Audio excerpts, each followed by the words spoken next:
Hey there, gorgeous gays. Version 2 here with Hollow Knight. When we last left off, we finally fucking defeated Markov. Which leaves us with this room being damn near done of everything that we've currently unlocked. We haven't done the Oro and Mato fight, but I also haven't beaten them in the actual Pantheon yet. And Nightmare King Grim, but I want to save that until after we're finishing this place because it's such a good fight. I want to save it till later because it's awesome. So we're gonna leave that. So what we're doing today, before we move on to any of those fights there, before we move on to any of the Pantheons, there is stuff that I've missed in this game. I know.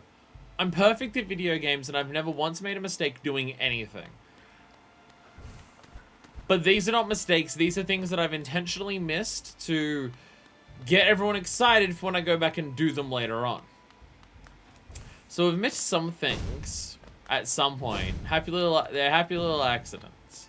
We've missed some things at some point that we will have to go back and do. So we should go and do those. Now the question is, we're gonna come back here. Do I just set the gate to teleport us back to here? Do I just set a gate to teleport us back to here? Because getting here is a pain in the dick because it requires going through all the bullshit that's around here in the waterways. And I want to do that. I mean, it does. We did find that shotgun, but it's still a pain in the ass. So I'm gonna set it to here. What's my dream now button? Triangle is dream now. I don't know if I've changed that or if that was always that. Was it always that? I don't know. So we're gonna set that here, which does mean we have to get out of here now, but we do have this that we can do. So I have no idea what we're doing today. We've missed some stuff, but the thing is that because I've missed it, I don't know what it is or where it is or what it is. And I have no idea what the plan is. Which is why I've got everyone to yell at me today about what the plan is. So first we're going to go through here because this is a way to get out of here. Because the idea is... The idea is to murder. The idea is... Okay, yeah, this room in particular always lags. This room always lags. I'm noticing. It doesn't lag on my end, but it absolutely lags the OBS. I think it's the room that we had issues with last time as well. Whee! A lot of particle effects going on, a lot of bullshit. A lot of stuff happening. Hello there! God, I feel powerful. Question is, what's your mood? And yeah, wow, that was something. It did that last time we went in there as well. So, yeah, that's just how it be. That's just how it be. Boink. There we go. I mean, see, the thing is, I don't even know what's on the list of stuff that I've missed. So I don't know like what type of stuff it is. I just like controlling characters in this. I just like controlling the character in this game. So I'm just jumping around everywhere. I'm jumping around everywhere. Just going boop, boop, boop, boop, boop. There we go. Like I can dash into shit now. It doesn't even hurt me because ow, fuck you, because of Sharp Shadow. Nice. How the fuck do I get back to where I was meant to be? How the fuck do I get out of here to go up to where the stag is? Do not remember this place well enough to... Wait, no, I know. No, it's over this way. No, it's over this way. It should be up here. It should be up... Or we're one room beneath it.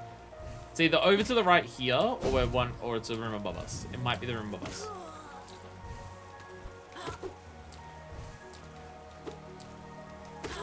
I mean, I could say whatever's the most exciting thing, we'll save that for last.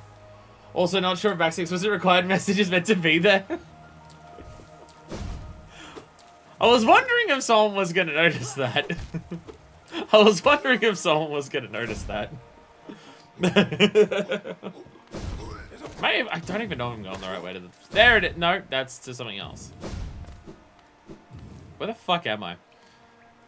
Alright, I can't look at a map because it doesn't actually help me. Shit! Did I go the right way out of here? I was meant to go up straight away. No, I'm near this thing. I'm near the relic thing. Okay. Okay, I've gone the wrong way. Hi, sup, doodles? Sup? Sup? Boink! So, you two can yell at each other about what I should do first. These are my captains who are guiding me. Can I go up here? No, I cannot. Hey! Take us back. Oh, I can go up here. I missed this. I'm dumb. I'm dumb. I thought I couldn't go up any further here. No, I'm just an idiot. I'm just an idiot. I'm just going to the stag station because I'm just assuming that's probably where we'll be going from first. Yo, yo. Yeah, I don't know what is on the list, so I don't know what type of things there are even to do. So it's really hard for me to say, like, oh, we should try and do this first. Like, are there combat things that we've missed? Is there lore things that we've missed? Is there, like, Easter eggs that we've missed? Like, I've got no idea. Is there fucking, like, possibly, like, a charm notch that we've missed? We didn't get an achievement for getting all those, but I don't know if one of them exists. Whereas we got achievements for getting all of the, magic and health, so I assume we have all of that. What are we closest to? Oh, I'm going to the stag... Well, the idea is, if I can remember how to fucking get there, to go to the stag station. Hey! It might have been easy to just go straight ahead. Is the stag station up on top or down the bottom?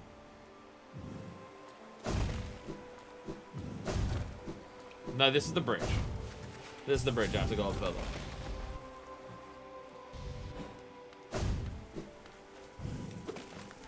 I mean, I know some things because we didn't do them before. Specifically, Zote and Dung Defender. I know there's that, but I also don't know if I'm going to do those or not because they're very difficult. Where the fuck am I going? It's somewhere around here. Ow. Where the fuck is it? Where the fuck's the stag station? Isn't it over here? Is it the next room up again? Yeah, I'm very glad I put that teleporter thing then. I think it's another room up, isn't it? Yeah, okay, yeah. Even the shortcut to the junk pit is far away from a stag station. Again, it probably would have been faster to just go straight ahead through those idiots ears, but oh well, we're here now. I made it. I made it. I already have full magic. So, we're currently here. Is this ever going to be removed from the... Is that ever going to be removed from the map? The giant Hollow Knight symbol? Is that going to be removed? Or do we just go fight it again and then it will disappear? No, it's just gonna stay there? Okay. It's always there. It's so big and ugly. It's so big and there. It's just very big and very there.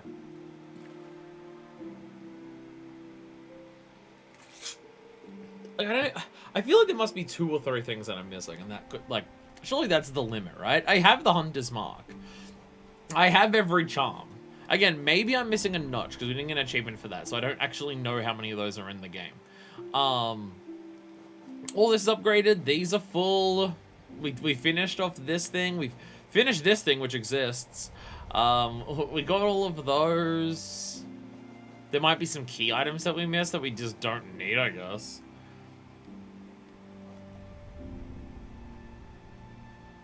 Well, we do have a lot. We do have a lot. First stop. All right. Where am I running to? What have I even got on right now? I have Unbreakable Heart on. Let me change my charms around, actually. What? Boom, boom, boom, boom. I don't have my spiders with me. I need to bring back my spiders. I need my spiders. I need the sprint. I need the grubs. We need our magics. And then Sharp Shadow is probably what I'm just going to rely on for everything else. We're going to pay Shio another visit. Okay. What's the fastest way to get there? What's the fastest way to get to Shio? Shio's in Greenpath, right?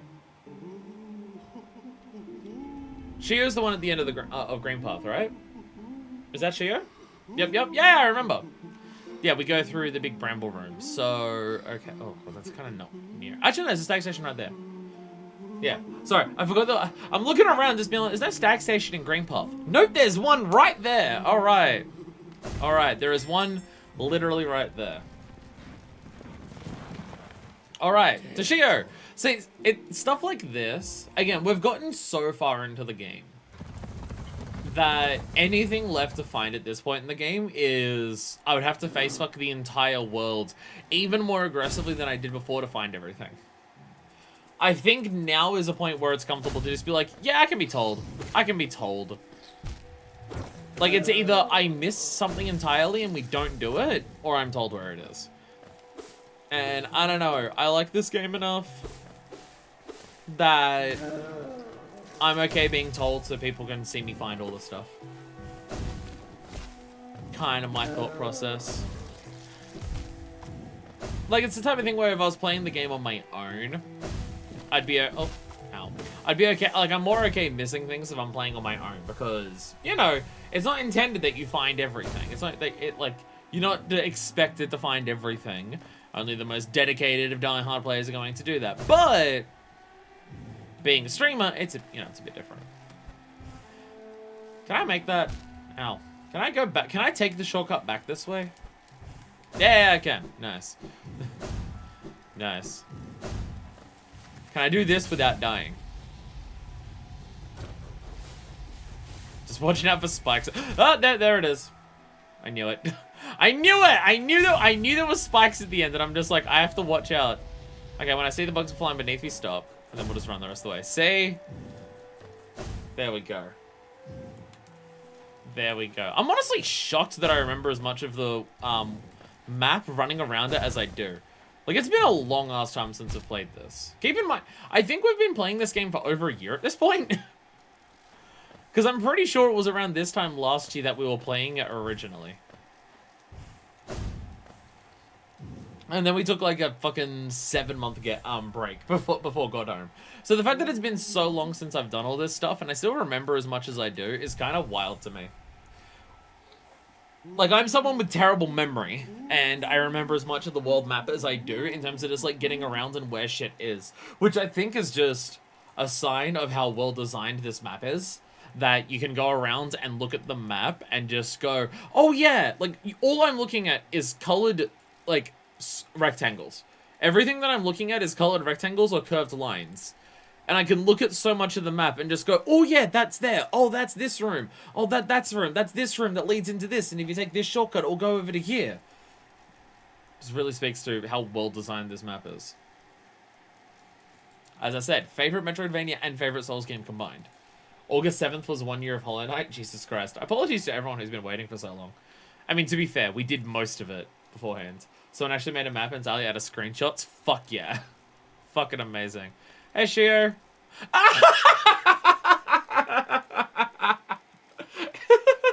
Is this the nailsmith? Yeah, it is. Oh, hello, traveler. How strange that we should meet again in a world as vast as this. Must thank you for not killing me when I asked you to.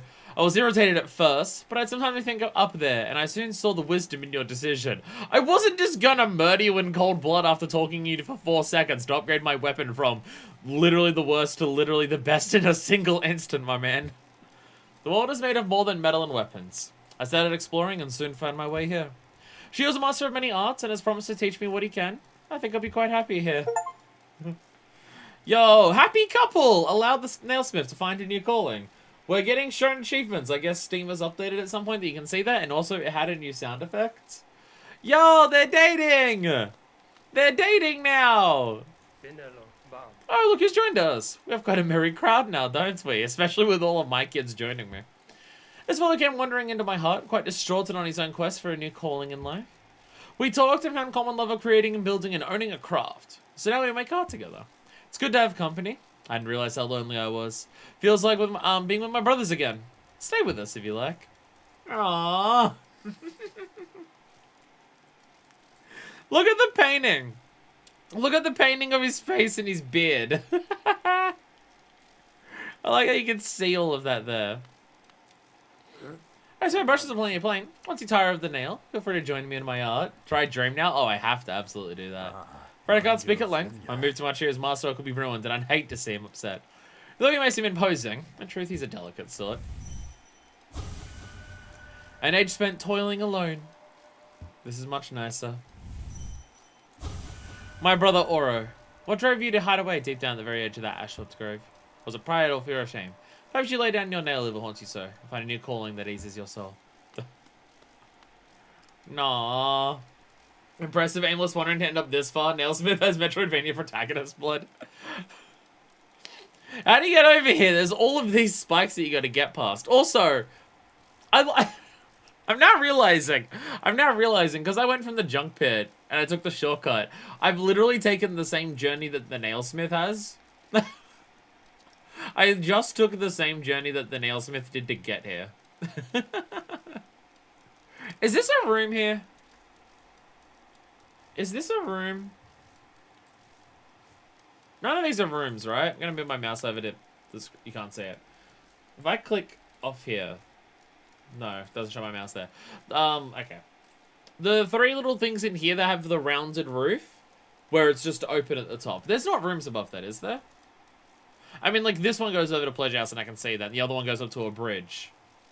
Oh, yeah, custom marker. Yeah, yeah, over here. Yeah, I didn't even think of that.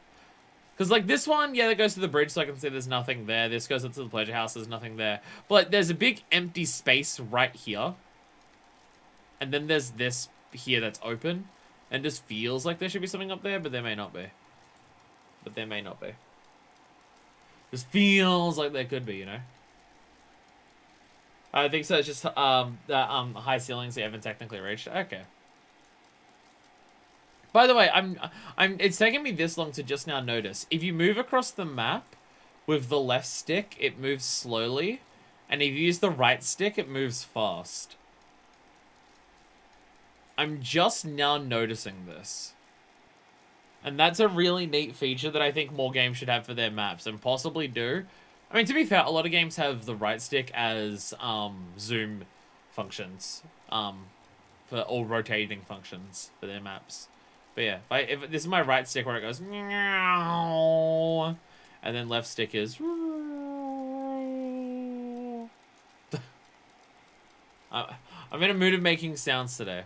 Okay, so yeah. Okay, so this is a perfect example of the shit that I'm talking about in terms of... Really happy to see this. There's no way I would have found it on my own.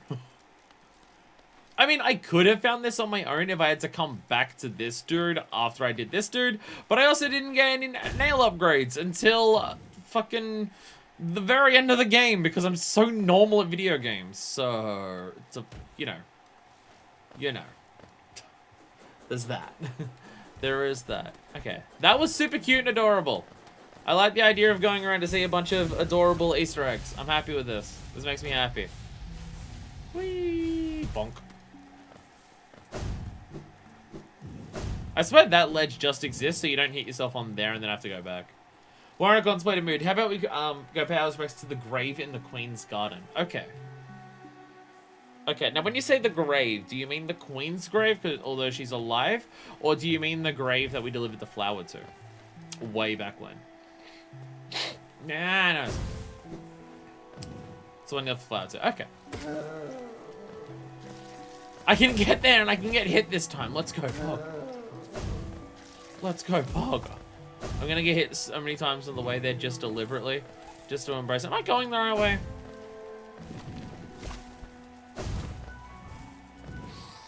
I think I'm going the right way. I think I went down the left path going down and I went up the right path and I'm just like, these are two different areas.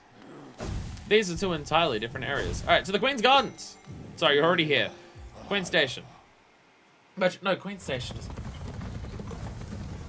Queen Station is the King and Queen Station in the City of Tears.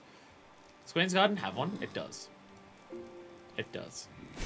But, Queen's Gardens. There we go.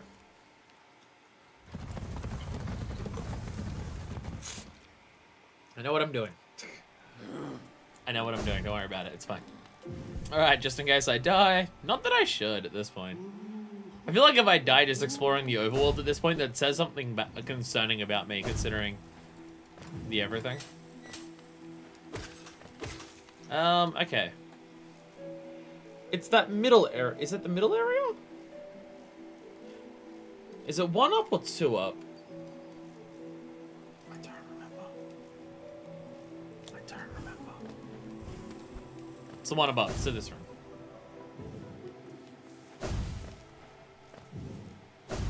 Oh, yeah, because, yeah, this was the room that we had to get through. Yo! Yo! Here sleeps the traitor's child. Oh? Oh! Oh! Oh, we made a new nest of them. Oh, okay.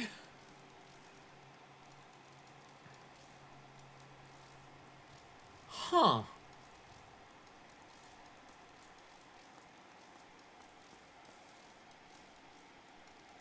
Nest? Whatever the word I'm looking for is.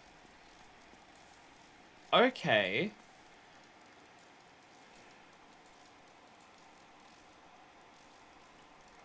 Do I bring it back to the resting grounds?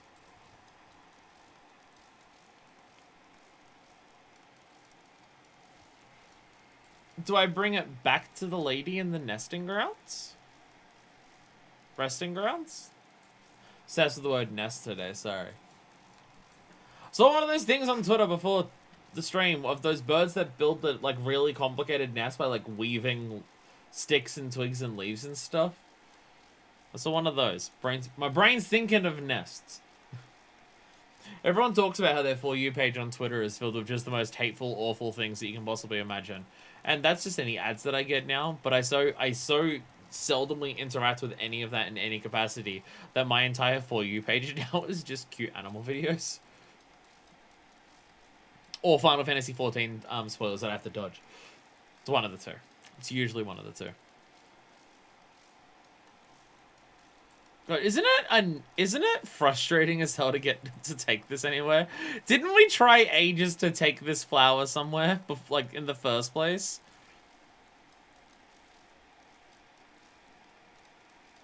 Doing that again is concerning.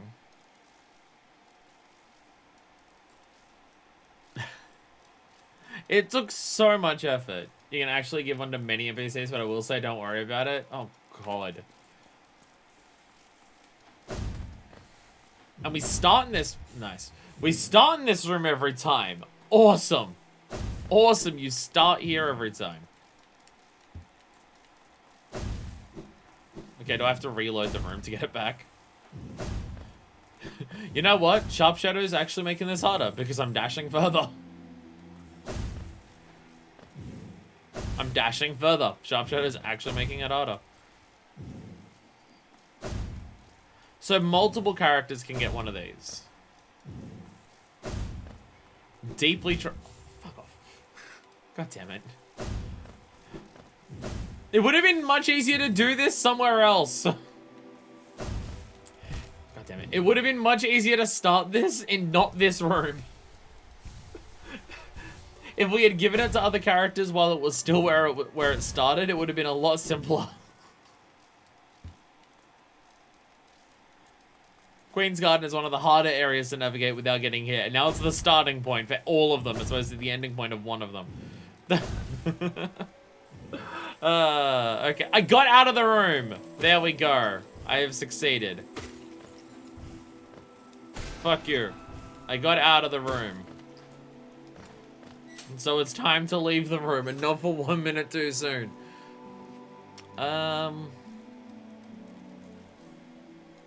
Where am I taking this?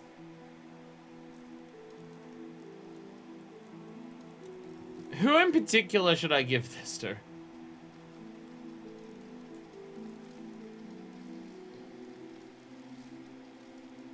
To be also fair, how many characters are even fucking alive at this point in the world? How many are still alive, considering how many people have died for various reasons?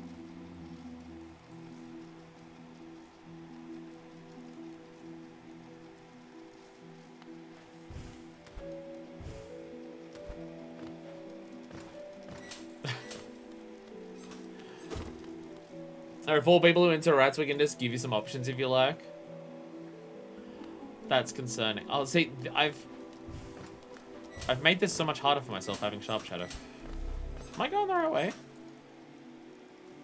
I know I am. I am.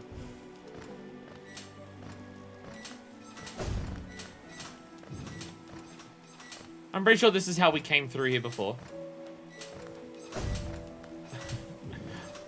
The Sharp Shadow Turbo Hard Challenge. Okay. God damn it. Can't remember who doesn't and doesn't explode.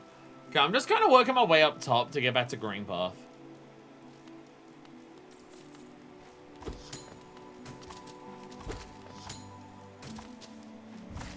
Two more NPCs, comment on it. Sharp Shadow really beans some platforming. Sometimes it makes it easier. Sometimes it's designed around your normal dash.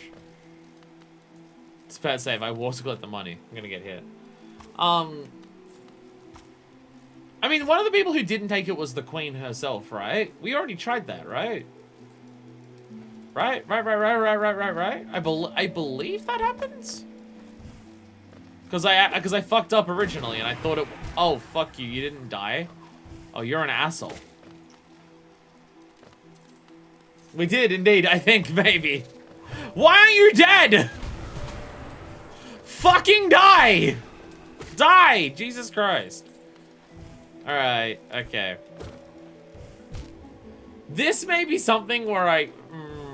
is there anyone in particular who's super worth it? Because this feels like something that I could try over and over again for a single line of dialogue, and I don't know if that's worth it. I don't know if that's worth it, because I could be here for a long time. They don't even hurt you. I thought the spikes hurt you when they stayed there.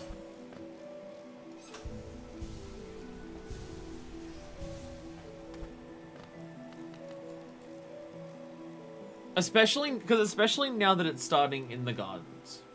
Starting in the gardens is so much harder than starting in the resting grounds. Because starting in the resting grounds has put you into Forgotten Crossroads, and that's nowhere near as bad. There's a lot of enemies, but there's not as many, like, environmental hazards. Queen's Gardens is basically entirely environmental hazards. So starting from here is, like, still done pretty good, I think. I'll go back. I'll go back. Oh, God.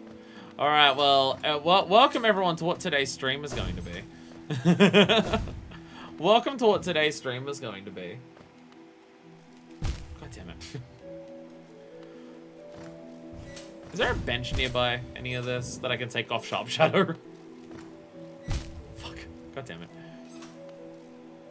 Never mind, I'm gonna die in the overworld, and there's gonna be to this fucking shit here. I am gonna die, and I'm gonna die to platforming. I'm just bad at everything. I get my first flight at Elderbug. That would have been so much easier to do back beforehand. Shit, I've made it too hard. I've made it extra hard on myself. Oh no. Oh no, I've made it harder on myself. That one would have been easier to do. Much, much, much easier. Okay. I go under the stacks. A stack here? Where the fuck is the stack? No, stack's down here. Yeah, because that's the room there, so it's down here. Stop. Gerg! Arg! Spider, what are you doing? Okay, we're taking off Sharp Shadow. We're taking off Sharp Shadow. None of these would help with this. There's no, like, more delicate platforming things. Or anything like that. Fuck it. Might as well get more health, right? Might as well get more health. Okay, I immediately already miss it, but I know that it's going to fuck me over more than I'll... Missing it is going to be less painful than the constantly getting hit because I have it on. Oh my god! I'm so bad at video games! Arr! Rar, rar, rar.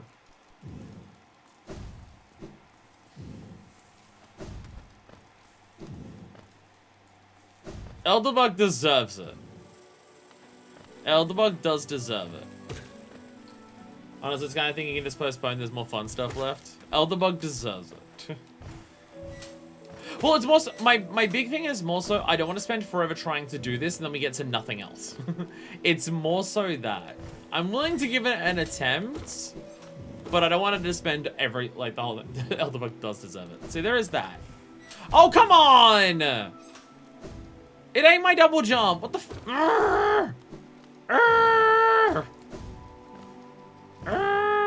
It ain't my double jump. Ow! Fuck off.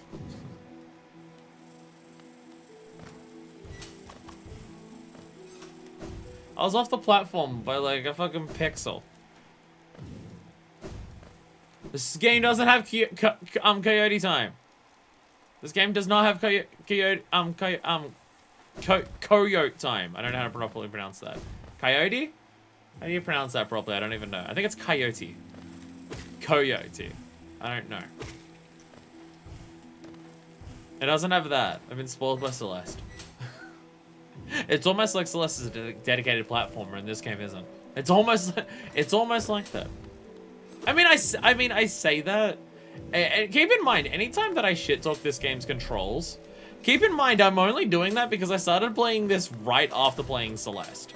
This game still has like nicer feeling controls compared to most games that I've played. It's just not Celeste, which is an unfathomably unreasonable bar. I say coyote. I've also heard coyote or coyote. None of those have an O sound for the first one, and isn't it spelled C-O-Y-O? Coyote. Did you die this time? Yo, bitch died. Let's go. Death Pog. Death Pog. Fuck you. I didn't even try to move out of the way of those things that you shot at me. Very lucky it went the right way. Map. On the map. Where am I? We're up high enough for the right, yeah. Yeah, right goes into Green Path. I don't remember where in Green Path this actually takes us. There's a tree. It's dark and spooky. It's dark and spooky. Oh, I think this was the shortcut back. I think. Because this is the... Yeah, this is this room. The platforming above these things. Usually pass through Fog Canyon, but with the spiders, it's... Yeah. I mean, I could get rid of them to go through Fog Canyon. So I don't get immediately murdered by all the jellyfish. Yeah, I guess, yeah, if you go straight ahead, you can go through Fog Canyon, and that just takes you up there. If I just go straight ahead, we can go up near the hunter, right? And that'll take us relatively early into there. Yeah, that should be fine. Yeah, if we just cut a straight line from here. I can't remember the exact layout of these rooms, so... I mean, it should be fine. It should be fine. It should be fine. Nothing's overly bad in... Never mind. I was about to say nothing's overly bad in Green Path. And then I remembered these things. And then I remembered these things that spit the balls at you. I thought they exploded.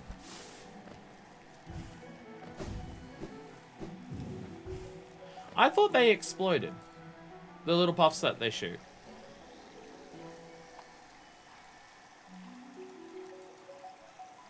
My brain is telling me that they did. The fungal waste ones exploded. Oh, maybe that's what I'm thinking of. I might be thinking of the ones at the fungal wastes.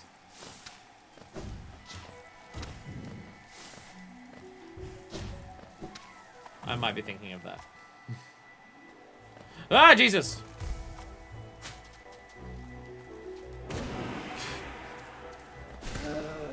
Beware stalactites. Yeah, but once we get to,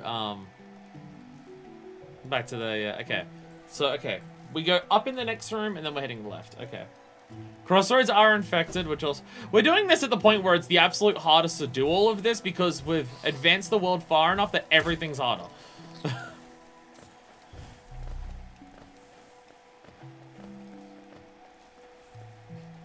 Like, damn near every aspect of this game, we have pushed certain content so late that it makes everything harder. Because it wouldn't be this playthrough. It wouldn't be this playthrough if we weren't making it as difficult as possible to do anything.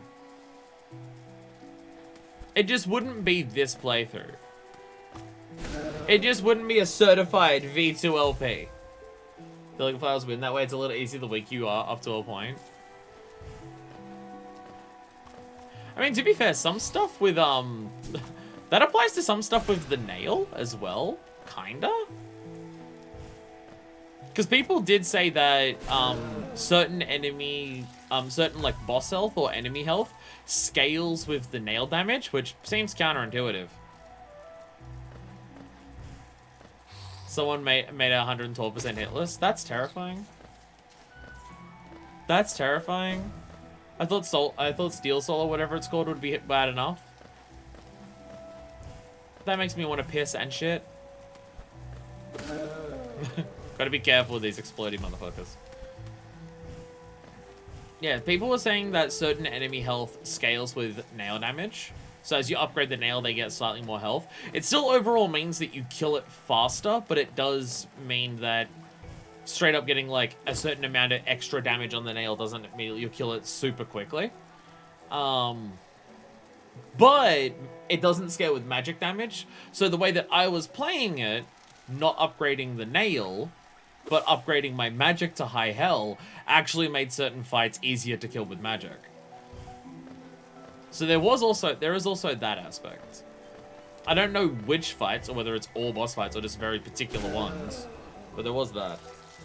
7 hours of not being here, that's collecting all grubs and doing Godhome. Spice says that people are even less sane than us. I find it more impressive that you're able to 112% this game in seven fucking hours. Being able to play this game that quickly is wild to me. Jesus Christ.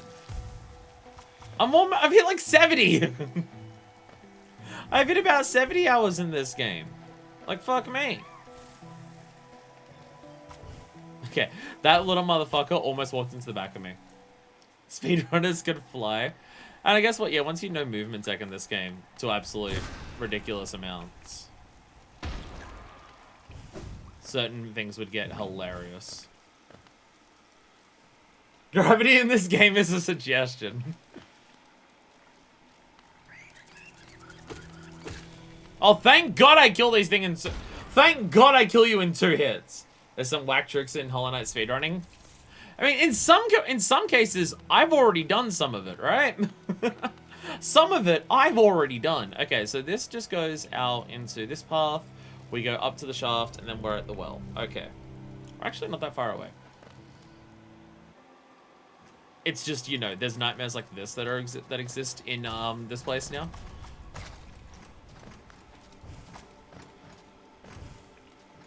Ah, Jesus. Ate my double jump and I just started falling. I was very terrified.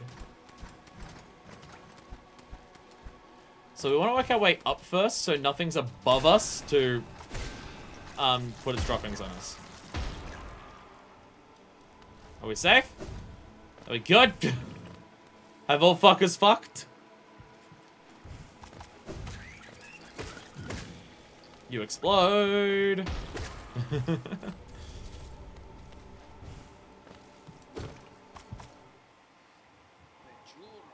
Thank you, spiders. Spiders make some things easier. I like how Brenda's getting so fed up with him. Yo, we made it back! Elderbug! I have a present for you! Hmm? What's that you have there? Ah, what a beautiful flower. I'd never have guessed by looking, but you have surprisingly good taste in flora. Why are you carrying around such an exquisite bloom? Wait, you didn't. Ah, this flower is it a gift? For me? Are you really giving me something so precious? Yes, I am. Oh, he holds it now. Oh, I can really have it? I barely know what to say except thank you. I resign myself to selflessly giving out advice to passers-by, without receiving any gratitude in return. Little did I know, one young bug was taking my words to heart and would repay my kindness. It was such a beautiful gift.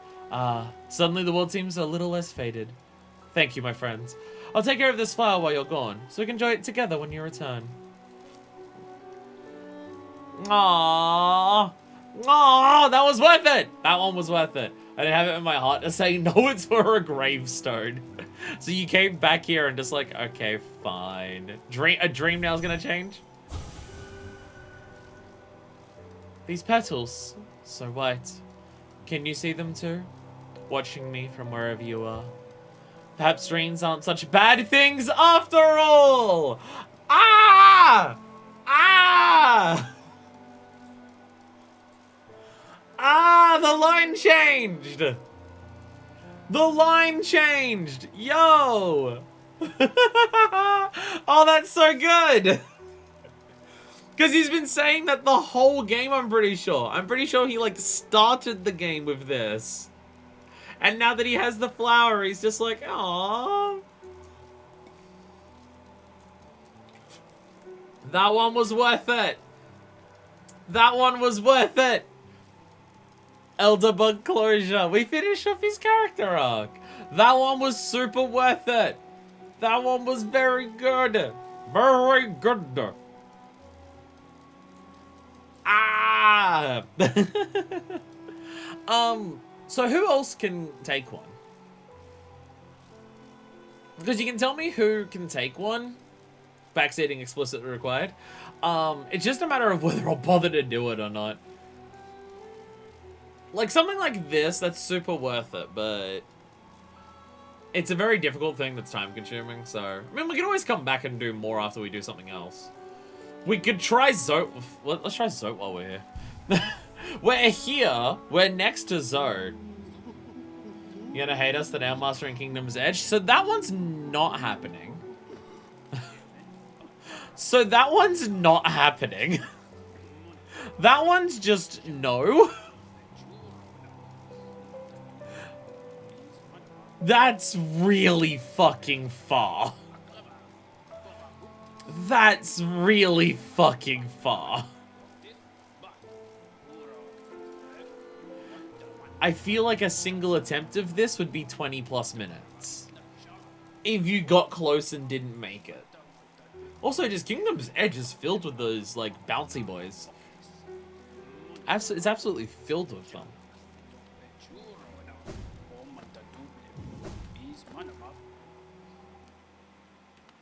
I mean, like, I feel like I'll disappoint people if I don't. But also...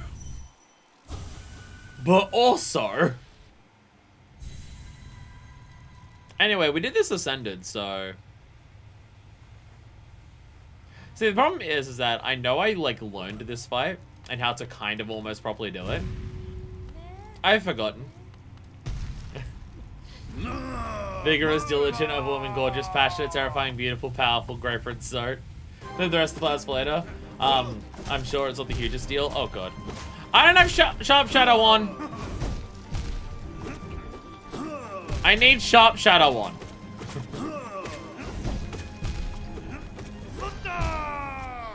I need Sharp Shadow on. I forgot I took it off. Sharp Shadow is becoming another one of my crutches. I've become a Sharp Shadow convert since doing the Ascended stuff. Now, whether I'll convince the rest of the Hollow Knight community to become Weaveling converts is a completely different thing. But I've become a Sharp Shadow convert at the very least. I'm sorry, Grimchild. You're kind of useless in about 90% of the content of this game. Unfortunately, as much as I like it, and I like it being another baby, it is comparatively much more useless compared to my spiders. Primarily because Grimchild's AI is fucking garbage.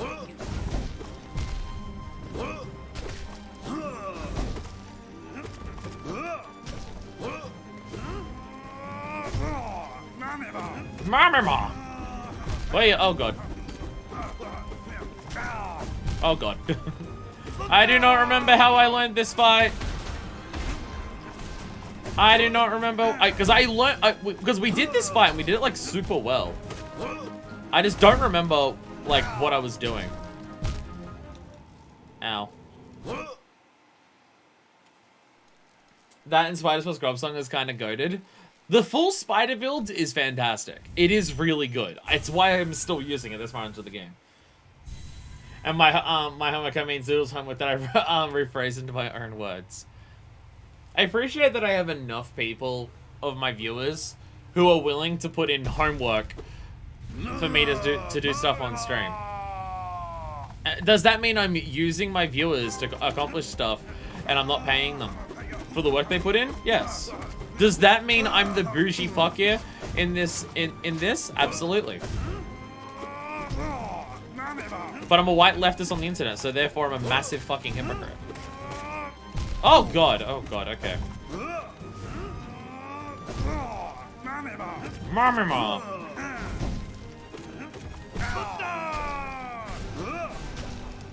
God damn it. God damn it. I'm bad at this. I'm bad at this.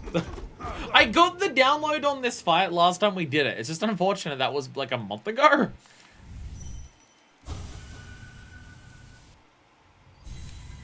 I mean, to be fair, this one should also have less health than Ascended. Should, hopefully.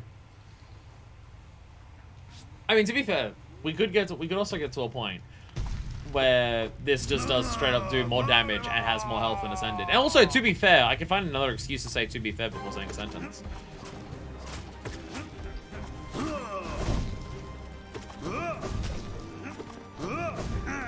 God damn it.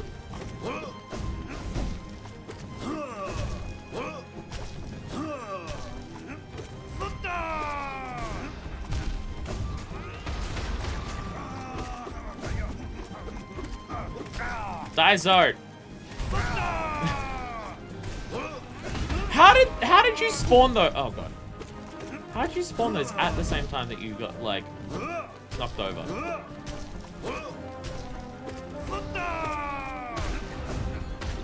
Oh god. I really don't remember how I like did this last time. Oh fuck me. I do not remember how I did this back in Godhome. What the fuck did I learned a strategy of like how to counter most of his stuff. Again, even if you learn how to counter his stuff, it requires a lot of like quick reactions to differences because he can change what he's doing or how he does something very quickly. But I remembered like a strategy for most things. I also do not remember. I think I got lucky. I think I got hit by one of those cosmic rays from space, but instead of making my game function differently, it made my brain function differently.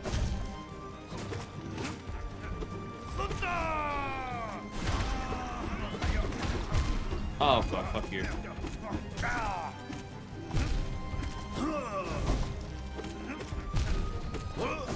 He's just walking into me half of the time and hitting me.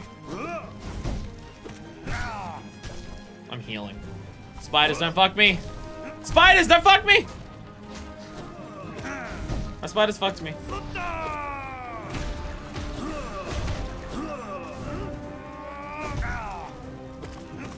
How much his dive attack... Fuck. How much his dive attack tracks you is fucking hilarious. Like, he's jumping through the ground and then diving on you, basically tracks you until the moment he appears on screen. First way to fuck spiders now, we don't want to spiders to fuck us. Mixed messages, boss.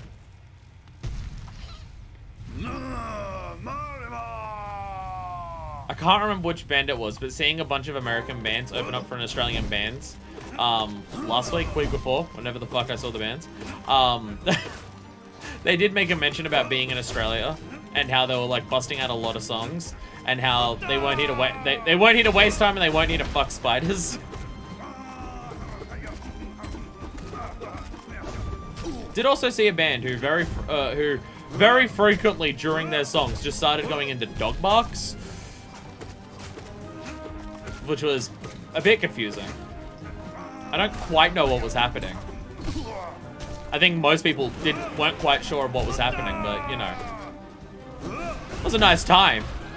Just unsure of what was going on. Oh, I see, like that motherfucker right there. He goes to run at me and immediately trips just to immediately send a shockwave instead. So me trying to jump, getting ready for the charge, just fucks me. Because this dude be the arsehole. Fuck me. God damn it. He did it again! He does the sound for the charging of the running attack, and he goes to do that, and then he just trips immediately and sends a shockwave at you.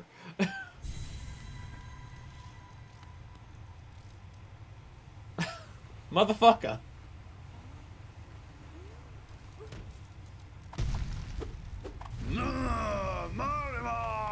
You know, the concerning thing is that there's still like several of these to go. I believe I have been told that this is not the last fight against him. I don't know how many fights are against him, but I believe I've been told it. I mean, I can tell by just the number of words on the screen. Oh god, I meant to sharpshooter. Just by the number of words on screen, how much it gets based on Godhome. Oh, come on! Come on! You were in your falling state from, like, being knocked over, and you landed on top of me and hit me. Fuck you, Zart. Fuck you. Fuck you. Asshole. How are you not dead? How's my damage output not killing you yet?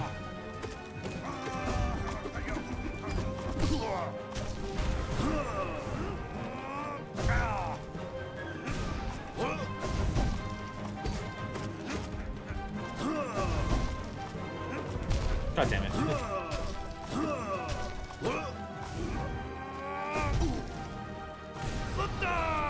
Die! Oh god. Oh god damn it. Ah! Speaking of spiders, the novel Children of Time is really good. So I don't know what that is, so I don't know what that book is, so it does just sound like you said, speaking of spiders, here's the thing about children and time, and I'm just like, what? Spider spoiler. Do I keep trying this one, or do I move on to something else? I don't know how I did this in Godhome. I think it was luck. I think it was luck how I did this in Godhome. Oh my god. I'm really thinking it was luck. Rare and plug into the sci-fi novel with spiders. Spider spoiler. This book contains spiders spoiler. Website that like gives out like content warnings spoiler. Oh god. Oh god.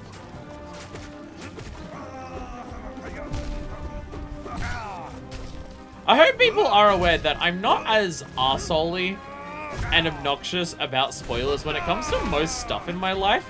It's just literally stuff that I stream, because anything that I can be told about ahead of time means a reaction that people don't get when I stream it. Like, it's why for streaming I usually don't watch marketing material either, because anything that is marketing material is something that I could react to in-game and people can see me react to. I'm not like this in general, it's literally just for streaming. I do it for you. I'm an arsehole for you. It's for you. Oh, I didn't even see the little buddy there. Oh my god. Is this harder than Ascended? And we appreciate it. I'm a piece of shit, and we appreciate it. Thank you. This feels harder than Ascended. It feels like I'm struggling to get the download on this more than Ascended. Or maybe I'm just not playing as well today as usual. I don't know. I don't know. I feel like I beat Ascended in like 10 attempts. So that might be easier for you because it's more aggressive. That might genuinely be it. That might genuinely be it. Zart being more aggressive means that he's more predictable.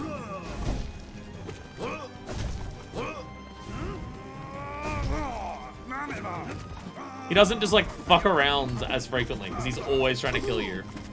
Which means it's easy to tell what he's going to do because he always wants you dead. I did that way too close. You need to die. God damn it. The tracking on that is so long. It's kind of wild. It really is. Like, you just gotta listen for it because there's a certain point in his scream. It's kind of when his screaming gets to the highest inflection that it gets to. That he's kind of about to appear on screen. Like he goes, "Aah!" And then it's there that he's finishes striking you.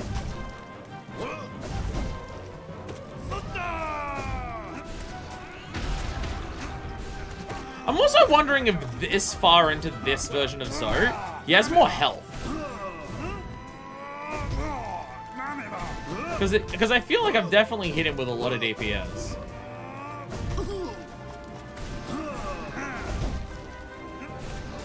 I feel like the DPS has definitely been high.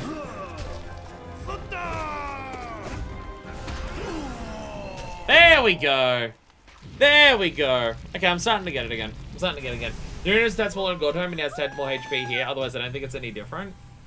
Okay, so, okay. Smaller arena is actually also easier. Oh god, it's still, okay, it's still going. Smaller arena is actually easier. Because it means there's less space for him to be off screen to hit you from. Smaller here than in Godhome. Oh. I guess maybe the larger is easier? I figure the smaller would be easier because it's easier to see, because it's harder for him to attack off screen and get you. But maybe a little larger means that you have more spacing? Maybe. How many words out here? Oh, a point that I was going to mention about spoilers and stuff like that. Something recently for streaming that has really proven to me that the way that I act when it comes to avoiding any and all spoilers to like the absurd degree that I do. Because I know a lot of people would go, but it's stuff is like marketing material or shown in trailers beforehand or is literally on the front cover of the box in some cases. And it's just like, how is that spoilers? You just gotta see me playing Yakuza Dead Souls. Yakuza Dead Souls, like... Because I know people have been irritated with how I am with spoilers a number of times. And I'm always just like, am I going too far with it? And then Yakuza Dead Souls happened, and I'm just like, you know what? I'm completely justified. I'm completely justified. I'm You know, enchanting. I knocked him into his stagger state by bouncing on his head. Him going into a stagger state bounced him into the air to do his, like, going on the ground animation, which made him hit me. Which made him fucking hit me. No, I won't spoil it in case you haven't watched Yakuza Dead Souls or want to watch it or play it yourself. But also, I don't know if anyone who's watching this specifically knows about Yakuza Dead Souls, so me going into any specific details won't even be helpful. But Yakuza Dead Souls, like the previous entry that we played before it, has 4 playable characters. Dame Denegai, as everyone would know, but also 3 other characters. Now, for Yakuza 4, I avoided learning about who the playable characters were, because I was just like, if I don't need to know, and it might be cool to do that on stream, then that will be cool. And that worked out to be true. 2 of the characters were brand new. Actually, technically, all 3 characters who weren't Dame Denegai were new to Yakuza 4. But because I played Yakuza 0, there's a character, which is the prequel to all of the Yakuza games. There was a character who was mentioned in Yakuza 0 who ended up being the playable character in 4. And it was just like, oh shit, this is following on from that moment in Yakuza 0. And it was a hype moment. But then we got to Yakuza Dead Souls, which was the one that I was even more warned about. Don't look at the cover of the game, because you don't want to know who any of the playable characters are. And I'm just like, okay. And then we got to who one of the playable characters is. One of them is Dame Denegai. One of them is long-running series favorite, Majima, who I didn't know was playable, unfortunately, so I didn't get a reaction for that. But I learned about that back when I was playing Yakuza 0, so that was several years before I got to that, before I even knew I was going to play the rest of the franchise. So there was that. But the last playable, and one of the playable characters was a returning playable character from Yakuza 4. But the last playable character has resulted in possibly one of the biggest single pop-off moments in my entire Let's Playing, like, career, quote-unquote career. And I'm just like, yeah, I avoided the quote-unquote spoiler of who one of the playable characters was in Yakuza Dead Souls. A character that is literally shown on the front cover of the box. But I didn't know who it was. And the game didn't mention who it was by just playing it normally. You didn't know that they were a playable character until they showed their fucking face on camera. Well, they showed their face, and then like 3 seconds later tell you they're playable. And it's one of the single biggest pop-offs I've ever had while playing a video game for Let's Playing or streaming or anything like that. So now I'm just like, yep, I'm completely justified. Me ignoring everything possible about a video game so I can react to it for the people who watch my stuff. I'm now completely justified in all of that. Because there's an example of I avoided the front cover of the game for spoilers, and it was one of the best things I've ever done. So that game has been absolutely a reinforcement of the way that I act with spoilers. So get ready for it to only get stronger and stronger and stronger because of how much I've been proven right. So, yeah. So there is that. So there is that. Unfortunately, I know that Hornet's playable in Silksong. Unfortunately, that's a playable character that I know. But I knew that before I started playing Hollow Knight. Well, I didn't know the name Hornet, but I recognized the character. I believe when we first saw them in this game, I went, oh my god, it's Silksong. So there is that. So you know what's happening? You know that it's my fault, right? You know that it's my fault that Silksong hasn't come out. Team Cherry are waiting until I finish this LP before they release Silksong. It's entirely my fault, and I apologize deeply and sincerely. He was thought that he can stop fighting so for now, and the only difference between fights is he deals more HP of damage after each kill, but he's getting more names. Nothing is more fun than a surprise after a game. True, I love when a game ends and it isn't over and it's a new game now.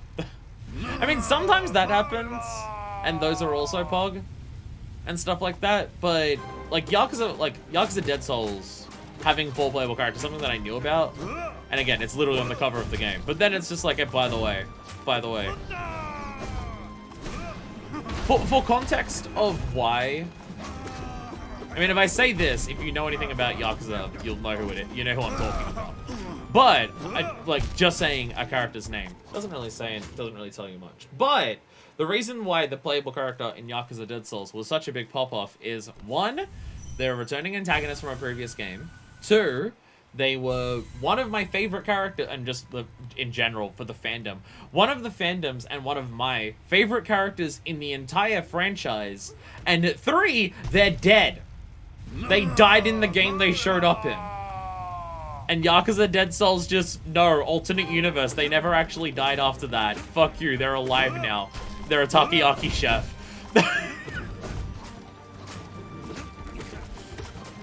So, thinking a character is dead, I had no any expectations. And the game kind of teases that character coming back. But also, Yakuza Dead Souls is about zombies. So when the game was teasing that character was around, it's just like, oh, they're gonna bring back previous bosses as zombies, and that's who we're going to be fighting throughout the game. They don't tell you that he's actually alive until he shows up. So he showed up, and I'm just like, oh my god, he's alive in this game! And then it cuts to a couple seconds later, oh my god, he's a playable character! And then it cuts to a couple seconds later, oh my god, his arm is a Gatling gun! Oh, by the way, his arm was also a Gatling gun, which was also shown on the cover, apparently. His arm is a robotic arm now, and it turns into a Gatling gun. So there was also that. So, I got to experience all of that in real time as the game happened. We're not doing so anymore. Oh my god!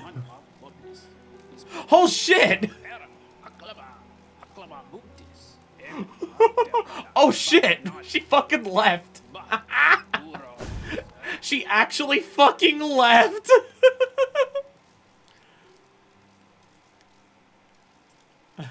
The Maiden's Quest. Her great prince diminished and her white savior revealed as Beast. The maiden at last understood the truth. Her life's companion would not appear, for they could not appear to a maiden sat idle. She must instead seek them out, must find her love, and free them of their solitude. And thus our own journey began, out into dangerous lands, shielded by her love awaiting, guarded by her love to be. With every step, the maiden could feel it, their fated meeting, coming ever closer. And Zote continues to speak to thin air, and Zote doesn't even fucking realize. And yeah, he's just talking about the precepts again.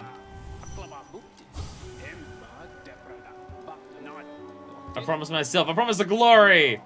I've achieved everything I've desired. He hasn't even noticed. That young lass! Why, she up and departed over the cliffs, with only the briefest word of farewell. It's a perilous journey she set herself upon. I can't understand where she gained such fortitude.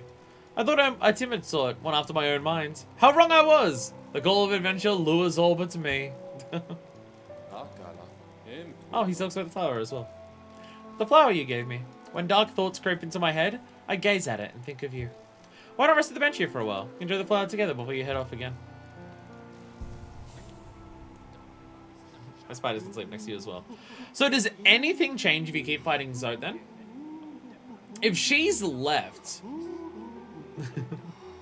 if she's left, then, like, she's not going to change her dialogue. Her dream now dialogue won't change. The diary won't change.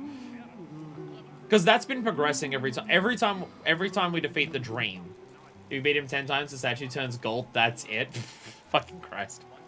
Okay, no. Because I think we've only hit 3 or 4. Also, 10 times? That means one of the last ones. He's going to be doing, like, 9 damage per hit or some shit. He'll turn into an instant kill at one point. Yeah, we're not doing that. That's the equivalent of Radiant difficulty in the Hall of Gods. She leaves the 4 and eventually, and he just gets stupid eventually. I believe Brady used to leave only up to 10, but they realized it was mean. Yeah, like up to that point, I would consider that's kind of like new content, right? Because something has changed in the world now that we've done that far. Past that, it just turns at gold, and that's the equivalent of doing the Radiant fight, so the little blip that appears beneath the Radiant fight turns gold. It's not new, it's not different, it just is more health. Oh, and a statue turns gold. Nothing else changes, so therefore I'm considering it. That's done. We're done with Great Prince Zote now. So what are we moving on to next? Don't say White Defender. I want to do something else on the White Defender. This is the reasonable stop point for fighting Great Prince Zote for most playthroughs, yeah. I am 98%ing this playthrough. I am not 100%ing this playthrough. Do not point out that my percentage completion is at whatever it is, if I can remember the button for it. Don't point out that my percentage completion is at 108%. I just don't want to do another fight that's just doing it over and over again for something that we've already done immediately after just doing that for Zote. You know, White Defender now than White Palace? We can do White Palace. So I have missed something there. So I was right. The fact that we can go back in means I have missed something there. I fucking knew it! I knew it! I knew it. Called it. Called it. I was saying this for ages. The fact that we can go back in means I'm missing something.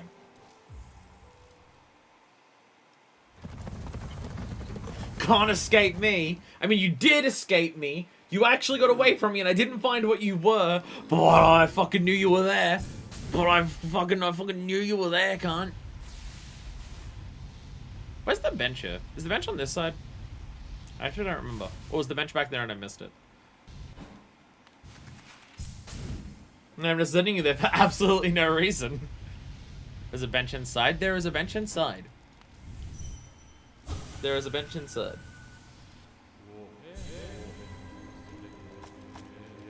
Where's the bench inside?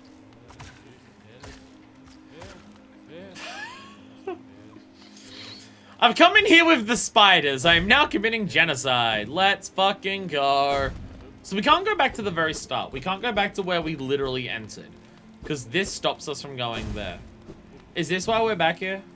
God damn it. Poor mind servants. Are they real?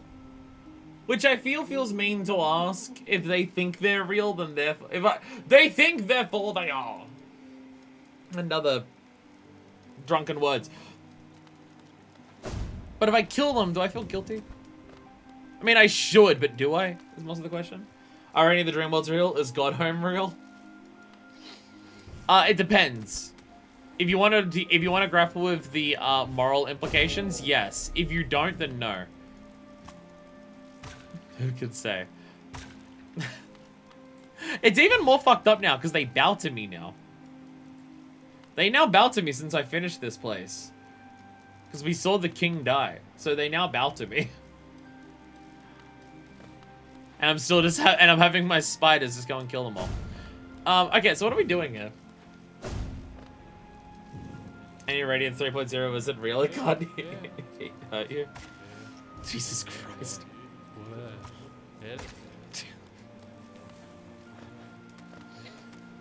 My children are out for blood. Okay, so I can't go that way because that's blocked off. Die. It's an incredibly difficult mod boss fight, don't worry about it. Mods are not part of this LP. Other than Nevermuffle, because otherwise the game would be impossible for me to play. Beyond that. Beyond that. So where can I go? Where do we go now? I can go up here. I can go up here. Wait, no I can't. I can't go here. There's literally one path for us to go to. Incredibly difficult, I believe, only beaten by a Taz. Taz? Jesus Christ. Do you want general direction to a thing or a more general hint? A general hint? Like, where have I missed something? Well, I guess that's kind of more directions, but like, where, like, how and what and why am I missing something? Did I miss something at the end of doing all of this? I'm warm. Don't say I'm hot, I'll ban you. There's a breakable wall, so, oh, for fuck's sake. Okay, I'll time out for 10 minutes, but I would ban.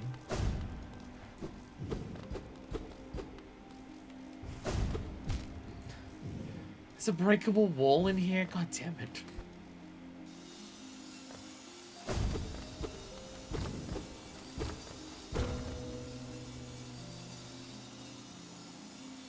It doesn't even show that it's breaking! You just have to listen to it.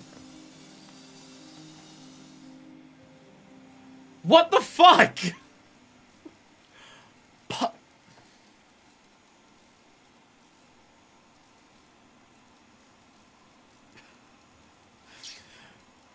You know, some places just give you a name that just has, like, bad vibes. Sometimes the name of a place is just bad vibes all around. Welcome to the Path of Pain. Okay. We have a symbol here. I don't know if I know this symbol or not. There's maybe a symbol that's shown up in the White Palace at other points. To witness secret sealed, one must endure the harshest punishment. Maybe it's just the name of a band.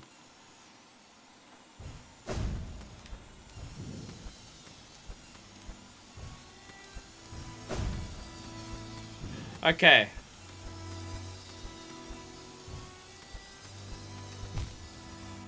Is this just White Palace, but more? Is this just White Palace, but extra fucked?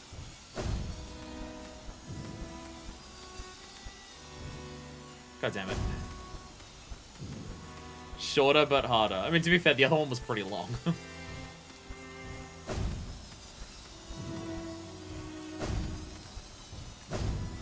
Fucked.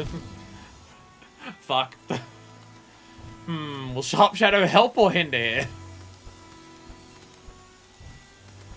More distance, but more distance.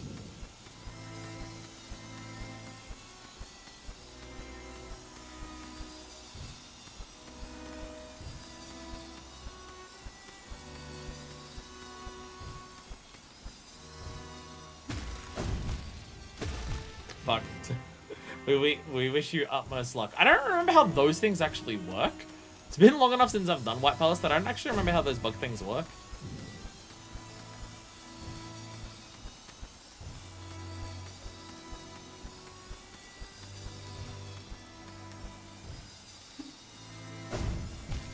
Yeah, I don't actually remember how they work.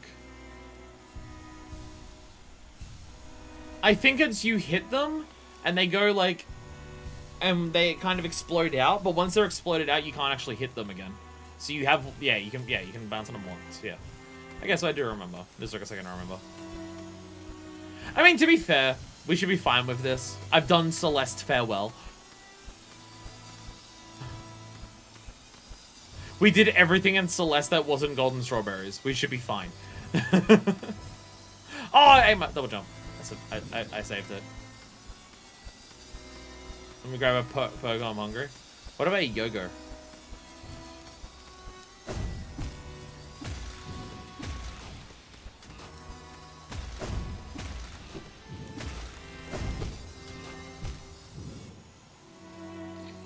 I think I was meant to dash and then double jump there. I feel like I should take off Sharp Shadow.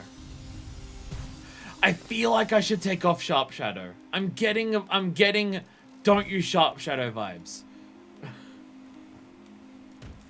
I'm getting don't use Sharp Shadow vibes. Actually, more hearts, obviously. More hearts. Don't make a reference to a fucking Pokies machine fire. What are you doing? And by Pogo, I mean corn dog. We just call them by the brand here. You can just buy corn dogs. So I can only buy like corn dogs and stuff like that if I go to a fair. Shops normally don't carry them. Though we have Chico rolls. Sharp Shadow might not be a benefit. I mean, even just the changing of dash distances. If I'm not paying careful attention, I may not know whether I'm getting a short or a long dash. And it's just adding another thing to pay attention to. I mean, to be fair, we also don't call them corn dogs here. We call them Pluto Pops. So, there's also that.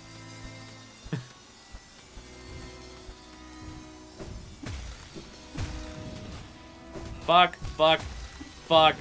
You call them what? Pluto Pups. I don't know if it's technically a different thing, but I don't think it is. Like battered sausage on a stick. I mean, Pluto Pop is specifically like a Frankfurt-style sausage, so I don't know if that's exactly what a corn dog is. Because we also have another one here, but it's not on a stick, and I personally prefer it. But we have another one called a battered sav. I'm being serious, because it's a Savoy sausage. So that's a basic corn dog, yeah, pretty much, yeah. In Australia they're called Pluto Pops, but if you go to fairs or fish shops, and stuff, some places have Pluto Pops, some places have battered savs, which is like same idea as it, but a Savoy sausage, typically cut in half. And even though they're called battered sav, some places will actually batter them like you would batter a battered fish, but some places will still call it a battered sav even if it's in cornbread, which isn't battered, but hell, Australia calls potato fritters either potato cakes or scallops, which doesn't make any fucking sense, so never mind. We don't know how to call our foods different, the correct thing. I cheated there! I absolutely cheated there. None of that should have worked. None of that should have worked. No matter the brand, even restaurants will write Pogo on their menu. Lawsuits be darned. I mean, I would say if there was a knockoff Chico roll in Australia, people would still call it a Chico roll, but I also don't know if knockoff Chico rolls exist, or whether just Chico rolls are just so ubiquitous that anywhere that would have something like it would just buy the actual Chico rolls.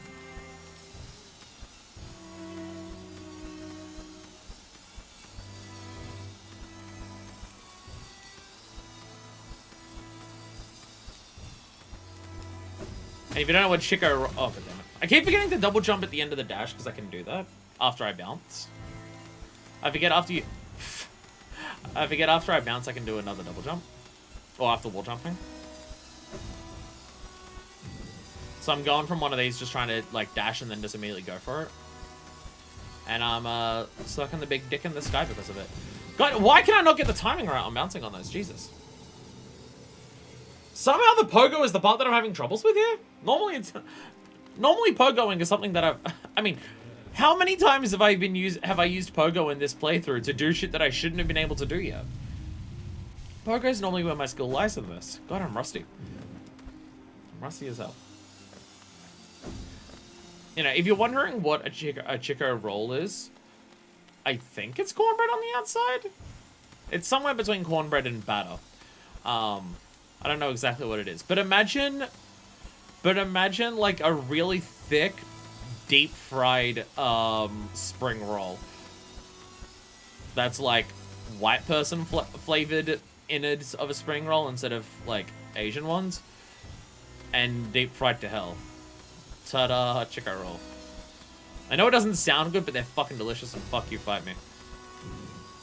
One thing I'll be patriotically Australian about. Fuck you, chicken rolls are good. And people say Australia doesn't have any cultural cuisine. See, this is great. God damn it. Because I'm just talking for really long times while doing this Path of Pain. And not able to pay attention to chat. So everyone's just yelling at me about how fucked up Australian food is. And I can't respond to it until after I die. The no-name brand one's called sausage on sticks wrapped in dough, which has been memed a lot. That is too long of a fucking name. Does it translate into something longer or shorter in French? They really need to write the definition of products because we don't have a French name for it. Oh, that is the French name for it. Okay. You should probably adopt a name for it, as opposed to calling it something that long.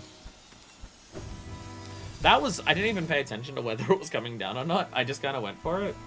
And nose is itchy. I can tell we're entering spring because I'm starting to get hay fever again, which is annoying! My hay fever is only getting worse as I get older. It's very frustrating. I used to never get hay fever. And then I started... The first year that I had hay fever was the first year that I went to Melbourne during the spring, and down south in Australia is particularly bad for hay fever. And that was the first time I ever noticed it. But ever since then, I've been getting it bad. So I don't know whether it's a case of... I mean, the older I get, the worse it gets. But I know if it's a case of just going somewhere where the pollen was really bad. I did that in the wrong order. Just kind of like activated hay fever in my body where it's like, well, it's so bad that now your body's just permanently saying, fuck this shit, it's bad. Fucking goddammit. Ah!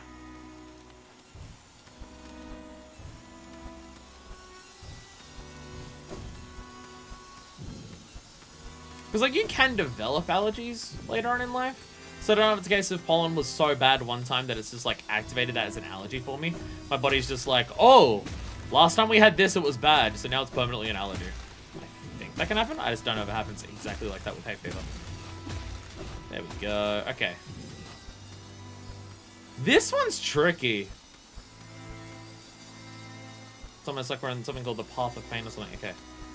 Okay, so, okay, if you're really... Okay, if you, like... Okay. Fuck. I couldn't tell what was down there. So I'm just like, I don't know what I'm saying. Another inch forward. Fuck. God damn it. I love jumps. Having to be for black cherries, cats, pistachios, and apples. That's a lot of allergies. Jesus. My one is hay fever. And even then, it's just mainly just sneezes and stuff. I never ate cats, though. I mean, just being around cats enough, I guess, can do that. Allergies are fucking weird. Like, just that's how the body reacts with allergies. Our bodies are trash.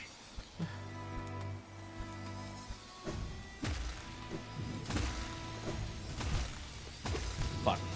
It's one thing that I'm hoping with me, because my mum has pretty bad allergies for a lot of things. My mum's allergic to a shitload of stuff.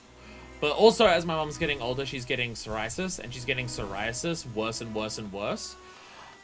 Which psoriasis apparently does have to do with the allergies system, like the allergy immune system in your body. So I'm hoping, because I have so few allergies, that I don't get the psoriasis the way that she does. Whether being exposed to something for a long time and suddenly not anymore for a long time can develop an allergy. I mean, I know that not completely from experience, but a little bit of people of being vegan. If you're vegan for long enough, you can become lactose intolerant. I've definitely known that about a number of people where it's just like, go completely vegan and then happen to have something with cheese or milk, and then it's just, oh, my body can't handle that anymore. Which, my body can handle cheese and milk, still, it's just not in high quantities. Just, like, I couldn't have a cheese dunker or anything like that, because then I'd be sick. But, like, a piece of cheese or on something, or, like, a pizza that has cheese on it is fine.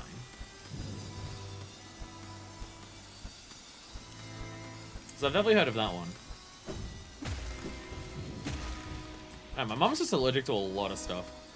And allergic to some things that she's not, that, like, doctors that she's spoken to have not heard anyone else be allergic to. Like, fucking, capsicum.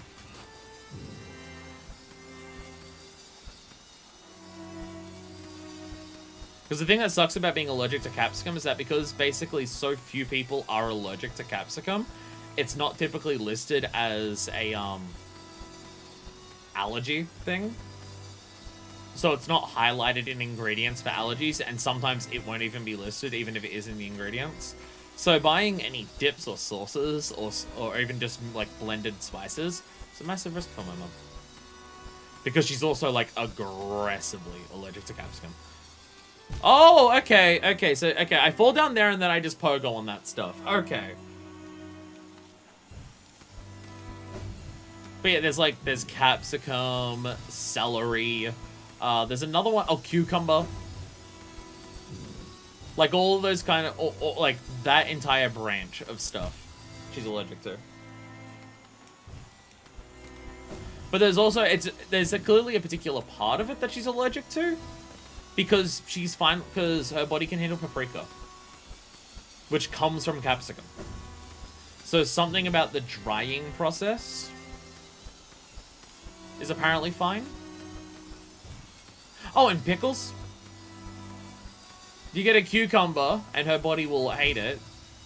You pickle that shit, and it's fine. So something in the pickling process kills whatever it's in there.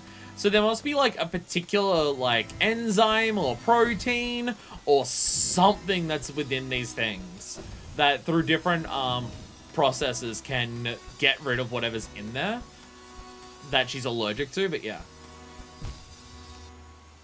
Cherries are really the only way I have to go out of my way to avoid. Most products just have artificial flavor anyway.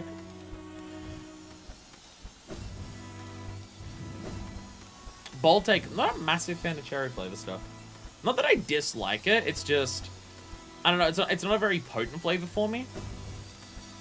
Like, every time I have something that's cherry flavored, I'm kind of just like, it kind of doesn't taste like much. I mean, the exception being something like a cherry Coke. But I just don't like that artificial flavor of cherry that's in, like, a cherry Coke or a Dr. Pepper or something like that, so there's also that. Why didn't I get all my hots? Whatever. I can have applesauce, but not apples. Allergies are fucked. I've been allergic to pollen and pesticides. I mean, that could easily be it. Yeah. Fresh apples have that shit on the outside, so that could very easily be it.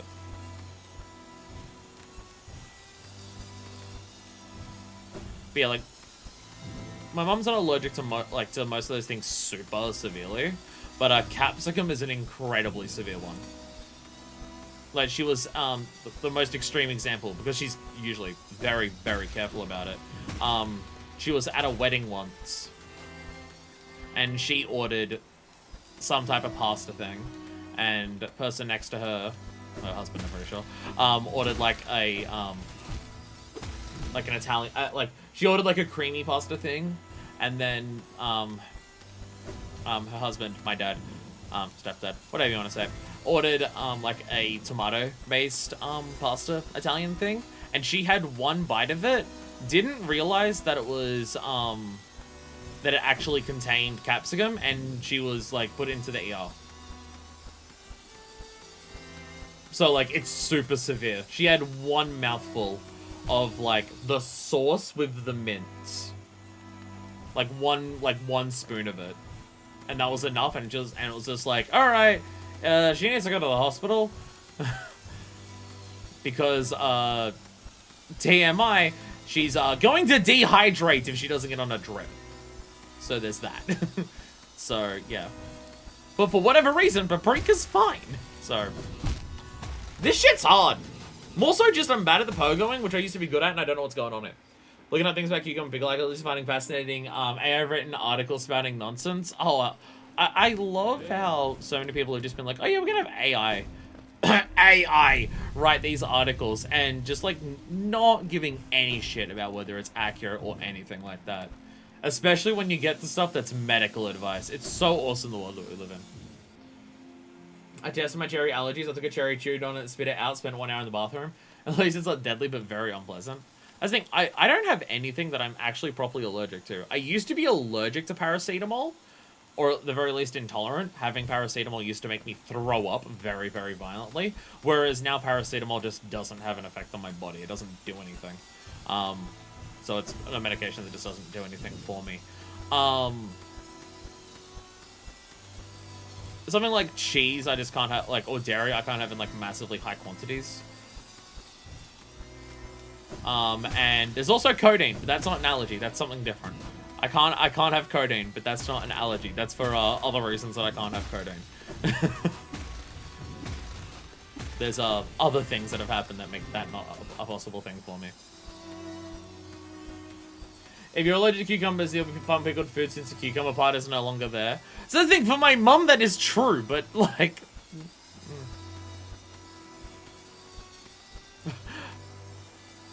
Like, if my mum has a pickle on, like, a McDonald's burger, it's fine. If she eats something that's made out of pickles, it's fine.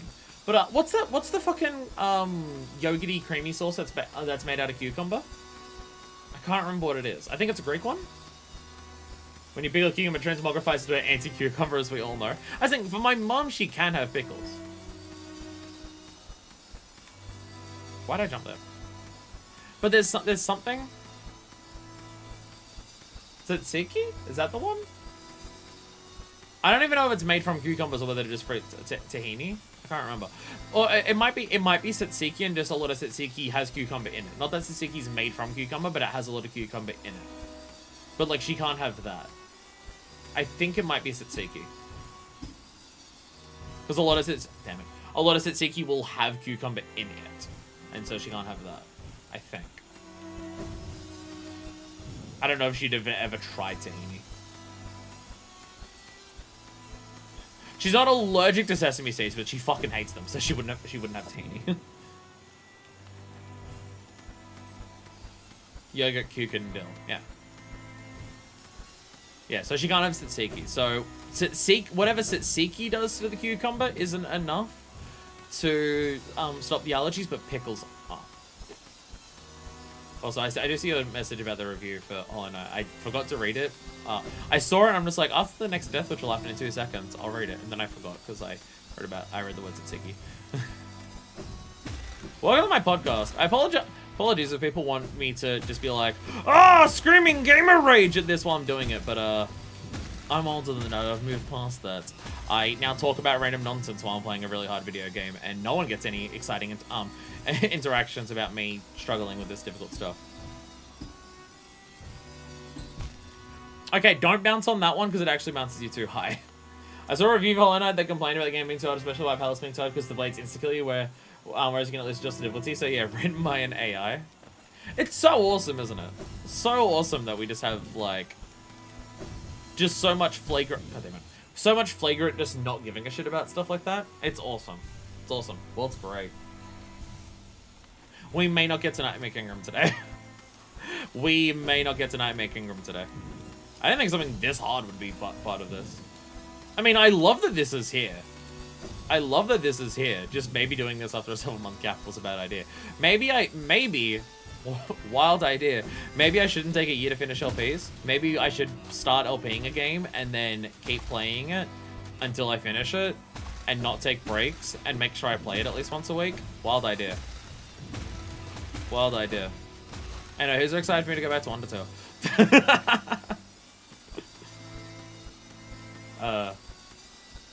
Version 2 LP. When you want to see 90% of an LP. When you're interested in every part of a series, except for the very end of it. Oh? I have ground! God, I'm in this picture. Again. Yo, the comedian, writing with four viewers. Welcome, welcome, welcome. You missed me make a funny joke. The comedian. The irony. Wasn't even a funny joke. It was just self-deprecating my own humor. Welcome. Howdy, howdy. Hello. I'm in the very funly named place. It's an absolute joy. It's such a nice place to be, and I love existing here. It's called the Path of Pain, and I love existing here. It's called the Path of Pain. It's very inviting. I've apparently done the first stage. This thing must have a lot of juice in it. I already used some and I just refilled it and it's still giving me more juice. So there's that. Nice. Found some relevant answers. Maybe because the pickling process sort of cooks the cucumber in a sense and changes some of the physical makeup of the process. Has you ever had cooked cucumber otherwise? I don't think she would have, but mainly just because, well, if she thinks if she's allergic to it, then she wouldn't have a reason to. Okay, I was about to say, I don't trust that, but I'll do it.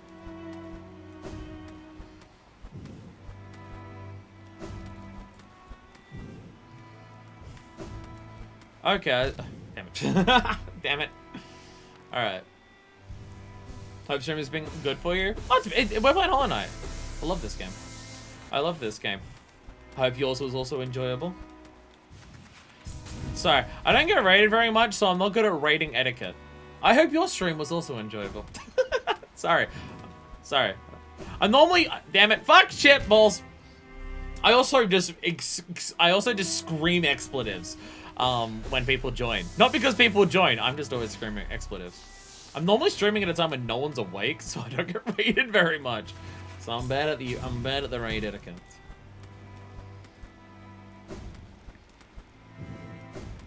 I can make this jump. I can do it. There we go. Okay, now don't jump too high. What? What? What? What? What? What? Making sounds. Let's go. Okay, that seemed a lot shorter and a lot easier. That one was a lot shorter than the other ones. Also, the music here just being this one violin just going. Wah, wah, wah. Oh no, it went there for a little bit. Never mind. Fuck. So now we're here. So the other part had the statue that I could get my juice back at. This one doesn't. Oh, never mind. Never mind. I was about to say, I can't get my juice back here. Never mind. I found a juice machine. I got a juice box. Juice box pog. So there's a gate that I can't go through. They're really kind of with the juice in this one. I mean, yeah. It's like you have to do long chunks together. You have to do a lot in a row without getting hit to get through it. But they're just like, but we don't want to make you have to redo everything like all of the time if you get hit. So so it is nice in that regard.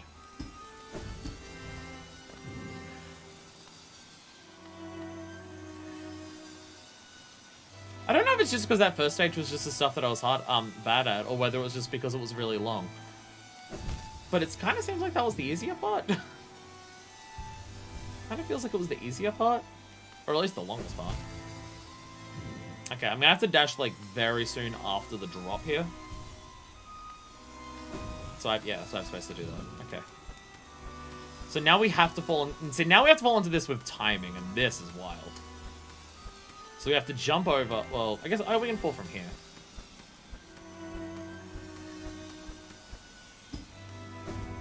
Ah, it's didn't jump. Jump in time.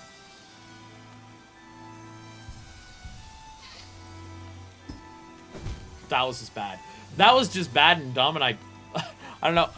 Oh, it bounced on that side, so my brain immediately went, I should just bounce on this side. So there's popular mods to the game are harder versions of Radiance and Custom Path of Pain. No, thank you. I mean, damn it. This is, like, getting here, the first section was just like, okay, this is just normal White Palace, but longer. This is my type of platforming puzzle. This is my type of, oh, I like this type of platforming. This is fun for me. Can you tell that I played Celeste? Where I see this and I'm just like, yeah, this is what I want. Damn it. The part of me that did everything in Celeste is very happy that this exists in this game. God damn it. Getting my double jump off quick enough is something I'm having trouble with. Damn it. Celeste was a bit too much for me. No, I totally get that. I totally get Celeste being past people's limits. That makes sense. That makes sense to me. Celeste is a lot. Chapter 9. Yeah, I mean, Chapter 9 took me 4 streams, so there is that.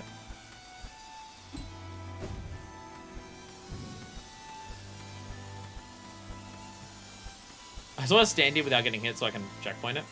Yeah, it did take me 4 streams to beat Farewell. And then I spent a good chunk of the 5th stream doing an extra optional thing in Farewell. So I get it. I get it.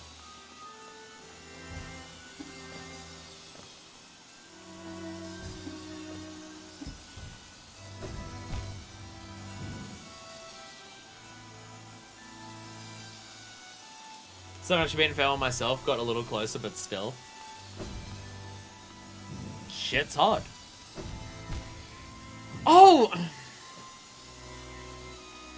I'm saying to myself, why can't I make this?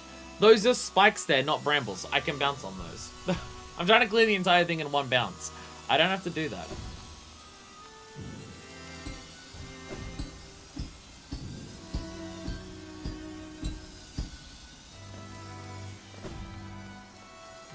There we go. There we go. Long nail sucks here. Yeah, I feel like there's a lot of skills here that would make this way harder. Stage 3 completed. Strawberry jam, that mod is incredible. I've heard about it. I think you also linked it in the Discord at some point? I think you also linked it in the Discord. Or I saw it on Twitter. Something or other. Oh. I wasn't looking at how high I was going. Sorry, everyone. I got a little too high. I got a little too high there. From great humor. Heck, good win. This looks super difficult. I've been playing this game for about 70 hours. It's the only reason that I have any chance of doing this. I don't know if I linked it, but it does slap. I remember seeing it, so I either... Oh, damn it. So either you linked it in the Discord or I saw it on Twitter. One of the others. If this is your type of platforming stuff, go play Celeste.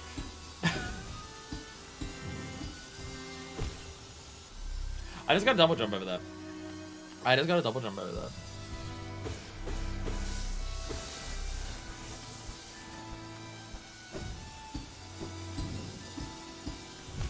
Fuck. God damn it. God damn it. Some people have to remind themselves they're alive by playing Path of Pain. I just drink hot sauce. I mean, I find this type of shit, this is exactly my shit. This is the type of shit I find super... That's not forward. This is exactly my type of shit. This is exactly my type of shit. Though, what is my shit when it comes to platformers doesn't really make sense, because I don't like Super Meat Boy. So, you know.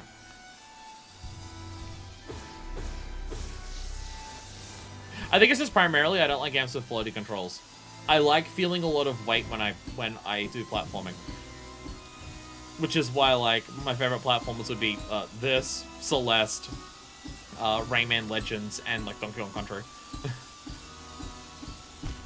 Okay, you can't quite just bounce up like that. Fair. There's someone on your stream or someone else's, but I tried white cranberry juice, not bad at all. Not heard of it. I'd be interested in trying it. Every time I have something with every time I hear cranberry, my brain says, you don't like cranberry. And then my brain says, like, what do you mean? Every time that I've had it, I've liked it. I think my brain just hears the berry part and then thinks of cherry. And I'm just like, oh, I don't like cherries. And it's like, no, it's cranberry. You fuckwit. Is that the same weighty platformers all the way? Yeah. Oh, damn it, didn't even heal. White cranberry juice slaps hard. I mean, cranberry juice is probably something I should stock, considering, you know, I want a bar that has a bunch of different ways to make a bunch of cocktails. Dick!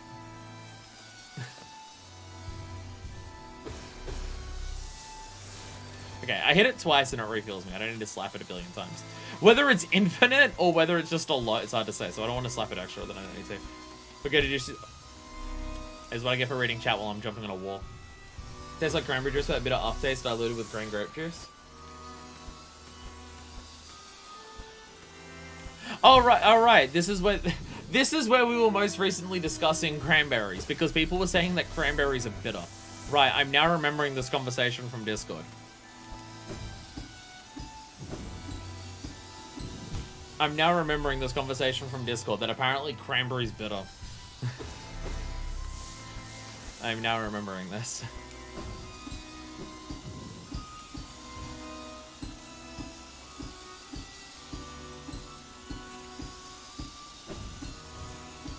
There we go.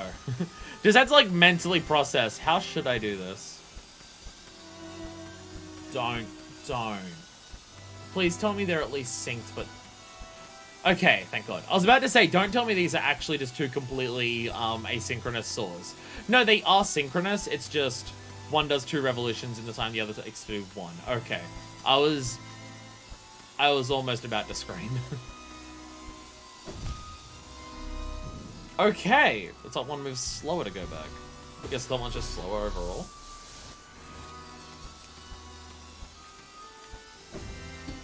I'm sure, by the way, that all these spinning blade particle effects, or just the graphics of it, are doing fantastic for the bitrate on Twitch. I'm sure Twitch is just loving the bitrate here. Hopefully the lag's fine. It's been pretty fine for me. Oh, well, there you go. There are 40 different types of orange spray cranberry juice. My grocery store, 30 is 30 more of the no-name brand. I don't even know if my grocery store would have cranberry juice. We might have a carton of cranberry juice. Like, just a 1 liter carton. Maybe. I don't know. I feel like cranberry being a big thing is way more of an American thing. Damn it. Typically, when I hear about cranberries, it's from Americans. Like your cranberry, and have like your cranberry sauce with your Thanksgiving turkey or whatever it is. It doesn't much about cranberry juice. Cran apple is the best. Ocean Spray's a call-up, by the way. Ah, well there you go.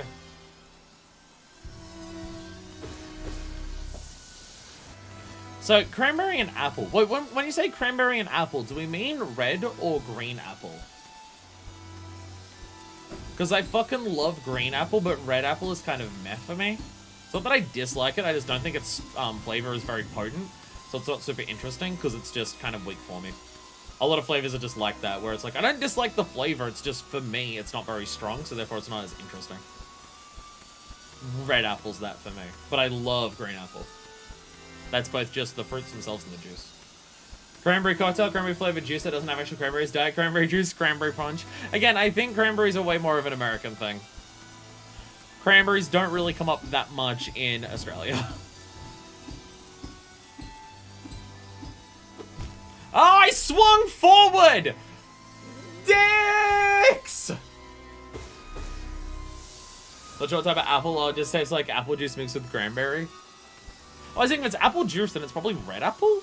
Because typically apple juice is red apple, or at least in Australia, it's typically red apple. I mean, I'd probably like the cranberry part. It's just, adding the apple for me would probably just take away from the cranberry flavor. It's more that the branding is horrendous.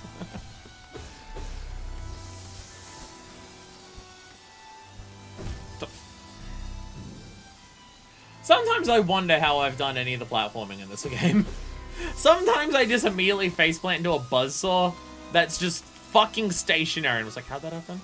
US, Canada, and Chile account for 97% of the world's cranberry production in 2020, apparently. This explains a lot about why I hear Americans talk about cranberries and not other places. This explains a lot. What about pineapples? Do you have pineapple come up a lot for cocktails? Because I'm now wondering if that's just how it is. Whatever juice is, like, super common where you come from just ends up being what it, a lot of it is. Because we grow a shitload of pineapples in Australia. So pineapples are a very common, like, if there's juice in a cocktail in Australia, it's typically pineapple. Not that we have, like, a ton of cocktails that, like, most of our cocktails would be, like, soft drink, soda-based. But if there's going to be a cocktail based on juice, it would typically be pineapple or orange. Cranberries are good if you have a UTI as well, supposedly very helpful with that issue. I mean, it's good information to know for a medical reason.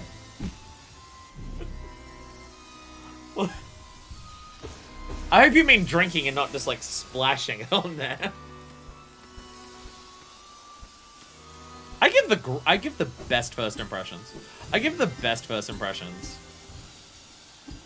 Where it's like someone's been in the chat for like fucking 10 minutes, and I'm immediately just like, so do you just pour cranberry juice on your genitals? I give the greatest first impressions. Anytime I've heard one of my friends get one, they always drink cranberry juice. How often do your friends get one? I was just sure there's a better idea, just right on there. Just right on the genitals. There we go. Clears it right up. Most bars will have cranberry mixed with vodka and pineapple for rum-based ones. Okay.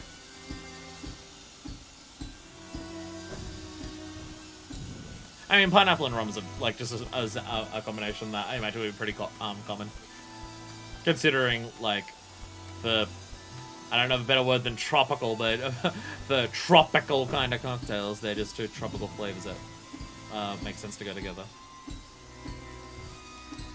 There we go. There we go. Is that gonna do what I think it does? Orange, pineapple, and cranberry are the only juices I'd expect a bar to have, though. Fair. Fair. Yeah, yeah. A bar would have the same things here. Like, other juices, not really. Oh! Hey! Nice! So if we die, we've permanently unlocked that. That's sick. A number of bars that I've been to have fresh apple, green apple juice. Like, they have a juicer on the counter specifically for green apple. I've been to quite a number of bars that have done that. Fresh, like, immediately squeezed, like, immediately pressed orange, green apple juice for cocktails is fucking delicious, by the way. Especially with rum. But that's, like, Frankie's. If you've seen the many times I wear my Frankie's pizza shirt, they had one. And it was the classic, just get your green apple juice and either vodka or rum or Fireball. But yeah, I've been in a number of bars with that. Stage 4 completed, and seemingly a shortcut unlocked, so we'd have to do stage 3 again. Maybe grapefruit, but I'd not advise. Grapefruit juice interacts badly with some medicine, and so does alcohol. I feel like if I've seen the only times I've seen grapefruit at a bar, I think has been at specifically distilleries. Like if a distillery has a bar, I think that's the only time I've seen grapefruit juice at a bar.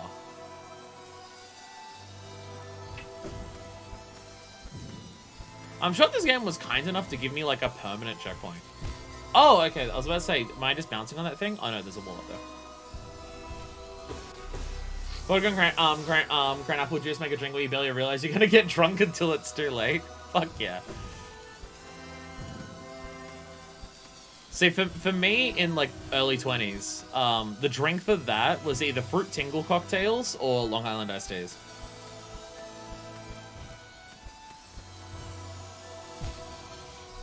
Okay, I'm gonna go down and around there. Like another thing with my dad where, when my family went on a cruise, and my mom was just trying to convince him to drink, and it was just like, here, have a fruit tingle, it doesn't taste like alcohol. And then he drank it, and it's like, oh yeah, that doesn't taste like alcohol. And then 2 later, oh, it doesn't taste like alcohol, but it sure as fuck contains it. Long Island iced teas, my mortal enemy, yet I always get one. Also, the problem is that the place that we used to go to, and this was from about the ages of 19 to 22, because it was close to where all of us lived. They would have a happy hour, which lasted for 2 hours, where Long Island iced teas were $6 each. And the bartenders were very irresponsible because they'd let you buy 2 at once. So me and Hannibal would frequently down 4 Long Island iced teas in those 2 hours. Not a good idea, but a fun one. Ow! Don't know Long Island iced teas were this strong as a teen. I mean, it is like it is about 4 shots of alcohol in a Long Island iced tea. There is a lot of shit in there. Allowed to call 19-year-old me a teen? Yeah, it's still teen. 19. Teen's not just, not of, like, adult legal age. There we go. Okay, so I'm jumping to that wall. Where do I go from there? Do I just drop around and go up the other side? I guess I do. Fuck. I don't know why I dashed there. I didn't need to dash there, but I dashed there. I'm harming my reputation here. Everyone knows me as the platformer god, and I'm harming my reputation here by not being a god at platforming. Everyone's gonna believe I faked all that Celeste footage if I don't do this. Within the next 5 minutes. Like, look at my alcohol tolerance was worse than it was. No, you were just slamming 4 shots of alcohol down your gullet within the space of about 10 minutes. It was more so that. I mean, also growing up, me and Hannibal also had a much higher alcohol tolerance than basically anyone else that we knew our age. I'm making really good time on this. I'll be honest, I don't know how much time has passed. I'm kind of in the platforming zone, where you could tell me that 5 minutes have passed since I've started this, and I'd believe you. You could tell me that 3 hours have passed, and I'd believe you as well.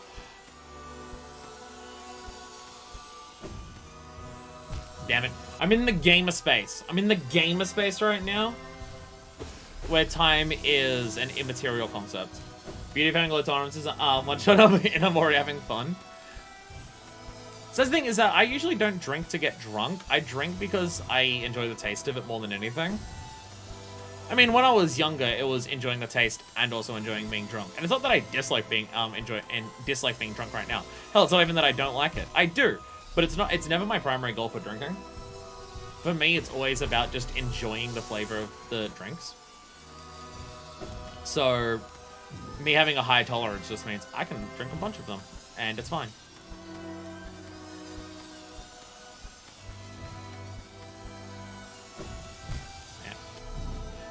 Though, as I'm getting older, I'm definitely noticing, not necessarily that my alcohol tolerance is dropping.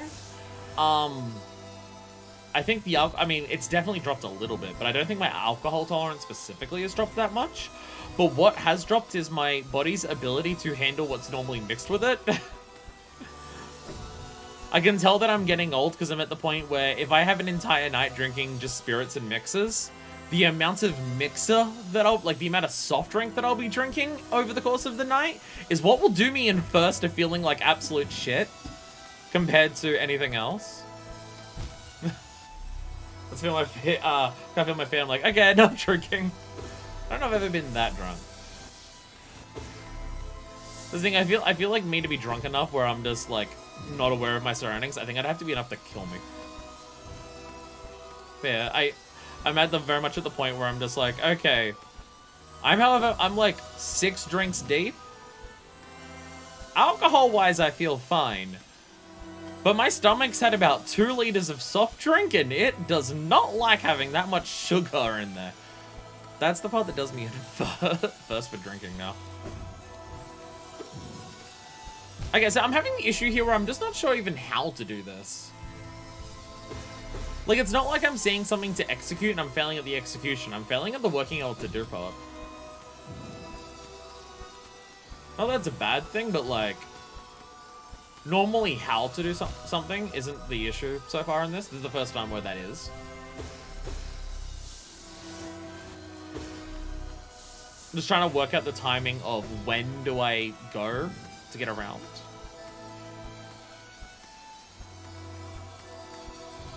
Which is how you can really tell that we're in Celeste territory. We have progressed past difficult platforming, and we have now ventured into the realm of puzzle platformer.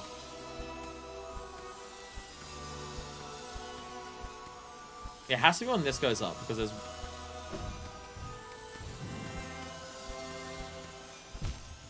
I mean, I'm calling bullshit on what just happens there. I'm pretty sure I didn't grab the wall to get the extra jump there. I'm calling bullshit on that, but I'll take the word for it. I don't drink a lot when I do. I never get hungover unless it's rice-based. Sake, the drunk gives me the worst hangover. I wanted to literally live in a cave. Oh, God. I don't think to be fair, I don't think I've ever been, like, smashed off any form of rice wine. Also on the idea of rice wine, sake is good. I do really like sake. Though, the only sake that I can buy in person here, that isn't shipping online, is very low quality sake. So having good sake at home is not something I have. However, there's a rice-based one that I prefer over sake, and it's a rack. And a rack is fucking amazing. Oh my God. A rack is so good. It's Balinese rice wine. It's so fucking good. Typical Thursday night night uni involved a bubble tea, raspberry Kahlua slushy, gym-based hotel, and a horrible shot with a vulgar name. Oh God, there's so many of those. Wet pussy. Sex on the beach. Whatever that cowboy one is.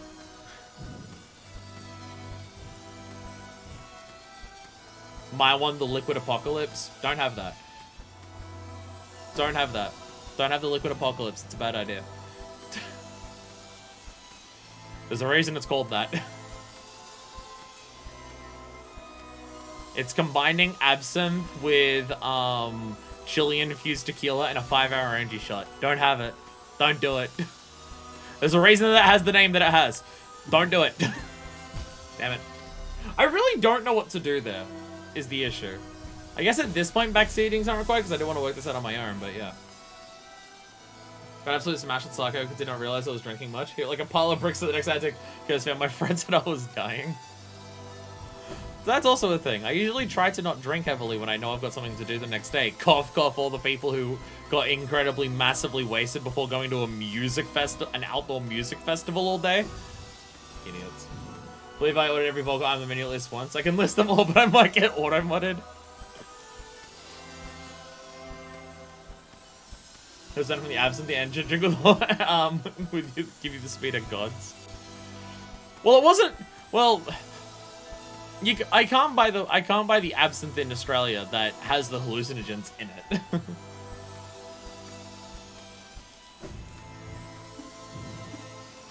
There's a specific type of absinthe that causes the that has the hallucinogen in it, and you can't buy that in Australia. It's explicit. It's illegal as hell.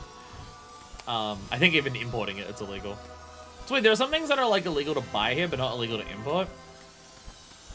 Laws are weird.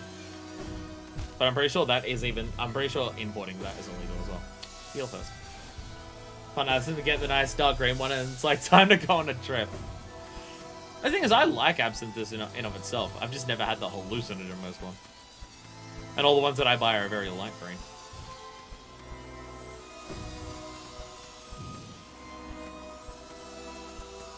I don't even drink that frequently anymore.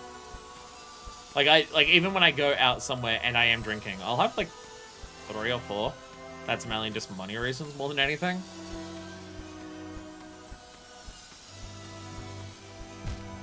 Fuck. I was paying too much attention to the saw blades to try and watch what I should do.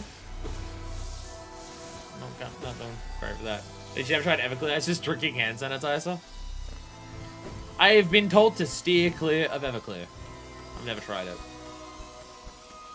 But I have been told to steer clear of Everclear. Ow! Okay, that was just bad timing on my behalf.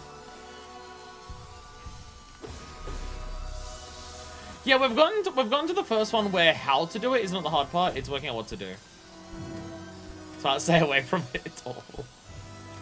I love how many alcohols exist, where the whole idea is just, alright, what's the purpose of this alcohol? To be awful to drink. Why to sell it? Because there are people of a certain age group where they want things that are awful to drink.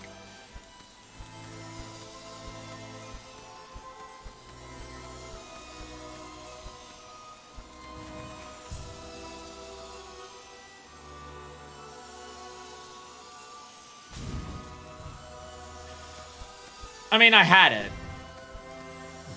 9%, ABV. Doesn't that sound appetizing? It sounds like hell. Absinthe that I buy are like 70. Sex on the beach, wild sex, nymphomaniac, porn star, punishment, fuck.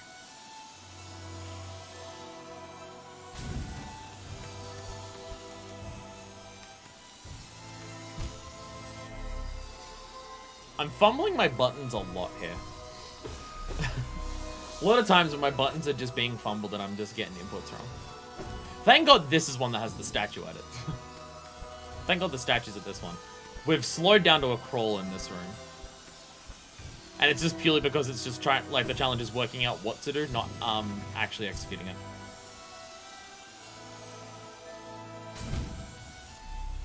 Well, it's too low on that one.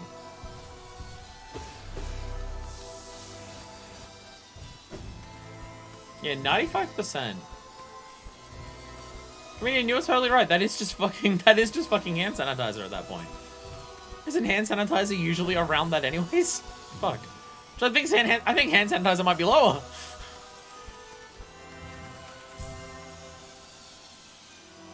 Blowjob, big goose, orgasm, quick fuck, sourpuss. At some point, people are just taking the piss when they're calling cocktails these names. See, I get up there and I'm like, okay, I can jump up there, but then I gotta get around to the other side and avoid those. And it's the timing of how to do that that I got no fucking clue here. And sometimes it's at least 60% usually. Okay, so absinthe is higher. Absinthe is a bit higher. A little bit. Okay, whoa. Dude, this is gonna make me want to take a drink afterwards. Nah. Do the thing.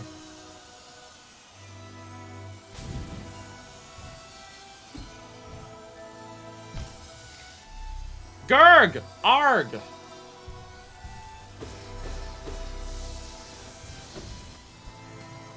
Again, it's just trying to work out how to do this.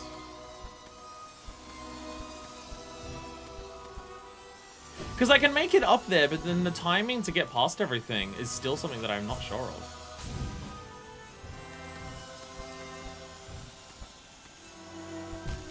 Fuck! Oh god, I had it closed. I don't think you can't cancel a crystal dash in the middle of it, right? Once you start, that's just an input thing. That one you can tell me, because if it's an input thing, then I've forgotten. You can't. Can you cancel a crystal dash in the middle of it, or once you charge it, you have to do it? I mean, you can do this. I know you can slow it down, but once it's fully charged, you have to execute it, right? I don't think there's a button that cancels it. You can cancel it once it goes, but you have to go some distance, and I feel like... Don't remove the Dark Desire from their menu. That one's expensive. Buddy of mine makes moonshine, it's super good. He also makes soft drinks with cane sugar. Explicitly, I'll buy soft drinks for my friend because I cannot stand corn syrup in my sodas. Thank God I live in Australia. A lot of our sodas are already made from corn syrup, or at least Australian ones. So like, I think if we get Coca-Cola, it's still corn syrup. I don't think they have... we don't get like the Mexican Coke that has cane sugar in there. But Australia makes a lot of cane sugar, so a lot of like Australian-based soft drinks still have cane sugar, which is good because cane sugar is one of my favorite flavors. Rather speak a little slush. Yeah, I don't live in that city anymore. By the way, back to Everclear because it's a nightmare. According to manufacturer, Everclear should be viewed as an unfinished ingredient, not consumed directly. You can't make an alcohol, brand it as an alcohol, make ads for it, tell people to buy it and drink it, and then turn around and say, not designed for human consumption on it. I don't live in that city anymore, might have doxed myself. Oops, you don't live there anymore, so it's fine. You don't live there anymore, so it's fine. You doxed where you used to live. That's okay.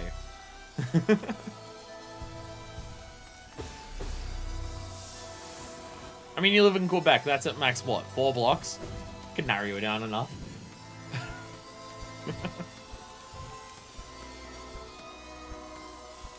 I don't think it's doxing you to say Quebec. 1, I think you've said it before. But also, 2, you're Canadian and you speak French.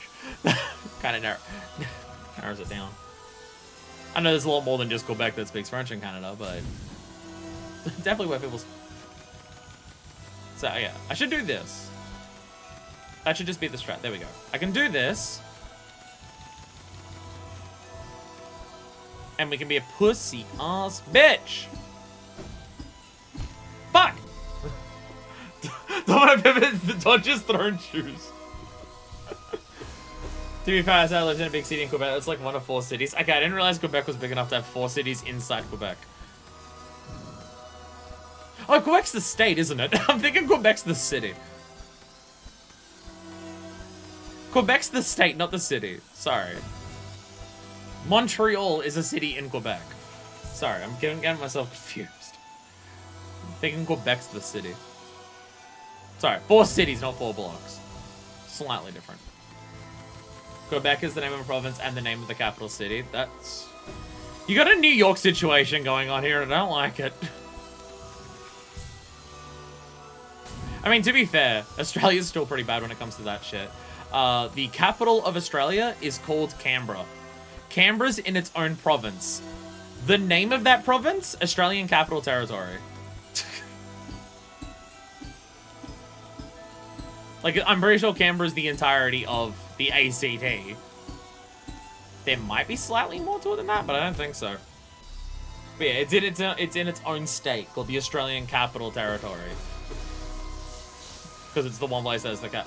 If you're wondering why they do that, because it's also in the middle of New South Wales.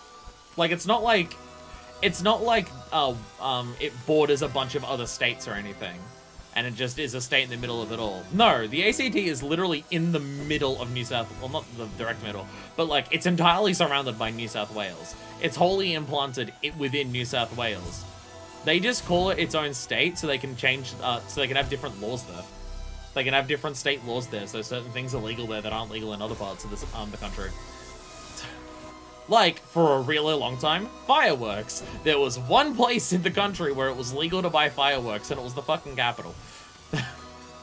So if you ever wanted to buy fireworks, you'd have to go there and then bring them out. Which my dad did a lot. My dad did a shitload. It somehow didn't kill me.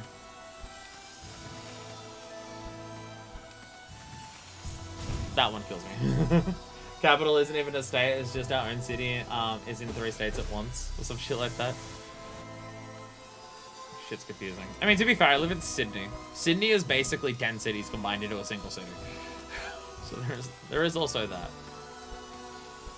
It's great. I can say I live in Sydney. And that doesn't narrow it down very much because it's one of the largest cities in the world by landmass. Because we cheat. Okay. Tap, tap, tappa, tappa, tappa. Tappa, tappa, tappa. I can cheat. Bouncing on this one seems really hard. Okay. I'm on a platform. I'm on a platform. Will I respawn here? We don't know. I don't trust doing this. Oh, I can see why I shouldn't have trusted doing this. Shit! Okay. Okay. Now we can't get health back. Now I have to do this next section within a certain amount of health. Otherwise, I will die.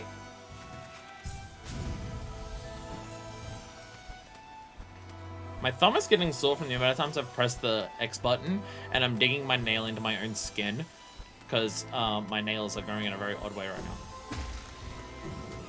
Fuck, I swung forward. Stage 5 completed though. I thought the stages were where the statues were. Yeah. My nail's like shaped in a way where the side of it's kind of digging into the side of my thumb, and especially the way I'm pressing it, so, like pressing it directly in a way that presses that in there more.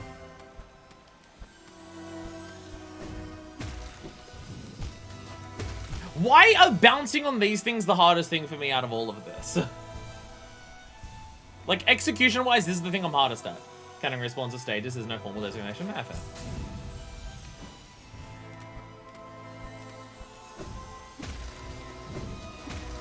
For some reason, bouncing on these things is the thing that I'm finding the hardest.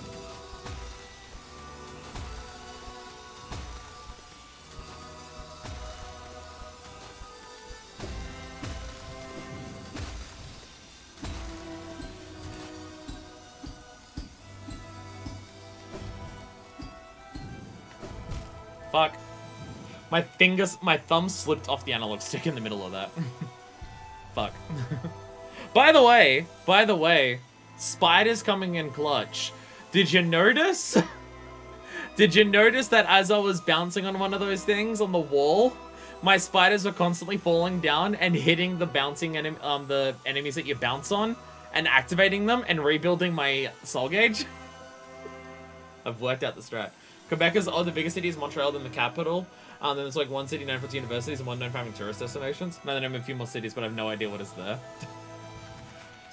Spiders continue to be the best charm. They really are the best. City designations are confusing. Like, thank God the spiders aren't fucking me in terms of actually trying to bounce on these things in the first place, but like, I can just stand here. And just every time it comes back. Look, they're bringing they get my soul gauge back. I can actually just stand here and grind out soul gauge by just bouncing on this. That's... Let's go.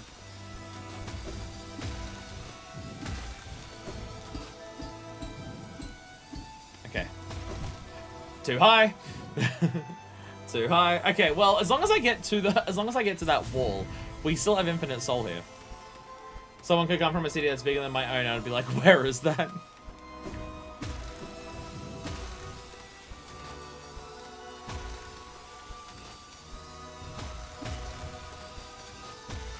And Sydney's not quite like that, it's just more so...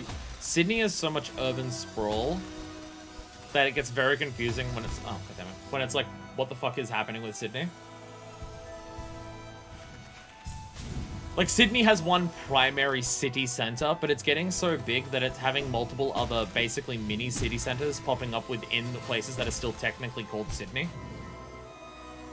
and you would look at it, and you'd go around and just be like, that shouldn't still count as Sydney, but it does.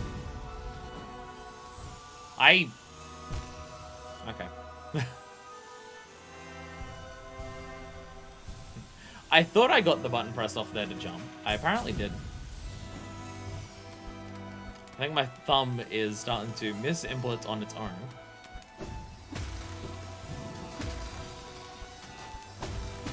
Okay. Now we're gonna stand here for a bit.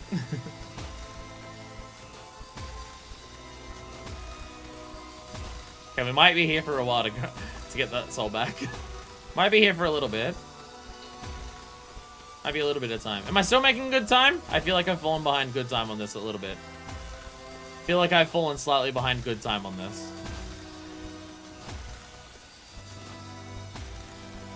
I feel like we got to this room and it's really slow to a crawl.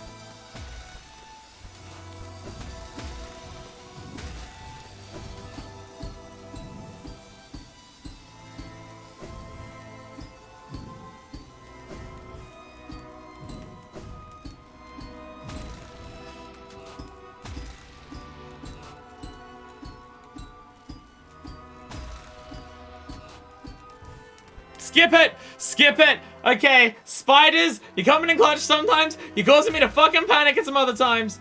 Oh dear God. See, making good time would have given up like an hour ago. I have zero patience for these things.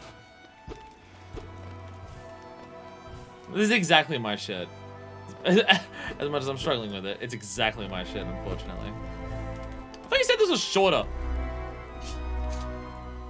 Oh God, no. Okay. I thought this was meant to be shorter.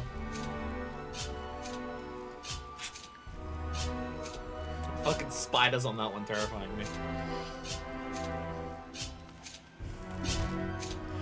Okay, if you bounce too low, they're still gonna hit you. You very much need to memorize the height of them. Don't think it's been an hour. I think it has. I think we started this at 1:30. It's been 2:25. Okay, like 55 minutes then. I should have dashed. We were doing non-platform before. Hey, it's almost 3 AM. Been also able to catch you again sometime. Thank you for tuning in. Thank you for the raid. Been good to discuss all of our various misadventures with alcohol. Hope you haven't gone insane by watching this. Also, yeah, I stream really late, so raiding someone after your own stream and then staying around for a while, it's gonna be very late. It's been exactly an hour so far, see? And we're gonna be here for another hour. Let's go, pod.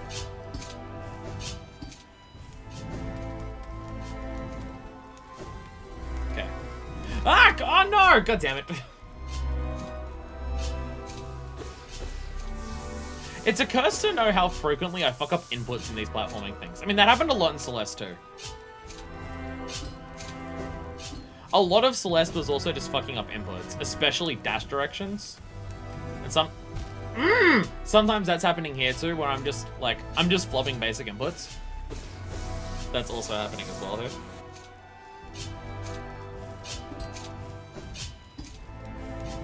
Was that as bad at video games and then White Palace happened?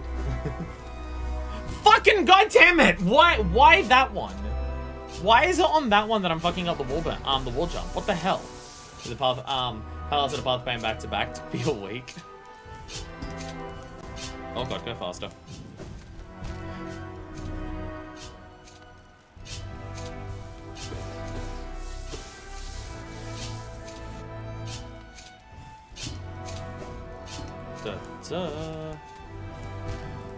Why can I not wall jump on these?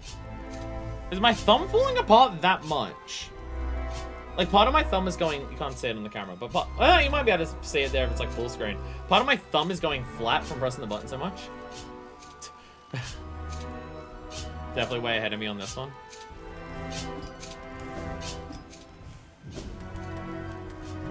I don't feel it. When I fuck up these wall jumps here. Okay. Where are they? Yeah, okay, good. Damn it! Damn it!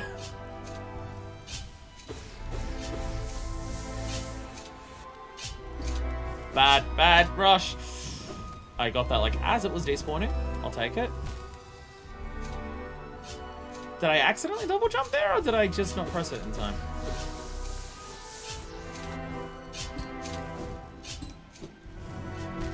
Lack of coyote time is punishing me here. Apparently I use it a lot in Celeste. They play only 1 hour a day at lunch during internship. They got me into the game would cheer me on. So you didn't spend that many hours on it.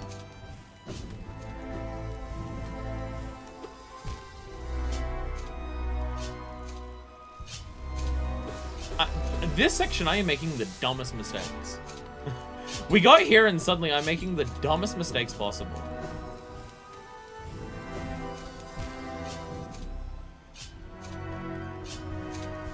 These are just all dumb mistakes that I'm making here. What the hell's going on?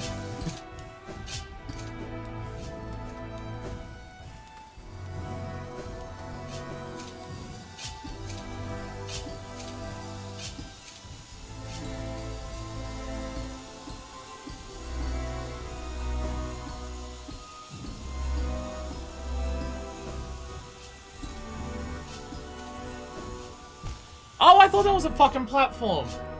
Oh, god damn it. I thought there was a platform there. The rail that the saw runs on is like flat and it was right above the ground, like where the spikes were.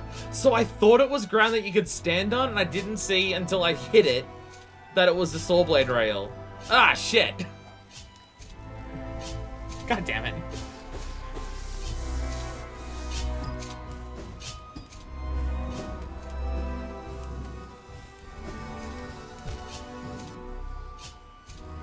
Why are the wall jumps in this lot? Oh, oh. What?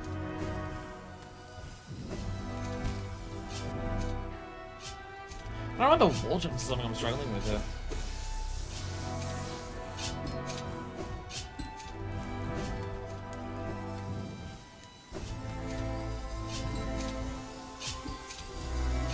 Fuck! Jumped too early. God, I'm not ready for D&D tomorrow. Is it because I'm keeping you up late? This is why I was apologizing. I'm not ready for D&D tomorrow either. And by D&D, I mean Final Fantasy XIV Online. Last session kind of sucked. Oh.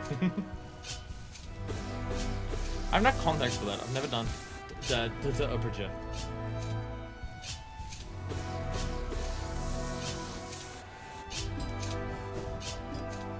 Once I started knowing people online, I started knowing a shitload of people who have done tabletop games. Because I never knew people in, like... Damn it, too low. I never knew people in person who had done tabletop games, and then I started knowing people online, and apparently fucking everyone has played tabletop games. And so I'm just like, oh, okay. I got far enough to actually wall bounce immediately. I was trying to double jump. Wow, okay.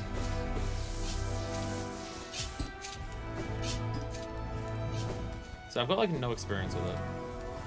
Probably why I'm trying to lean. God damn it. Why am I fucking on the wall jumps right now? What the hell?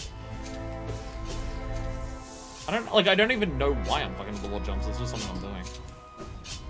I think I'm leaving them too late. Like I'm actually too low on there when I can't actually technically wall jump. I think that's what's going on.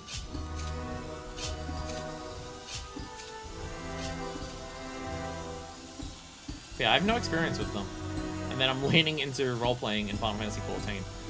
Probably because of my lack of... God damn it, why did I double jump? See, this section's pissing me off, not because it's particularly hard, I'm just making stupid mistakes. And it's not even a case of, oh, the section's difficult, so it's hard to do. No, it's stuff that I shouldn't be fucking up that I'm fucking up. It's not even like, oh, the challenge is I'm doing better. No, I'm just fucking up like basic inputs here. They're very fun with the group you like. That would explain why I've never played them. I don't like people in Australia. That would explain why. People in this country are fucking awful and I don't like them. That's not for damn likes to admit these challenges are incredible. I was thinking it'll be epic.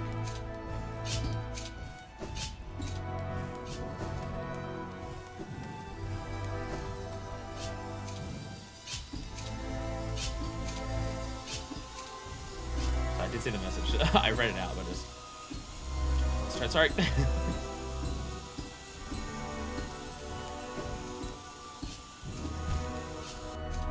Look at in my head, I'm like, my character is gonna sit this one out. So there's also that. I don't think I can play a tabletop game that relies so like as heavily on math and stuff as something like D&D. I don't think I could do that. I know, damn it. I know there are plenty of tabletop games that don't do that. I don't think I could do that. Because just trying to work out that much math while playing something, it would take me too much focus to do that I would struggle on focusing on role-playing. And the only reason and the only desire that I would have to play a tabletop game is for the role-playing element. Like, the mechanics are not what would draw me to why I think it would be fun to do. I'm not even getting on there. It is actually pretty light in the maths these days compared to some systems out there. Okay, so what I'm hearing is that tabletop RPGs are not for me. What I'm hearing is that they're not for me. It's not that I'm bad at maths, it's just... I'm not quick at it.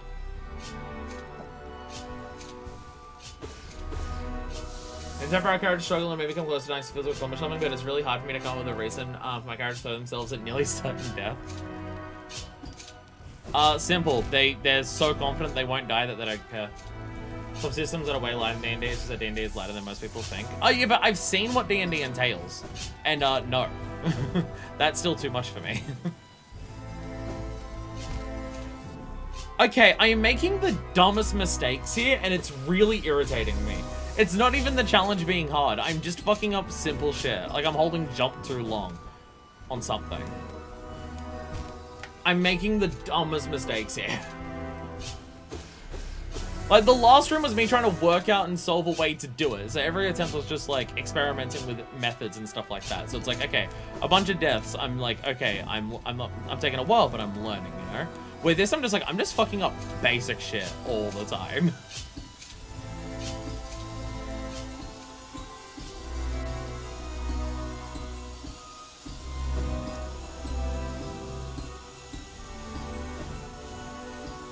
Okay, gotta wait for timing on this one. Here we go. That is really fast! Okay, that one's really fast. It's significantly faster than the others. Okay, don't know what you're meant to do there then, because I haven't seen past it to actually know what I'm even meant to do there. Shit, okay. Gotta get there and actually look what's past it more.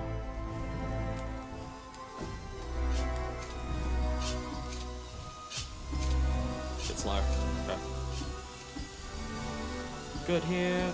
Bop, beep, bop, bop, bop, beep, bop.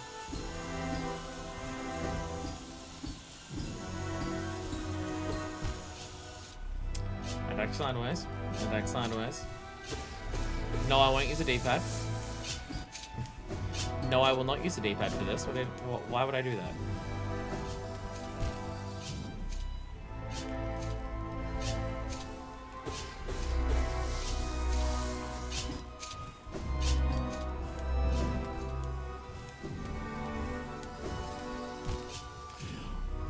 Oh my god! Stop it! Fuck! God damn it!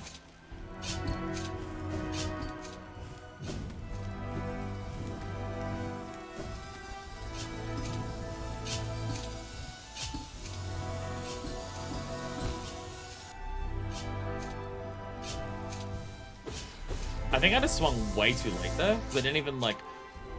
I don't even think my bounce had, like, really started by the time I got hit.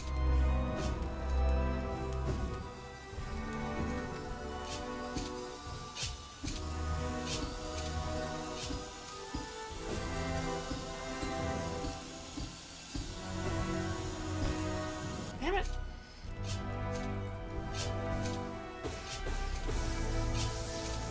So this room's shitting me. Purely because of my own mistakes.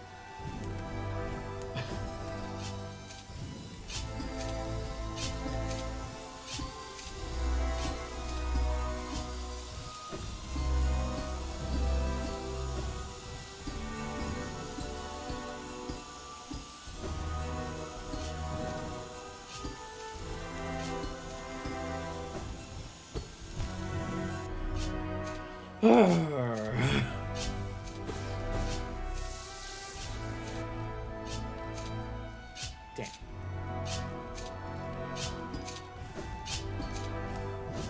Like, I was so close to making it that time, all I had to do was attack down. Or if I attacked down, I would have hit that saw blade. But me moving back to try and get to it, I didn't hold down enough, and I attacked to the side. D&D edition is 5th edition is pretty light in math. You can do most computations in advance. Okay, so you're using the word computations there, which tells me that there's enough math involved that the word computations is showing up, and is therefore too much for me. Sorry, I'm a Final Fantasy 14 player. We struggle with divisibles of 4.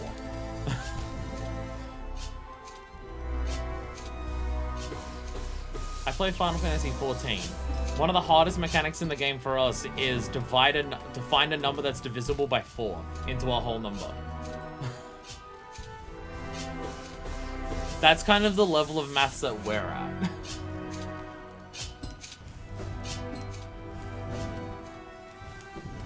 That's not even a joke, there's literally a raid that does that, and it's a mechanic that people are bad at.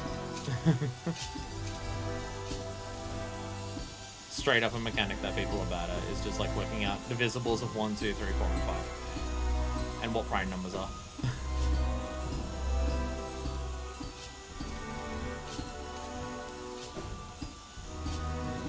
Ah, shit!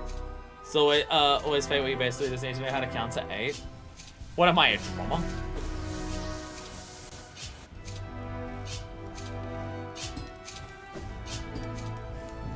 That's too much for me. 4. Higher than 4, no.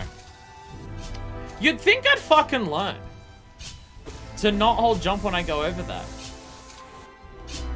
But you'd be wrong. So it's one of those issues where I've made the mistake so many times now that my muscle memory is saying to make the mistake. It's one of those fucking situations where I've done the mistake so many times in a row that my natural instinct is to make the mistake. So trying to correct it is having to do the active thought. By far. Okay, that sword blade was a lot higher that time than it normally is by the time I get there. Balls.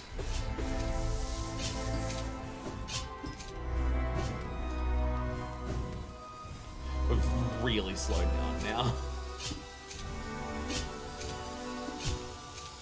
We've slowed right down now. Have I been in this section for half an hour? I think I have. Looking at the times when we got here, I think I've been doing this section for half an hour now. It's gonna be most of the stream, I'm sorry. God damn it! Rolling name is tied to one of your 6 abilities and the DM asks you to roll, he'll name the ability. You're not going to be able to convince me that this isn't too much maths for me. You're not gonna be able to do that. I'm warning you that now. Fuck!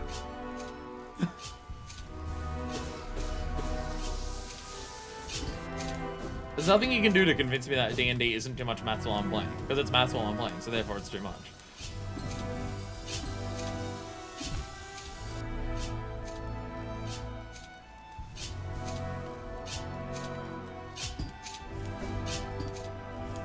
I was struggling to add 4 single-digit numbers within 90 seconds yesterday for Final Fantasy 14 in Triple Triad. You can't convince me that D&D is not too much maths.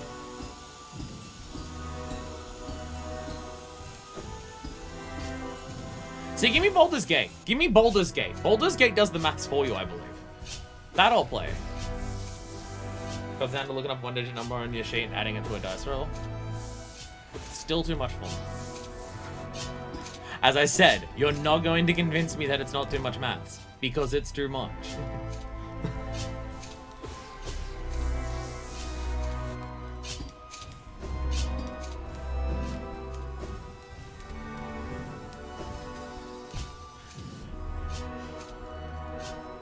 I do that again, I'm going to be very disappointed in myself.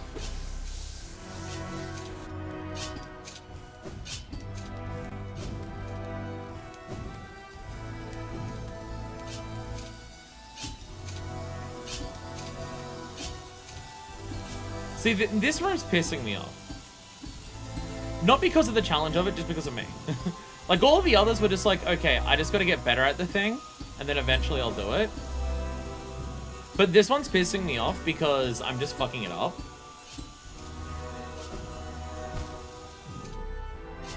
Okay, I think that last one for the spike that shoots up and down, I think you can wait on that if you time it out right to bounce on that. Pulse gate shows probability of success whether you have, well, something which is rather intuitive. But also that the game does all the maths for me.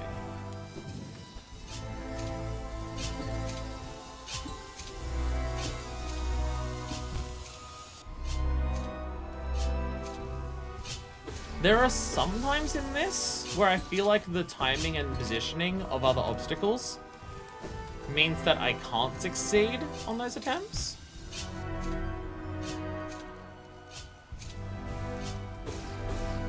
But I also know that I'm just not being patient and waiting when something doesn't line up for me to just clean shot and go through it all at once. Ah, double jump!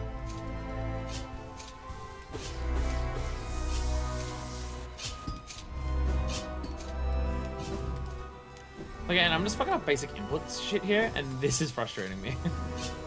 Or I'm just making stupid mistakes. Like, most of my deaths here have just been to that.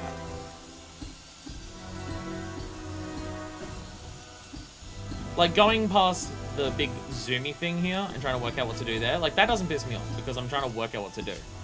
I don't... Yeah. Fuck. Okay. That is harder to do, but yeah, you can do that. If something that's less 50% success, I don't even want to try. Ah, Mario and Rabbids Kingdom Battle idea of playing. Which is when my name will put me against us at 5% chance of success and may die if I fail. And that just doesn't sound like a good idea to do. That just sounds like actively a bad idea and you shouldn't do it.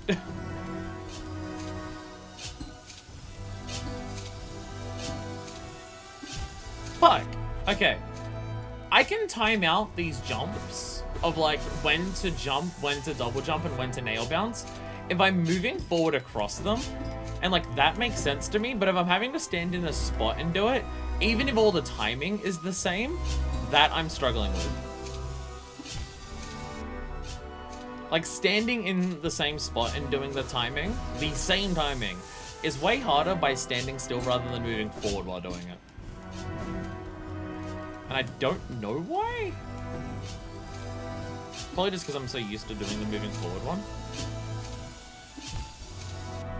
Like, I tried to do the same thing again, I just completely nope.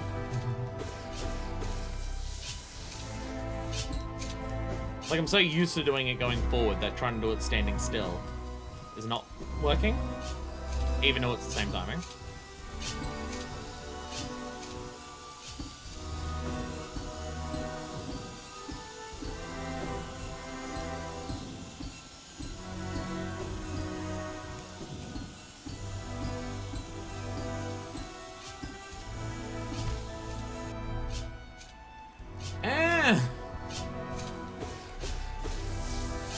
Again, why can I do it moving but not standing still? Cool, I'm doing the whole jump on there. Oh, this is gonna go great. Oh, this is going great.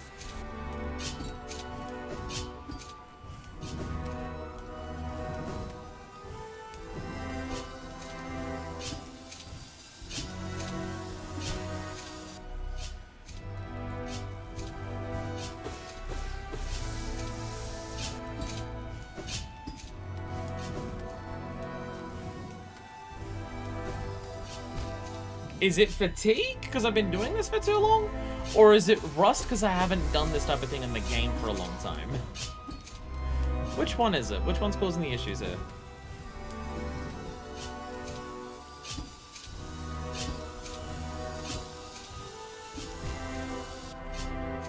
I'm gonna get a Sharpie and draw across my monitor. Okay. I'm gonna get a Sharpie and draw across my monitor of where the line is of where the spikes come out. So I know.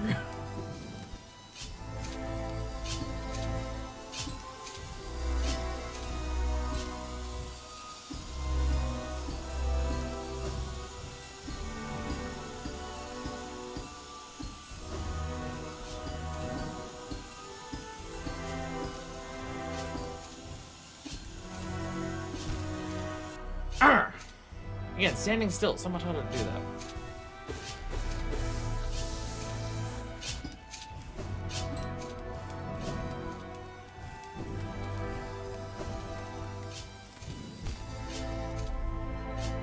I don't even know what my brain did there. Like, I'm just fucking up now. It's just I'm fucking up. I'm fucking up and I'm getting worse at it. Because I'm doing stupid things more. I'm hitting that point that we'll hit in, like, certain parts of Chapter 8. Or just even certain parts of Farewell. Where I've been failing at the thing for enough attempts in a row that attempts are going to start getting worse until I push past that wall. Very much familiar with that idea from Celeste.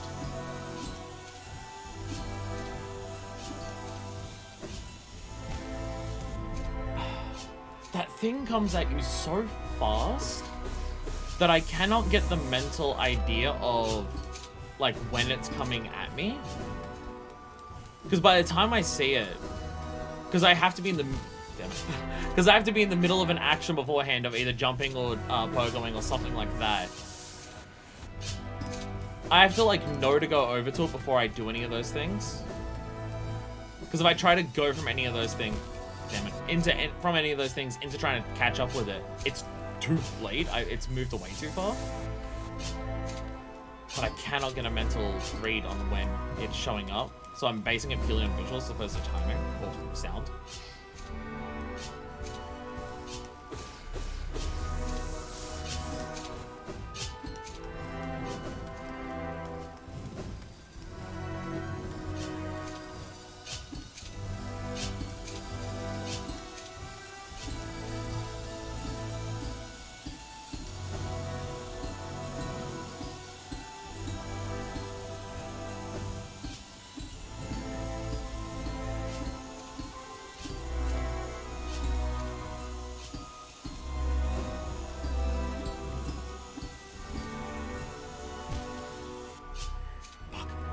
Fuck! That thing moves so fast, I can't, like, again, mental timing of where it is at any time. It's really hard for me to work out, because it's so much faster than everything else. But I decided to climb the Everest before lunch. I set out in the end, only the mate just sitting on a broom made it, which was really epic and cool, but, like, we have climbers in the group. I selected for them, we tried to climb, we fail. Yeah, making it that hard that it fails and doesn't pan out kind of sounds like what you don't want to happen for your tabletop game. I should have waited on the last one.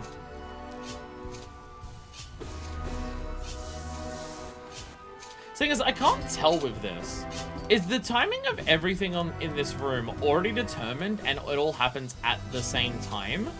Or does the timing of everything trigger once you get close enough to it that it's within range of sight or sound? Because I actually don't know.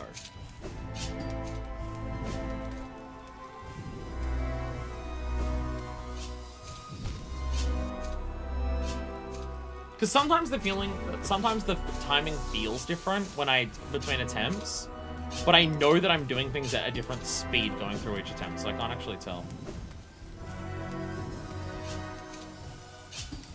Again, when it comes to, like, platforming, this also happened in Celeste, where once we get to high-level platforming, me understanding on a mechanical level what's happening or what's going on, there's too much to process that I can't actually know any of that information. I just need to get a feel for what I need to do, and then I can do it. Like, I can't go, oh, this happens with this timing, this happens with this timing, so I need to do this at this time. That's not how I play hard video games. I can only play hard video games by just getting a feel of what I should do, and just knowing how to do it by just going, I know I should be doing this, so then I just do it. Because trying to actually, like, mentally, consciously keep a track of what the variables are or how things are doing, not something I can do super well. See, it's something like that. I was already going up high to get ready to bounce on it again, but then I saw it come up. So I'm like, oh, I'll chase it. But because I spent all my time going up, I only had, like, the falling distance to get there, which wasn't enough to catch up to it. Ooh.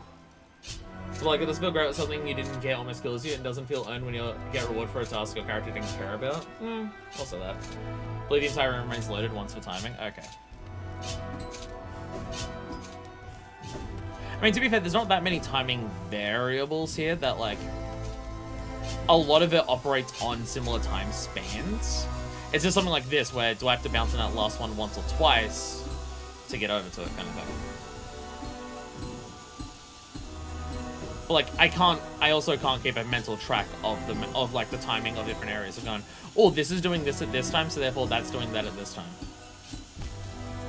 Like, trying to keep a mental track of that stuff is just, nah, it ain't happening. Like, I can't go, oh, this is happening then, so this will happen at this time. Like, I go, oh, this saw blade is at this moment when I went past it. If I move at this speed consistently through the rest of it, therefore this saw blade that's really fast will be at this position. Like, I can't do that. I can't do that stuff. I just have to get a feel of, I do it like this, so therefore it works like that. Or much simpler reads of, this is doing this, so therefore this is doing this. One immediate cause and effect is about as far as my brain can process. Which, hey, comes up into a conversation that's come up a lot lately of, like, the Professor Layton slide puzzles. They require working out multiple cause and effects in a row in sequence before you do them. My brain can't do more than one. How much of that is just intelligence and lack of an ineptitude, and how much of that is just bad memory? I have no idea.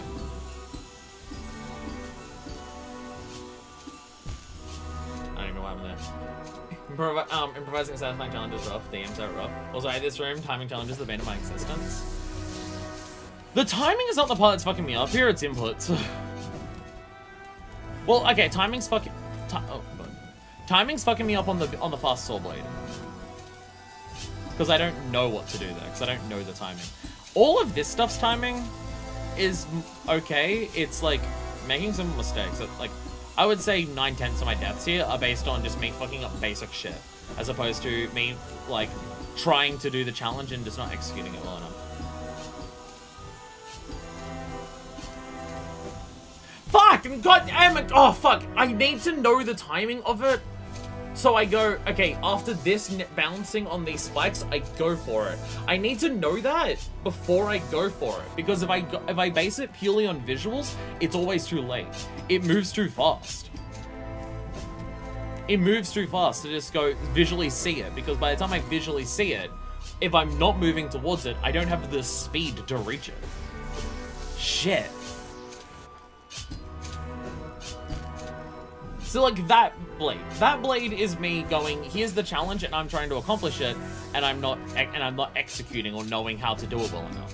So like that part, I'm not frustrated at, because it's me just going, okay, we're gonna work out how to do it. Everything up to it is just like, if I fuck it up, it's just like, yeah, I'm just fucking up doing something that I know I can do, and I have no excuse to not do. Where that one is, okay, I gotta work out how to do it. Either from a physical input perspective or a plan, strategy, mental process of how to do it idea. Fuck! I tried to go for it that time and I still didn't reach it.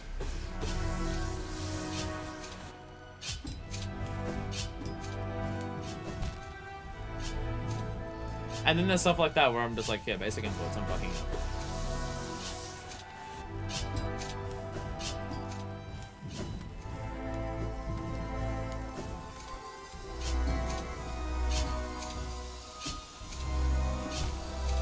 The great thing about being me is that I'm wildly inconsistent at skill.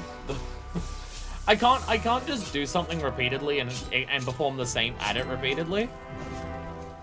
Because my liability to make mistakes is so high. And again, I don't know how, like, which different aspects of the various ways that I'm fucked up is more likely to blame for some of that.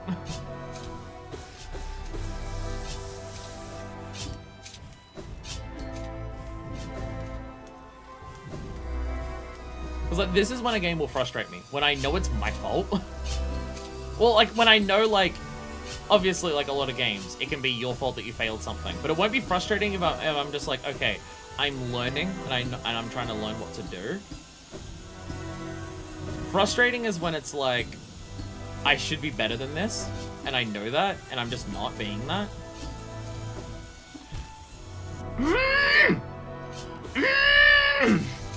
I don't know the timing for that one.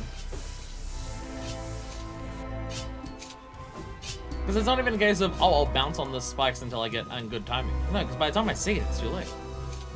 I need to go for it before I see it or hear it. Shit. Does it move at like the same Does it do revolutions at the same speed as the other ones, but it's just moving further? I think all the saw blades leading up to it, at the very least, are doing their revolutions with the same timing, just they have different distances to move.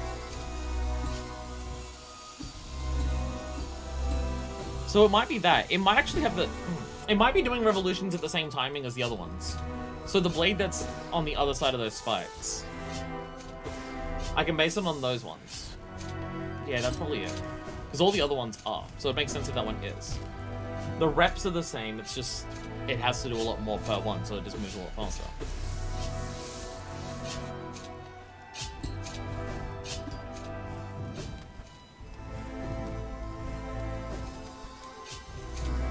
That was just bad. Or a ratio thereof. Yeah. Yeah, it's either the same number of reps, or it's like a clear ratio of this one does this many reps to this one's that many reps. Which we had before. Where one was doing 2 reps every time the other one did 1. But it was exactly lined up like that. We did have that before. So maybe it's doing 2 for all the others 1. But it also has a lot more distance to travel, so I don't think it would be that. If it's doing 2 for all of the others 1, with its more distance to cover, it may not be that. Unless it's only doing 1 for all the others 2, but even with its extra distance, it still is physically moving faster. I mean, it could be that. Thanks to that giant light orb that was like right in front of the spikes that I had to jump on it. I still bounce on it, but goddammit. Very excited when in like 15 minutes we find out that those have a limit of how many they give you. Very excited to find that out.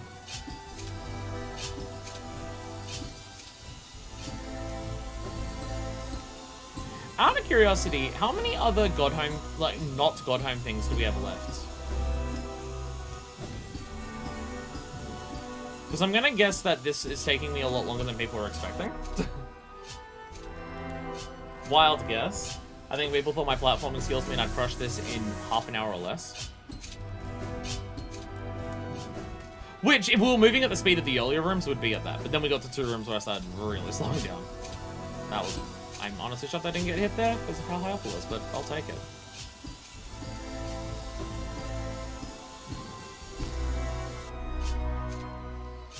That one specific saw blade there, for whatever reason, I don't know if it's coming up on your screen, but at least on my screen, it's having like some Z-fighting. Well, not Z-fighting. V-tearing.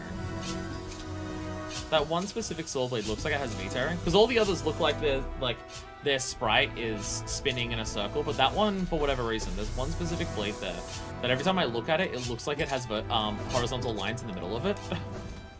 And I'm just like, is that one specific blade V-tearing every time we go faster? I mean, I know this game V-tears a lot with the way that I'm recording it. Yeah, this one here. Because the other ones don't have that, but that one does. Maybe it's just because it's the bigger one. Because I can't see it on this one either.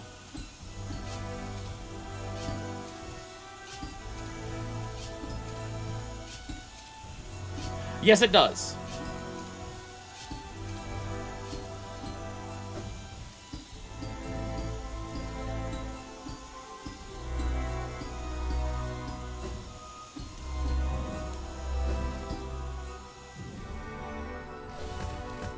Hi there, friends! Really?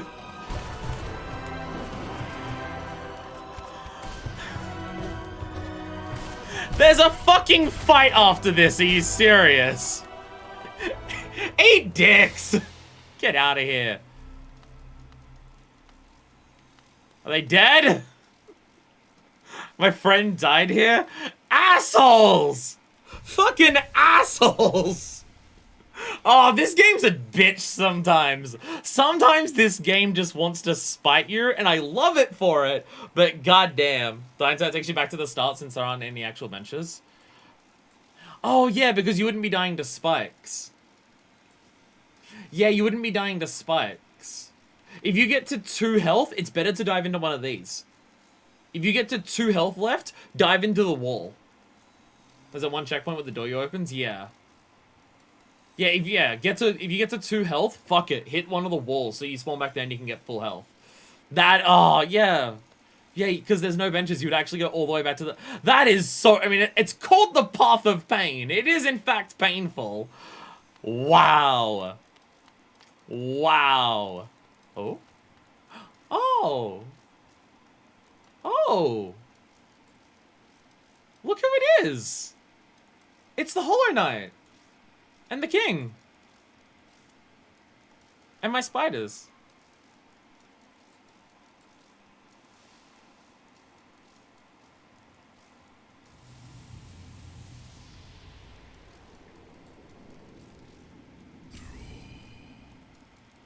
A journal.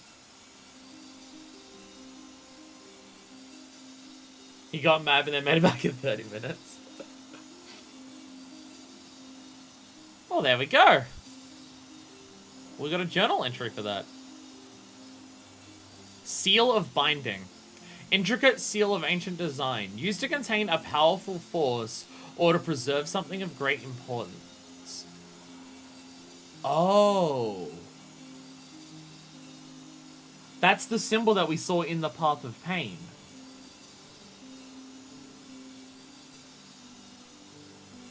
That's the symbol we saw in the Path of Pain.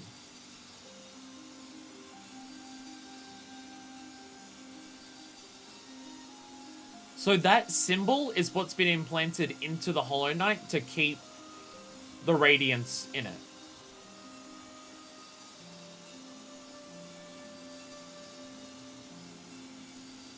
But also, you see there, which I think we had hinted at before when we saw them.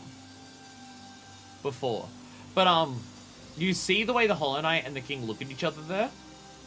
The whole idea of the Hollow Knight, the whole idea of it was to create a being that was hollow, as in it had no thoughts or cares or anything. The whole point of it was to be completely and utterly devoid of any form of thoughts or emotions or anything. Because the whole idea of how the Radiance works is that any thoughts or ideas or mental processes or anything that you have, it latches onto any of those and twists it into worshipping it, from my understanding. I mean, the first part I'm pretty sure of. Whether it's extra explicitly worshipping it, or worshipping the light, or whether it's just to turn it into the infected thing to spread the infection specifically. That I'm not sure about. But I'm assuming it's a reverence thing based on the statue that we saw in Hollowness Crown. Like, people built a fucking statue to the Radiance. So I'm assuming it would be... It latches onto any thoughts that something can have, and just twists it into that thought process is now about me, the Radiance. So the whole idea of the Hollow Knight was to be something completely devoid of any thoughts or emotions. So that the Radiance could be shoved inside of it and it wouldn't be able to break out. Because there'd be nothing in the Hollow Knight for it to latch onto. To start taking over the Hollow Knight. But the Pale King formed a connection with the Hollow Knight. Even if slight. Even the smallest thing would be enough for the Radiance to break through with what it is. An idea instilled. Yeah, that's the word that came up before, yeah. The phrase, an idea instilled, yeah. So, even if it wasn't a strong bond that the Hollow Knight and the King had, the fact that they're sitting next to each other, just looking out at the horizon, and they share that glance with each other, that's enough. That's enough. That eventually that the Radiance can latch onto that idea and slowly take over the Hollow Knight, which is what happened. Which is, again, the whole idea of the bad ending of this game. The whole idea of the bad ending of this game is that the Knight, your character, is going to become the new seal for the Radiance.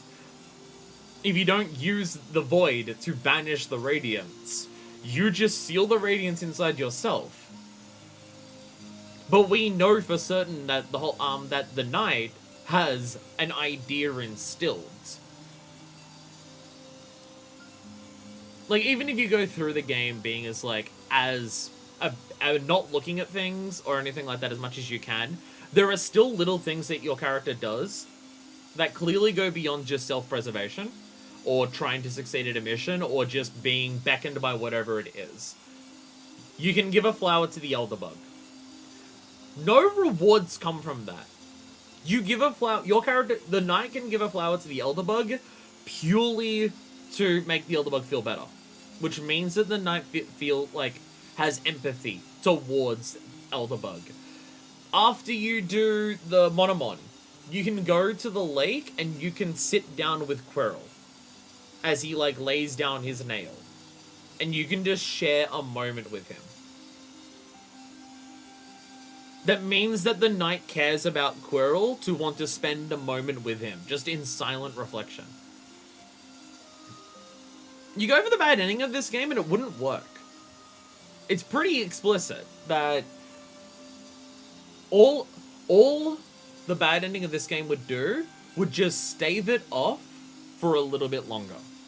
It would try to keep the perpetual city going for a little bit longer, and it wouldn't do anything, long term. It wouldn't be a solution. At some point in the future, there would be another that rises from the void to take up the mantle again to kill you.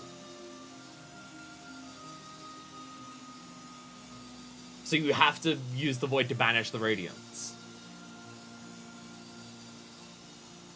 But the game's really good at getting that story element across with very, very few words. Faith in that is definitely a subject of a debate among lore enthusiasts, yeah. I mean, I think the way the game implies it is that the bad ending of this game wouldn't succeed. Long term, it wouldn't work. I mean, to be fair, we also don't actually know whether banishing the radiance does either. I mean, we saw, I love how much of that story is told completely non-verbally. It's done very well. It's done very well, yes. You just get some of the lore ideas with some word texts, but then everything that happens with the characters themselves is... everything character-wise with the Hollow Knight and the King is not explained in words. You might get some of the lore implications to piece some parts together with words, but yeah. Hollow Knight and the King are pretty much entirely non-verbal. Other than the statue that just says, through its sacrifice, Hallowness lasts eternal, for the Hollow Knight. Other than that statue, you don't really get much words for them, but they do give you, oh, this is what happens, this was their plan, this is why it didn't work. It's done very well. It's done very well. So, obviously, and I know Team Cherry haven't played Dark Souls, but where this game draws its inspiration from is clearly similar ideas of where Dark Souls draws its inspiration from, aka Metroidvania games. So, the fact that they've come across a lot of very similar ideas from building on the same foundation isn't that surprising. If they say they haven't played Dark Souls, I buy it. That's fine. I'm not claiming this is Dark Souls and they totally have played and they're copying its book. I'm explaining why they would reach the same conclusion, but also why I think this game's better at it. I feel like Dark Souls, certain entries are definitely worse than others. Certain entries of Dark Souls are definitely worse than others, where a lot of... Because it's a very similar concept of the story that's happening here in terms of there was a great kingdom, city, nation, whatever. They were faced with a problem that, would consume the entirety of its existence. It would consume everything with this, ultimate ordeal that they had to face. Of either just, hollowing out various things that happen, of Bloodborne with the hunter's dream taking over things, or just people getting affected by the blood, or the infection in this, and then they have a plan, it goes wrong, and you come into the game after shit's gone wrong, try and break this cycle of what's going on to try and create a future where this cycle is broken and it doesn't just continue on forever awfully. Which again, you can draw that same thing from Dark Souls. You can have a similar idea for Dark Souls for that without coming to Dark Souls for that, because that's just breaking cycles, futility, destroyed kingdoms, desolate, lonely ideas, and a lot of that also comes from Castlevania.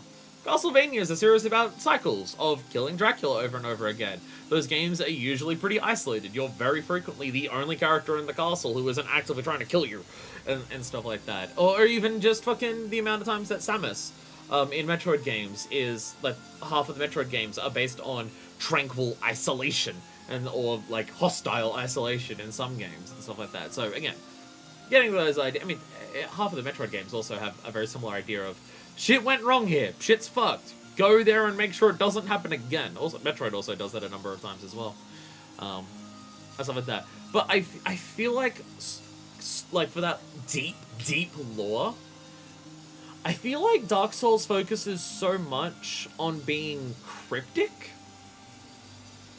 and trying to piece together things in a lot of ways by just being obtuse about it.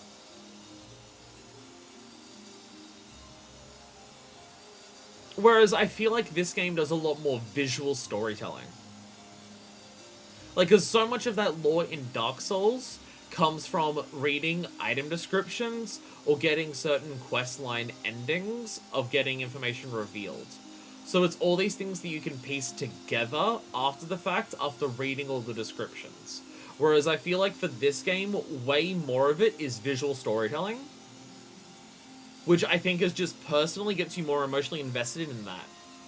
Like, the characters of Dark Souls, like the people you run into frequently in the stories, usually have that. They have that show don't tell aspect of, you see the character, you see what they're going through and stuff like that, you talk to them and you experience that with them. Go back to Dark Souls 1, someone like Solaire and what he's going through, the Crestfallen Knight who's in the Filing Shrine, Siegmai or Siegwood, whichever one is the one from Dark Souls 1, and you see what he's trying to do and stuff like that. Like, obviously, like, the characters that you're directly involved with in Dark Souls do a lot of that. But in terms of the lore of what is Gwyn doing, and what was all of this, and all of the dragons, and all the fighting and stuff like that, and the history of Lordran, and everything like that, a lot of that is just a lot of reading dialogue and piecing things together after the fact. Whereas I feel like in this game, there's still a lot of words to understand those things. But I feel like there's also a lot of those visual moments where you get stuff like this, or even just how you fight Radiance, or just the sheer nature of how you see the infection take over people and how it and its impact on people in a very physical, real way. So I feel like the way that this does it gets me more emotionally invested in the lore. Like, character-wise, I think they're on equal footing. Like, someone like Quirrell in this, I would say, is equivalent to someone like Solaire in Dark Souls. But when it comes to the lore of what's happening here, I feel like I'm more emotionally invested in this because of the way it does it. The only required dialogues are Hornet, Goes to the Dreamer, Statue, and Quirrell, and Seer. Yeah, there's not a lot. There's not a lot. There's not a lot at all. I haven't played DS, but I tried not to do Metroidvania heavily inspired by it and got so fed up with the amount of overcryptic cutscenes and flavor text, I asked for a refund. Hollow Knight gave me a few sympathetic characters to care about first. I think that's also an important part of Hollow Knight. I think that's a really important part of Hollow Knight. Hollow Knight starts with the characters. Hollow Knight starts with the characters. You're thrown into this world by seeing you walk up to Hallow Nest, and you jump into it. And you get some dialogue of just like Hallow Nest, the first and only city. It lasts eternal. And you get like those little bits of dialogue before you go there. But bam! The moment that once you're in Hallow Nest, what are the first things you do? You meet Elderbug. You meet Cornifer. You meet Bafanada. You meet Zoe. You meet Brenda. You meet Quirrell. You're very right. Before you get to the deep lore of what's going on in Hallow Nest and what's happening with it, the game gives you the characters first. The game will let you talk to Hornet, and Hornet asks you what you're doing and whether you'll succeed at it, or whether what you're doing is a bad idea and stuff like that, before you have any idea of what she's hinting at. It makes you care about the people who are in this situation first, before making you realize how fucked it was. Whereas Dark Souls 1 opens up with, thousands of years ago, there was a war against dragons and the four lords or whoever the fuck they were, and they had lightning and they killed them and then they died, and then Gwyn got the dark soul and he split them up into the four chunks and he gave them to the bone masturbator and the tree masturbator and the lonely pygmy always forgotten, and then the dark soul rised up and an age of fire came along, and now we're in an age of prosperity and fire, and the game then immediately boots you into, you're in a prison in a dungeon. Go and continue the Age of Fire. Ring the bells of awakening. Okay. Why? And then it's like, you have to do, like, 2 or 3 bosses before you even meet Solaire. Like, you have to get through the tutorial boss of the Asylum Demon. You have to do the Taurus Demon in, the first area. And then you meet the first character who you talk to, who isn't the Crestfallen Knight, who just says, fuck you, I'll fight you later. And the first person you meet to, who you can actually have a fucking conversation with, is Solaire. And by that point, you've been told that there was a war that happened 1,000 years ago. The dragons are gone, so why don't I need to know about the dragons why are the dragons the first thing that come up in Dark Souls 1? You don't even fucking see the dragons unless you go down optional routes and dive into a tree. And stuff like that. Why do I need to know that this war exists? And why do I need to know that an Age of Fire is starting and that all the souls have been split into all these chunks and stuff like that? Okay. All of that information doesn't even really have an impact on the world that you immediately go into. Because the world that you immediately go into is being fucked by hollowing. And I don't know if that really comes up as a concept, even in the introduction of Dark Souls 1. So, like, the intro gives you all of this lore. You immediately dive into the world that's being afflicted by it's connected. It is connected to that stuff. But at the start, it's seemingly affected by a completely different issue. There's nothing to do with that. And then there's no one to talk to and no one to care about. Why would I save this kingdom? Everyone here's a zombie. Whereas you go to Hallownest, and there's clearly people around. There's a lot of people who are fucked, but there's clearly people still around and stuff like that. So, yeah. Yeah, I definitely think that this game does, yeah. The fact that the game front-loads you with so many characters first to get attached to, and then you realize how fucked this kingdom has been and stuff like that. And everything like that. And also, like Dark Souls, but you gotta kind of, like, but it's the ultimate end goal. Like, in Dark Souls, so much of the dialogue is just telling you, save Lordran, you need to do the Age of Fire to save Lordran. Because it's really important to save Lordran. Lordran is filled with fucking zombies. There is like 6 people who are alive in this world. Why do I want to save it? And everything you're told is about how to do that. Where what your ultimate goal here is a bit cryptic, even at the start. Like, Hornet kind of suggests why, like, the first time you hear about why you even here, is Hornet even suggesting, is it even a good idea? And then you go through, and then you realize just how much of, like, how it is falling apart was because of the way that it was run by the Pale King and stuff like that. Because the Pale King wanted to create a society that everyone had to live in and stuff like that, because he wanted to be god of this society and stuff like that. So by the time you even learn that your goal is to try and keep that going perpetually forever, you're already questioning whether it's a good idea or not. So, yeah. I think the storytelling and stuff like this is done a lot better. It's not to say that Dark Souls is bad. I'm obviously being reductive and just comparing the parts of Dark Souls storytelling that I think pale in comparison compared to this game's. I'm obviously being reductive, and there is a lot of good in the story and world building of Dark Souls. But just for, like, getting you interested from the get-go, and keeping you emotionally invested throughout the runtime, I think this game, like, absolutely shits on basically any Souls game that I've played. It really does. Even the better ones. Even something like Bloodborne, which Bloodborne isn't trying to be anywhere near as obtuse as what Dark Souls is, and stuff like that, and you don't get there, like, as everything is already been destroyed for years. You get there basically as shit is hitting the fan. So you care a lot more because you're seeing all of these people, like, being turned to shit now, and stuff like that, so you care a bit more there. And there's a lot more people to talk to, I think, in Bloodborne. And you do get those immediate, again, in Bloodborne, before you're told your ultimate goal of what your journey actually entails, you're given characters to care about. You're given a boss fight against a person who's clearly losing his mind and he can't control himself and then he turns and stuff like that. You get his wife, who he tragically killed. You get his 2 kids, who one of them, like, tried to go out and find them and then died, and then you get the other one who realizes that her sister is now also dead on top of her parents and stuff like that. You get the people who are losing their minds because of what's happening to them before they've completely gone and they're just panicking. You get the people in Cathedral Ward who are trying to desperately survive what the fuck is going on here. Again, like in this game, in Bloodborne, you get the characters first. You get the people who you meant to give a shit about. And why you should care about saving, like, this place because of the people in it before you're told everything that you have to do. Because the only hint you get at the beginning of Bloodborne is seek Pale Blood to transcend the hunt. Which is not much of a fucking clue. People still aren't quite sure what that means. So, yeah, like Bloodborne, which is my favorite Souls game, does it similarly to this, but I still think this game does it better than Bloodborne.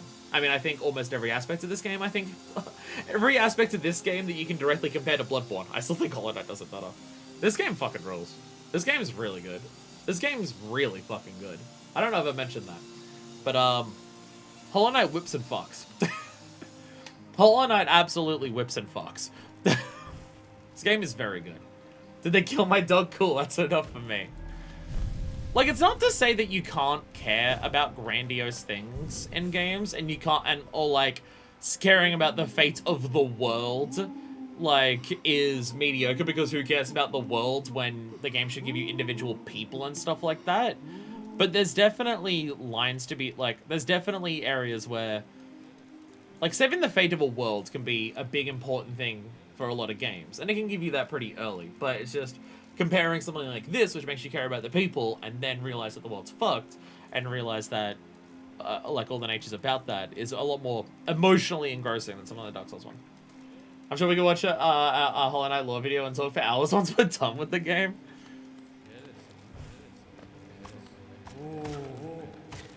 And, I mean, there's also that, where I think a lot of the lore of this game, a lot of the lore that we're given this game, I feel like directly ties into either explaining about characters that you know, or history of this world that tie into the ideas of whether it's a good idea to save it or not.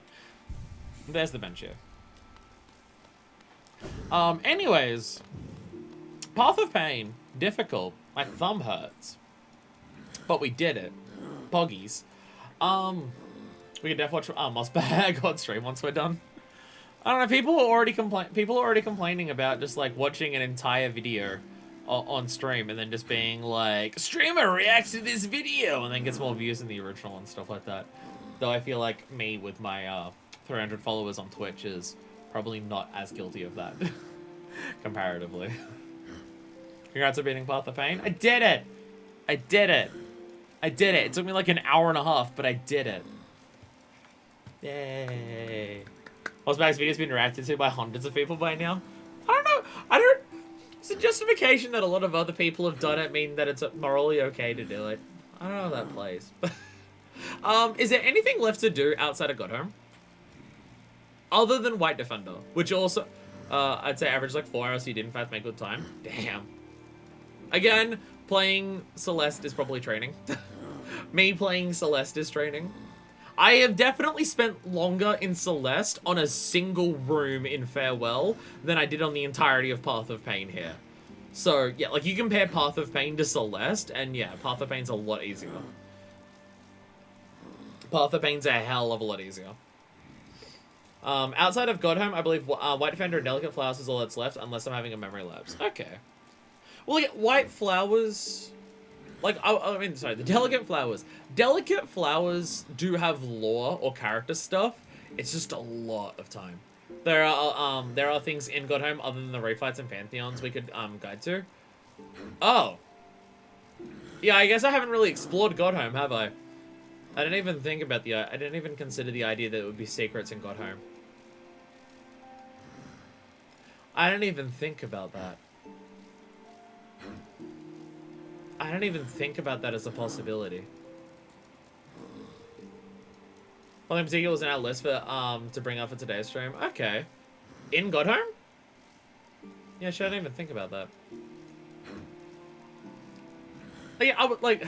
Okay, so you can spoil this one. Backseat explicit required. Thank you. So like we're not doing Zote anymore because the only thing that will happen by doing Zote more is turning the statue gold. So therefore, that's not on the cards for my metric for completion because that's the equivalent of like doing the Radiant fights where nothing quote unquote new happens. It's just a reward for doing it. So like Grey Prince Zote refights, I think I'm calling it here. Brenda's now left, so we've gotten like the event. So it's kind of like the event is finished. There's now just the bragging rights. White Defender. Is there more that happens if we continue doing White Defender? Also, White Defender's a lot easier than Grey Prince Zote. I struggled with it in Godhome, but it is a hell of a lot easier than Grey Prince Zote. It is definitely a lot easier.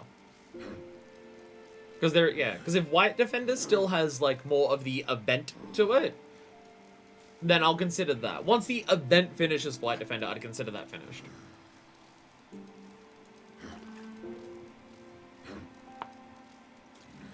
There's bits of flavor text, but not much. I mean, to be fair, that's as far as we went for... That's as far as we went. There's one thing you can get for beating White Defender a few more times, yes? See, there it is. There it is. How do we get there easily? I never remember how to get to him. He's in a weird spot.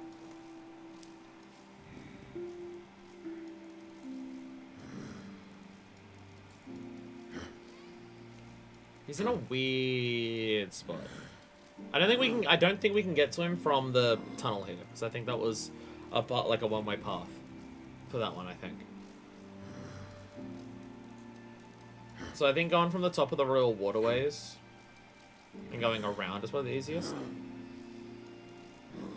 Yeah, it's probably the easiest. To the King's Station. Wait, Kings? Or Queens? Kings. To the King's Station.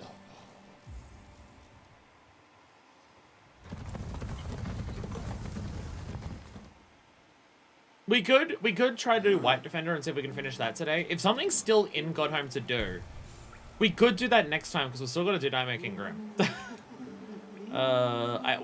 We do actually no Sharp Shadow. I want Sharp Shadow for this fight. Like, why am I not equipping Sharp Shadow? It's Void Heart. It's Void Heart. I do want Sharp Shadow for this. The extra distance has been really fucking useful, like a lot. What's up? Oh god. Yeah, there's still something in Godhome. We could make that next stream, where next stream is whatever's in Godhome for secrets and exploration. Because I didn't even consider that a concept that could happen. So shit, my bad. But we could do that at the same time we do, well, I go down this way. We could do that at the same time as we do Nightmare King Grim. No, this is the way that we're not going. Right? Oh no, wait, no, you can go this way. No, it is the shortcut. Sorry, I must be thinking of the other one. Sorry, the top area connects and it's fine. The bottom area is the one where you're meant to be diving through Crystal Dash. That's the one. That's the one. That's the one. Alright. Let's see how badly this goes. Totally not at all this fight that made me stop playing the game for a couple months or anything. No, to be fair, that was mainly the summer heat. It was really fucking hot in the middle of summer and I was trying to do this. It's alright, we're only entering a really, really hot Sydney spring. It's for ow.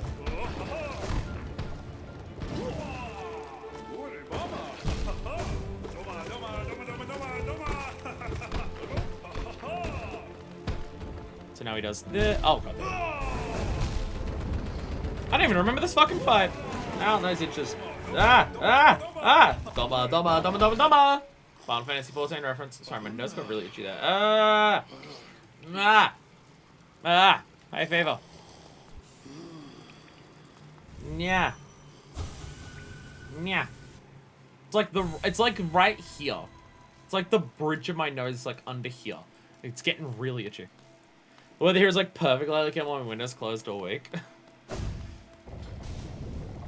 No, we're hitting a particularly hot summer thanks to climate change, and also we're hitting the El Nino summer in Australia, and it's hitting early, and we're having summer temperatures in the middle of spring. Though it's meant to be a relatively dry summer as well, which for bushfires is terrible. For bushfires is a very bad thing. But if it's a dry summer, it's significantly more tolerable because humid Sydney is a nightmare to exist in. Because our air sucks here, and it being humid here just makes it so much worse. The heat's not even the thing that necessarily gets to me, it's purely the humidity. It's just heat obviously makes humidity worse. Like, the thing that makes me feel lethargic and like I can't do anything is not the heat in of itself. It's being humid at the same time. So my entire body is just like, I mean, it's the whole thing of the more humid it is, the harder your body has a time of self-regulating temperatures. If it's hotter, your body can't regulate temperature as well. Sorry, if it's more humid, your body has a harder time regulating temperature as effectively. So, yeah, it's that. Oh yeah, only just hit phase 2. This is gonna go great.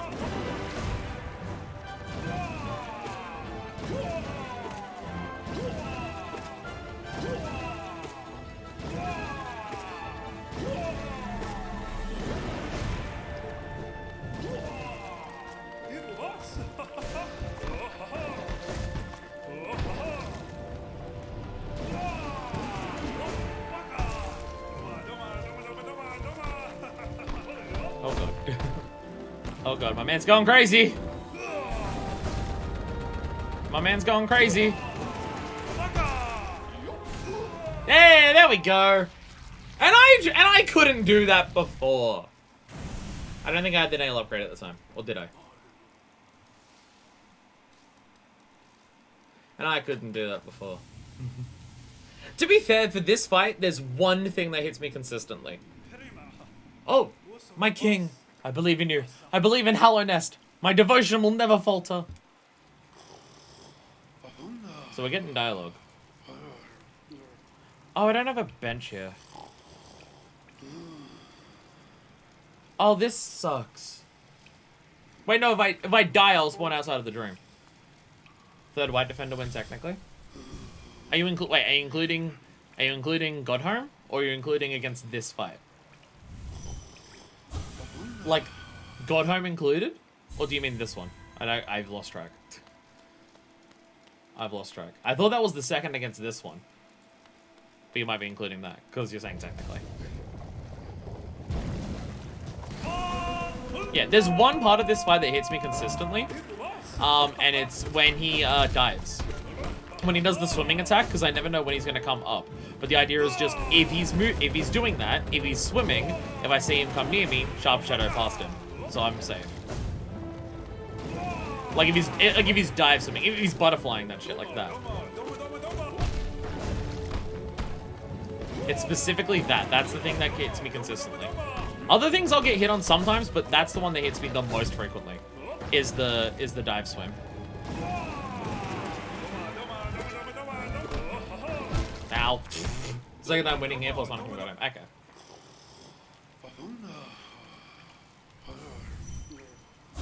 See, again, unlike Great Prince Zote, where it requires a lot of working out very rapidly what to do, this is something where I can learn each individual attack relatively consistently.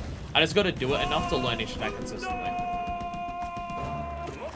Like, it's a type of fight where, because I can already see he's doing 3 hearts now. But, like, if all he does is more damage each fight, then we just need to hit a point where I can do this without getting hit consistently. And for this fight, I think we could do that. I think his attack pattern is pared down enough, or at least not so overwhelmingly working out what the fuck to do all the time, that I can work out a way to consistently do this without getting hit. It just requires learning certain strategies for dodging all of his attacks. Again, the diving is by far the hardest. Diving is by far the hardest. And the bouncing balls, just because I'm always mixing up the read of what he's doing for them. Because sometimes I'm just like, is he going to throw 2 and dive, or is he going to throw 3 and then bounce? But I literally just think he alternates what he does for this. I think he does one then the other.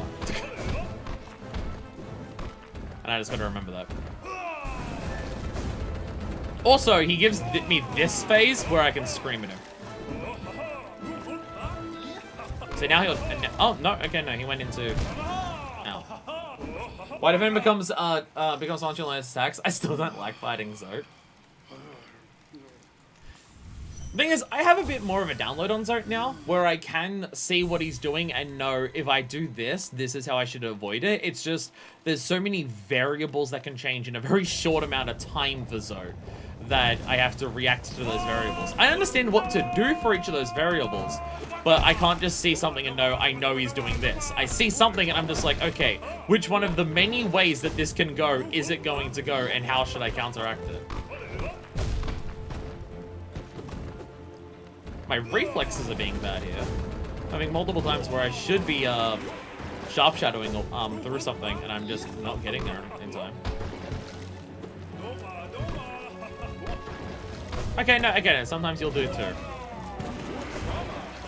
He doesn't, yeah, when he basketballs after it, is it, yeah. Okay, no, never mind, there's, okay. I thought he always did 2 then 3. No, that's not true. That is not true. That's not true at all. That's not true. That's impossible!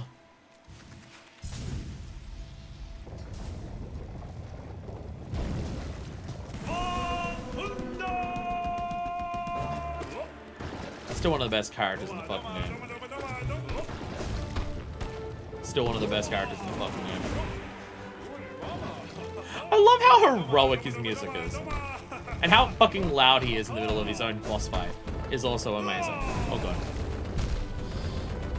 Okay, that was my own fault. I dashed out of the way of the slam, not thinking, oh, I need to get through this in a second with sharp shadow.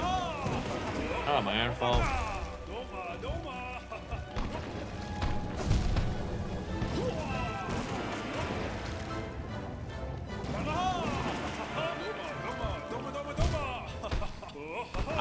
I don't know why, when I see him throw the balls, my brain is just like, he's standing still, go attack him. Not realizing that he's about to put a giant fucking hitbox in front of his face. I keep doing that. I keep doing that. I mean, I guess maybe if I stand, if I dash behind him there, I might be able to attack him from the back. I don't know if you'll turn around doing that, so I can possibly attack him in the back. But that's not what I've been doing.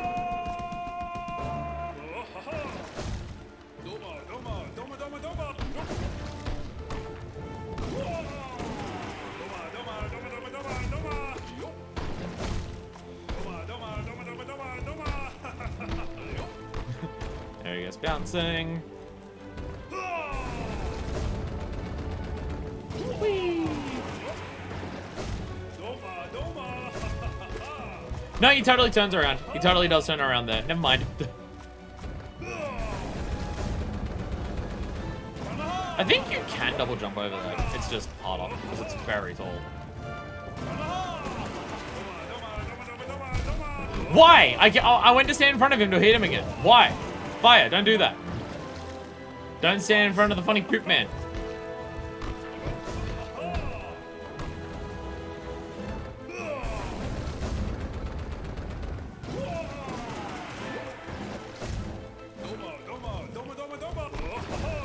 Oh, he's diving. Thank God my spider's hitting as much as that I can though. As much as, like, my spiders are hitting him, so I don't actually have to worry about hitting him that much. Because my spiders hit him so fucking consistently that he's pretty much out.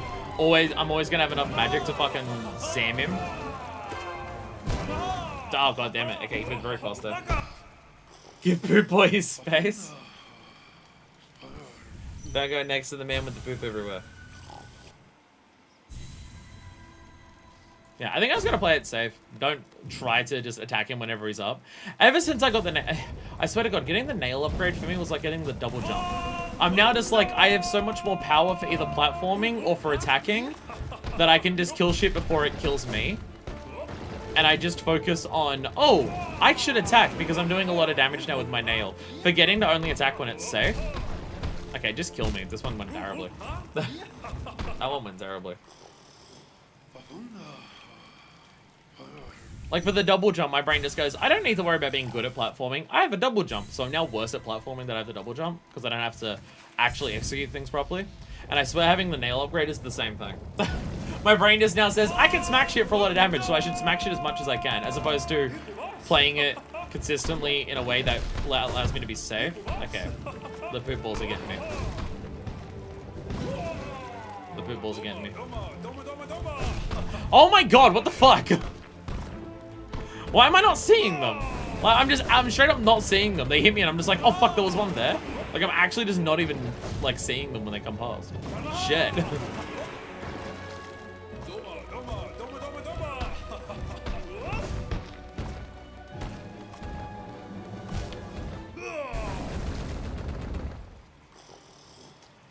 I'm also noticing an issue that I'm having during those bouncing ball phases. I'm learning from the Prometheus school of running away from things. Ding.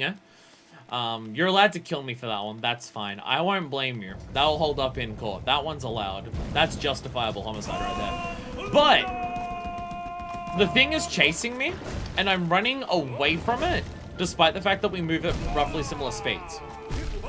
Okay, kill me. Kill me. Things are bouncing over my head, moving at almost my speed. Run towards it. Run towards it. Once it's over your head, you can't be hit by it. If you're running away from it, it might still land on you because you're still within its danger zone.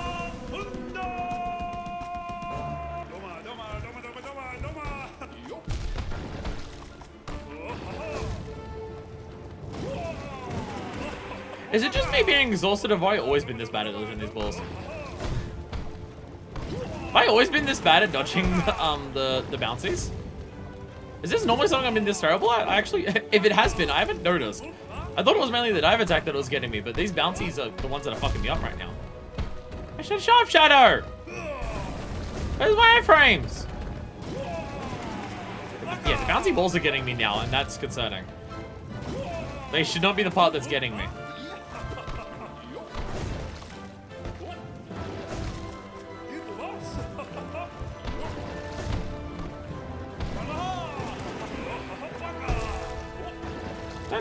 Don't call me fucker.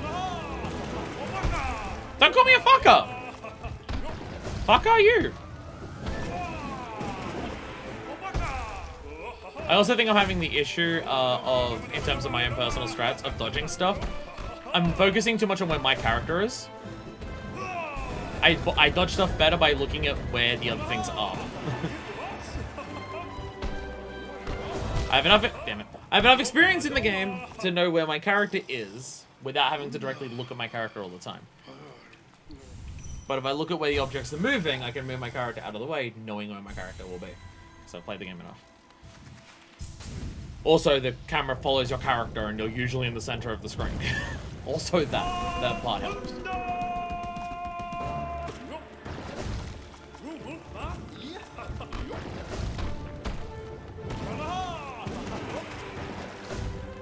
I just straight up dashed the wrong way there. Just gotta when the balls start bouncing, look up high. Look up high. I can work out where stuff's coming from by looking up high. Unfortunately, he also dives then, which means that things are coming from that he's coming from low.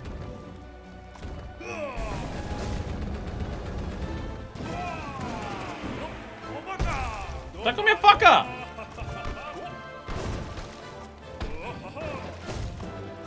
Yeah, his damage output is high enough that we're not going to out DPS him by just risking it, so we're just gonna play safely. Not even gonna attack him. Don't even need to attack him. Don't even need to attack him, just when he does this, scream, shout, and let it all hang out. Wasn't horny for anyone else? Weird, was for me. Don't call me a fucker!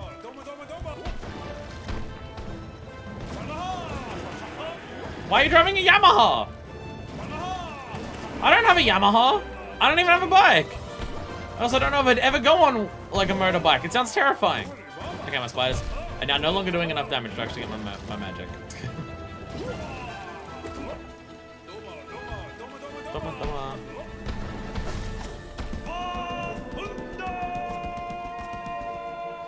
Yeah, stand still there.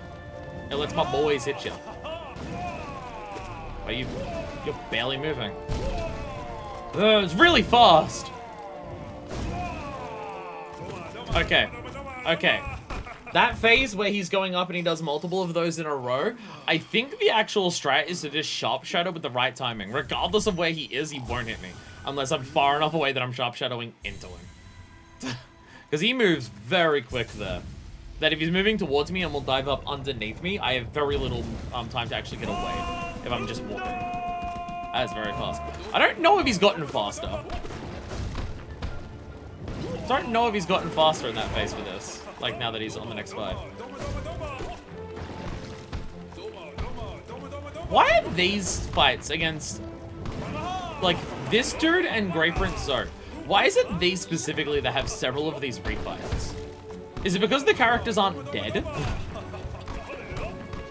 Is it because the characters aren't dead, so therefore they can constantly dream? Where if we kill the dream with the others, we kill, like, their soul, but because these guys are still alive, they're still dreaming? Because it's specifically these two fights that have multiple fights against them in the dream. Being risky, don't do it.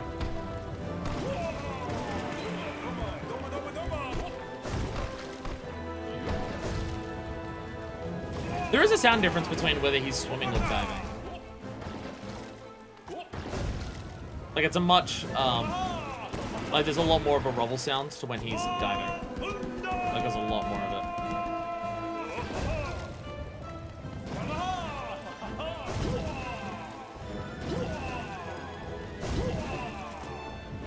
Yeah, like, if he's moving towards me, just sharp shadow out of the way. Or just dash out of the way. Because then he can't catch me. Ow! I thought you were diving. Oh, did I dash to it? Nope, I got my back. Dash back, it's all good. We're all good.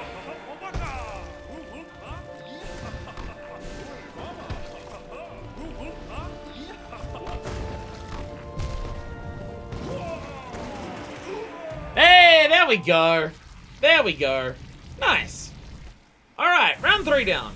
Don't know how many there are, but round 3 down. Hopefully not 10. Like with Zart.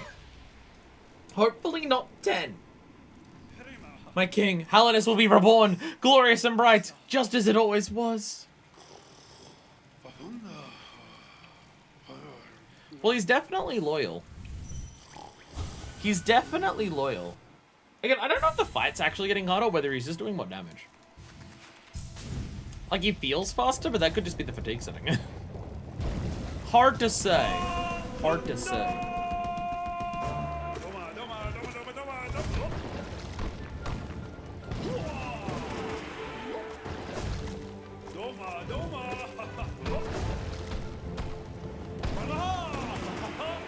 Or maybe he doesn't get faster, but like his AI is more designed to like make it harder for it to get out of the way, because like he'll target you more.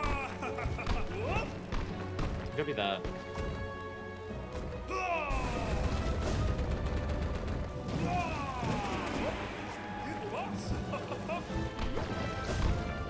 Ah, shit. I'm too much in the corner.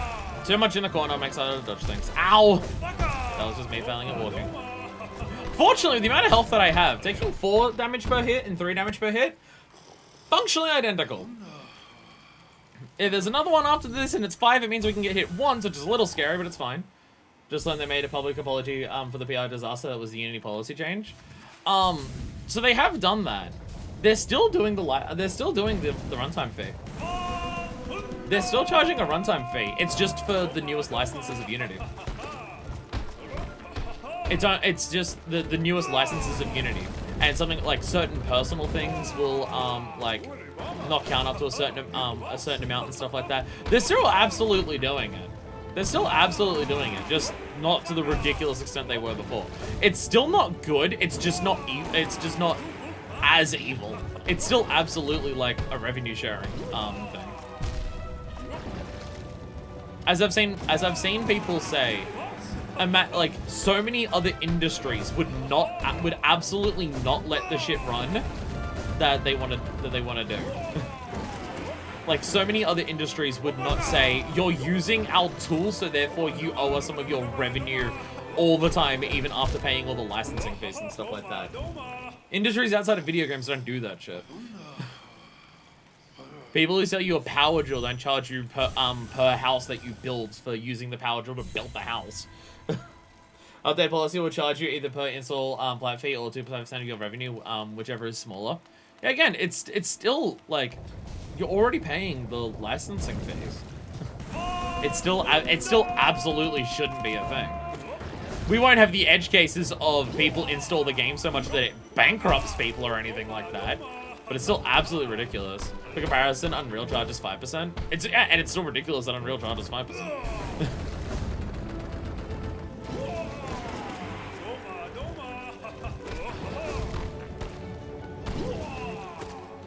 Like, it could be worse. It sure should. I mean, it's good. And it's better than one that they had before. It still don't mean it's good.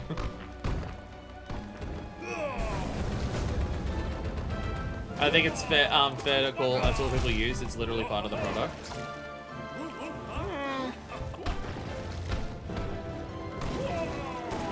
Again, I'd still say that applies to other things that don't do it anywhere near as extreme.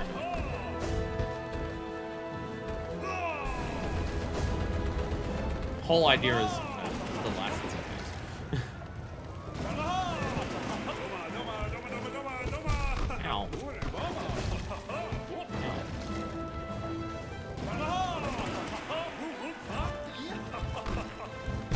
I didn't even see that one come up from behind. I think is even if they've done it, even if they've like redacted a lot of their stuff, even if like what they're offering now is not as bad as what some other people in the industry do, trust has been burned. Doing it in the first place, having such a terrible first response, and then taking like what, over a week to address what they're addressing now, there's still gonna be a shitload of people who are just like, okay, we're still never using Unity again. There's still gonna be a shitload of people where it's just like, no, we're gonna remember this. We now know that using your product isn't trustworthy, because what if you just do this again in the future?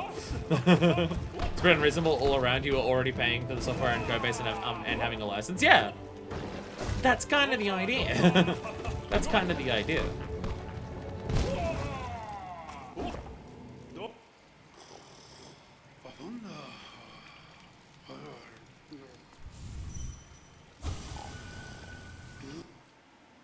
Like, it is just double dipping.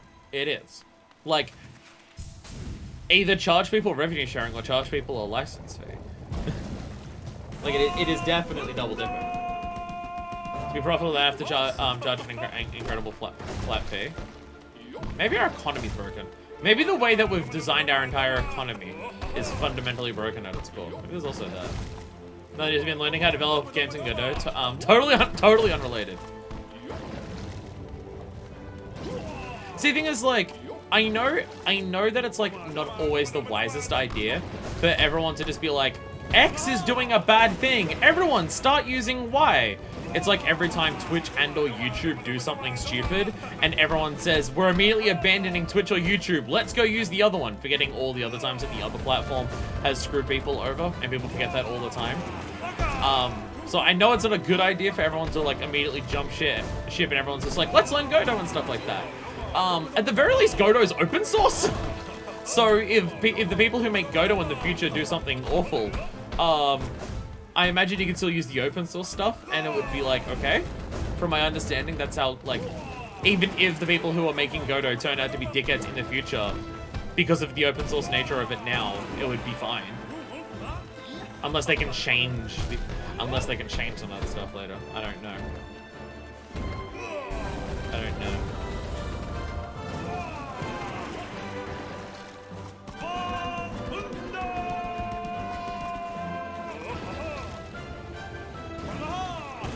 That bad idea, don't screw. He's doing the he's doing the grumpies. Don't try to be a hero. You got to this phase. Calm down, fire. Oh, Jesus. Ow. I thought you were still the big one.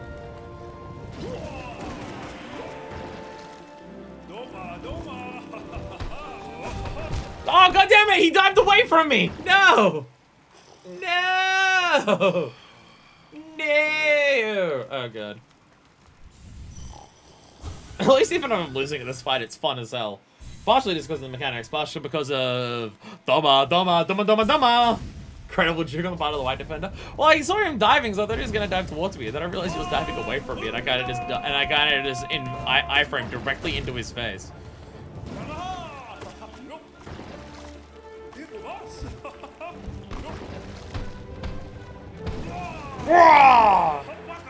Love this guy. Love this guy. I mean, his loyalty towards a king who's running a kingdom as awful as this is questionable. But love this guy. Love this guy. Bad! Bad! Leroy Brown. Do more of these. I can touch this easier. It's literally the easiest attack you have, and it's also the...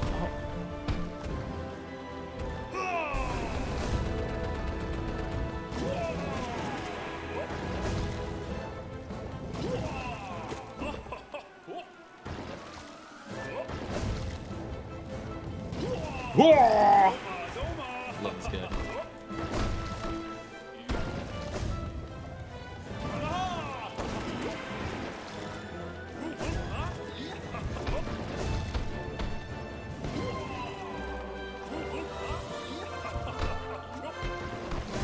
Ah!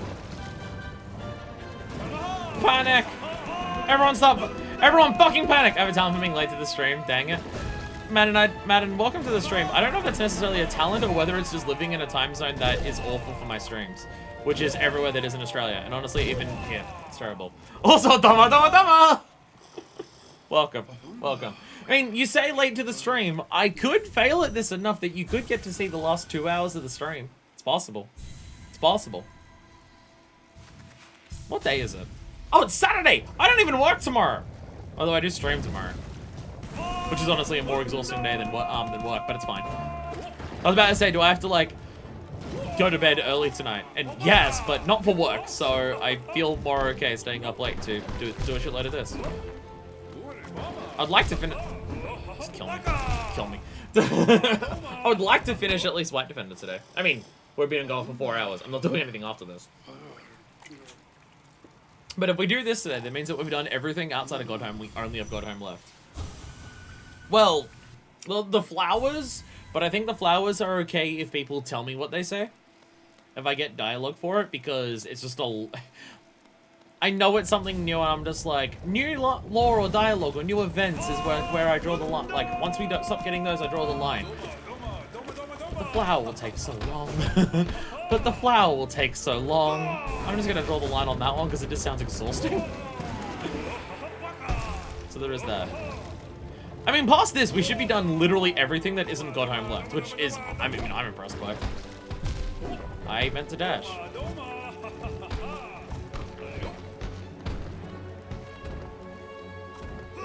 love how it literally just looks like a fucking basketball in their face. It's great.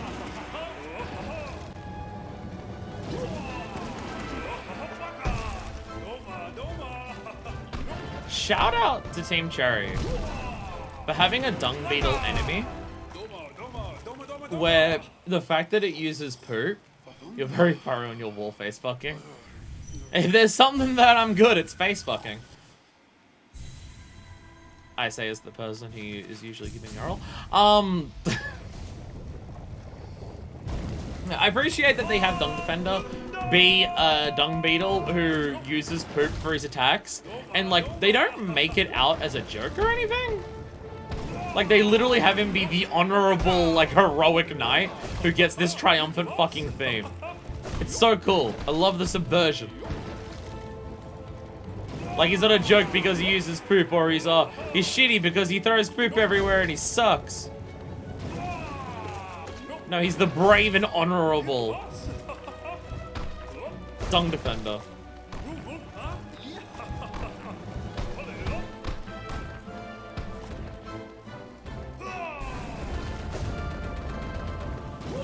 Whichever crude word you used to describe that. Oh no, no, face fucking. Face fuck. Oh, yeah, face fucking the walls. Yeah, that was the word I used.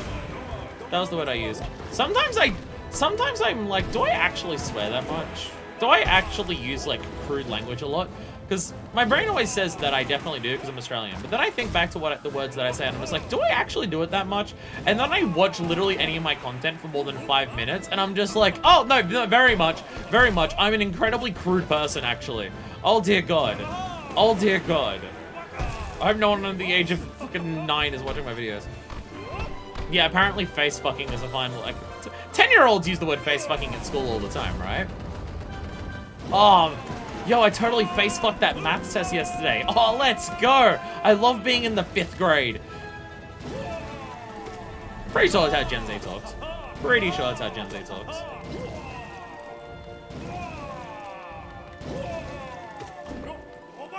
Oh, but speaking of dung, fucking, stupid, and, Gen Z.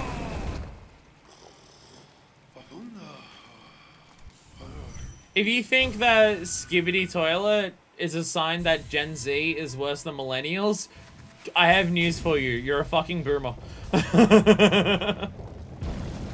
If you think that Skibbity Toilet is like any more ridiculous or like absurd, like absurdist humor that implies bad things about a generation than what millennials had growing up, you're a fucking boomer. You're a 30-year-old boomer and you're lame.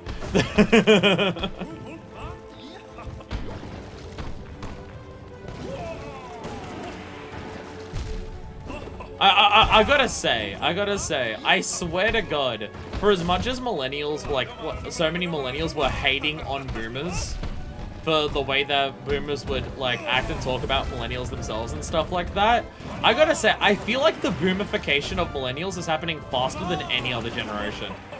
I feel like Gen X didn't become so boomer in their attitudes anywhere near as early as what a lot of millennials have. The millennials are actually way worse at it. Like, fuck. I see people who are 30 complaining about 20-year-olds, and I'm just like, fuck you! God, you're lame. That's what I'm saying. A Canadian swear word or fuck was very much intolerable when I was under 12. Oh, no. And that's the thing, is that, like, primary school here, so up to, like, 11 or 12, swearing was an absolute no-no. And you couldn't swear around teachers that frequently in high school. But in terms of, like, talking amongst each other, the moment that I hit high school, everyone was swearing for every second or third word we said. The moment that we hit high school, we became that scene from the beginning of Jay and Silent Bob Strike Back of motherfuck, motherfuck, fuck. The moment we hit high school, that's what happened. Skippy Toilet was just basically heavy Buddhist content with lore. We ate that shit up. Again, I see people where they're just like, oh, fucking look at Gen Z. Like they watch Skibbity Toilet. They watch TikToks that have like Subway Surfer videos on in the sides and stuff like that. Oh my God. Ignoring how many of us grew up watching anime tiny in the corner with a giant JPEG around it or anything. Completely ignoring that. Completely ignoring the amount of Gmod YouTube poop shit that millennials also watch growing up. And they're just like, oh my God, this generation is awful. Look at the stuff they're doing. And I'm just like, it's the same shit that millennials watched. It's the fucking same shit. And I'm just like, oh my God. Oh my God. How are you complaining about the youngins? You're 31! Stop it! In high school, I got told every time I swore because I didn't so often and I spoke loud. Because most kids just swore all the time and got away with it. Again, like, teachers would still get annoyed at you if you swore. Up until, like, year 11 or 12. In my high school, teachers very much changed their attitude once you hit year 11 and 12. Even just in the terms of the way that they taught you. That was very much a point where it's like, you're close enough to an adult that you're responsible for a lot of your own stuff. So we're not going to, like, try to, like, punish you or anything for not doing your work or anything like that. If you don't do it, that's on you. You're old enough to understand the consequences, so we're not going to, like, get angry at you or anything like that. It's on you. If you don't do it, it's your fault. And, like, you suffer whatever happens when you don't do it and stuff like that. And also, just the way they would talk to us would change a lot. And a lot of that was just not giving a shit about swearing. Or swearing around us. I mean, to be fair, I was like 15 when I entered year 11, so may have been still a little too early for that, but it was fine. But it was fine. We've officially tried this fight enough that we hit podcast hours. Let's go. We've tried the fight enough that I've turned the video into a Let's Beat White Defender into a podcast. Throwing the shit. I'm your host, Fire Hatham. And joining me today is Doodles Q and Domino Pivot. Welcome to the podcast. Welcome to the podcast. Now, before we move on any further, here's an ad for erectile dysfunction pills, or things to shave your balls, or meal replacement things, because you need to lose weight so you can be attractive. Or just straight up weed. Or data fishing things.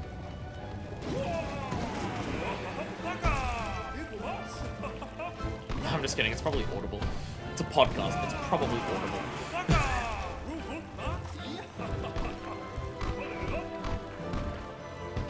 Like, I know there was the memes going around with, like, everyone being sponsored by Audible and stuff like that.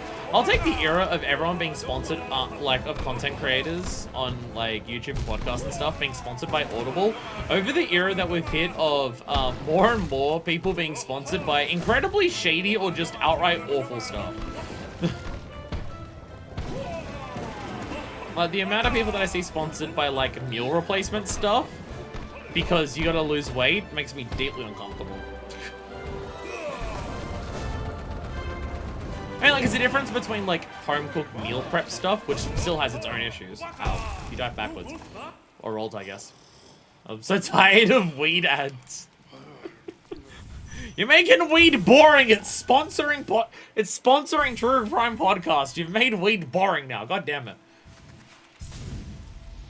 Like, there's the home meal kits where they send you food and you make your own food, which still lean into healthy, lose weight, you won't be eating takeaway. It still leans a bit into that, but it is saying, hey, eat food that you cook at home as opposed to takeaway, which is just good advice, so it's not as awful. But the ones where it's just like, here's straight up meal replacement stuff because it's health and it will help you lose weight, and I'm just like, okay. You can definitely tell when certain people just do not have limits on who they're willing to be sponsored by. Or just the amount of people who are sponsored by just straight up gambling. Again, I'll take everyone being sponsored by Audible over people being sponsored by, like, straight up, like, websites to encourage child gambling. I'll take that shit any day. Weed is only sold by the government, not advertised in Quebec, so YouTube's having ads for weeds that is specifically targeted by region is uber sus.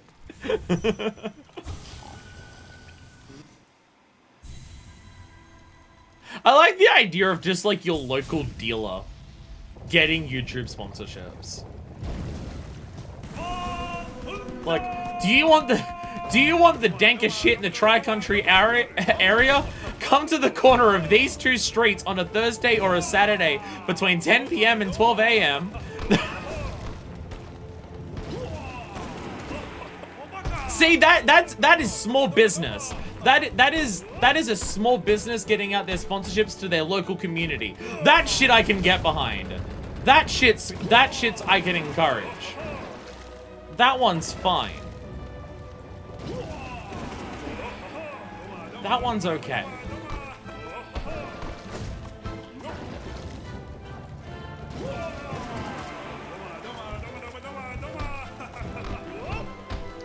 Also, yes, I like the idea of the deal is happening literally on the corner of two streets, aka a place where multiple people driving in cars past will literally see you on the corner at the intersection.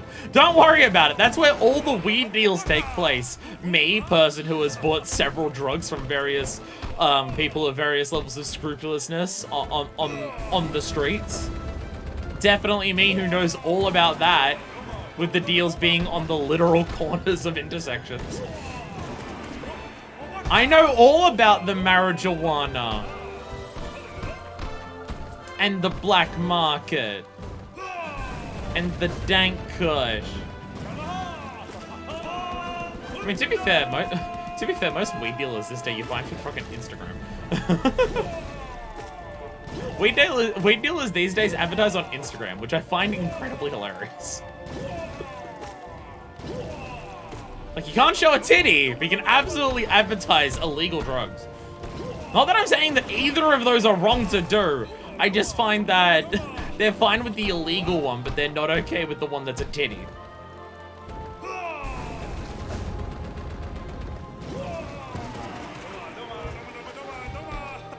I should talk about weed more. I was about to say, I should talk about weed more. It's stopping me from getting hit, and then I immediately got hit. Okay, I am now asking, we need another mod for this game. Yeah, my spiders got him in the middle of the ground. Let's go. My spiders got him in the middle of the ground. I didn't even know they could do that. Hey kids, do you want contraband? Spiders can hit him while he's underground. They're actually so overpowered for this. My king, we'll all be together once more.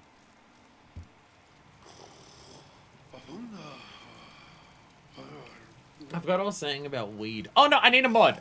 I need someone to turn White Defender into Weed Defender. We need a mod that turns Weed Defender green and he throws balls of kush at you. I need a Weed Defender mod. Someone needs to make that happen. That's what I was gonna say. I love Manscaped. Oh, I love hearing about my favorite YouTubers' balls as well. I love hearing about their testicles and how smooth they are. Not for the products, I really don't know how good they are. The fact they make a lot of YouTubers talking about their junk is awesome to me. I love my favorite YouTubers talking about their testicles. Is this the content people want? Would I get more viewers on Twitch if I started talking about my testicles? Does anyone in chat currently want to hear about my testicles? Dank Defender! You're actually totally right. Dank Defender. You're totally right. Shit, you got the name better than me. Fuck yeah. Dank Defender, let's go. Yeah, if anyone, yeah. Okay, he's now doing 5, so I'm done. Okay, so I can get hit once at this fight. Fortunately, past this, it doesn't matter until he gets to 9. Done becomes dank, white becomes weed. True. True. He's got to throw the more pure shit at you in this phase, I guess.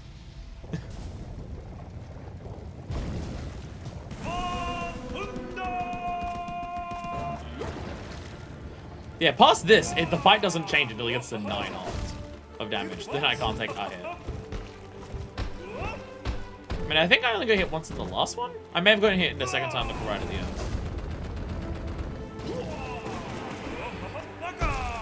Fucker!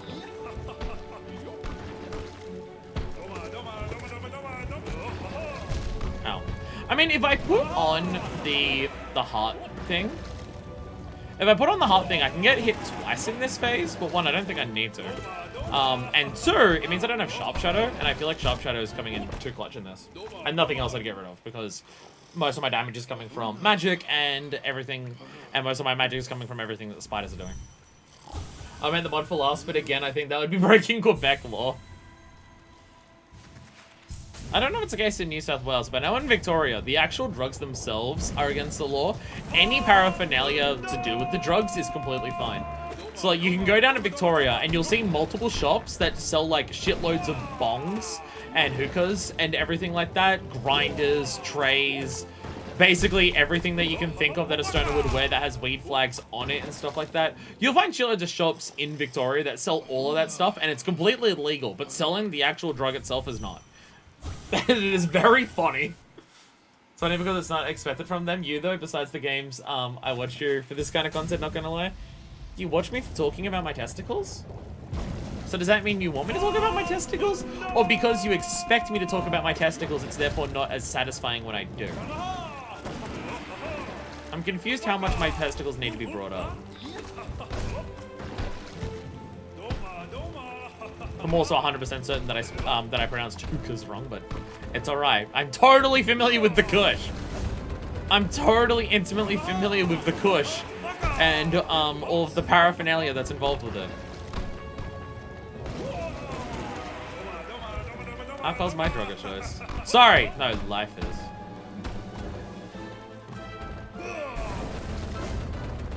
I'm sorry, 95% of my existence, I'm raw dogging this life shit.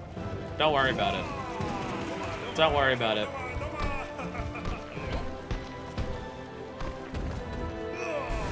Bounce off the wall, so you kind of bounce it a little bit differently there. Tricky. Like, some people have weed to deal with their struggles of their lives. Some people use alcohol. Some people use more intense things. Some people sleep with a lot of people. There's nothing wrong with any of those, but my strategy is very much to raw dog this shit.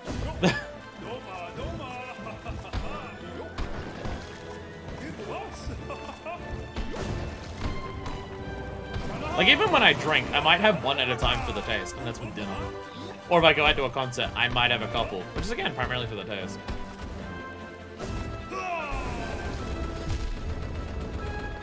I used my shadow dash there early.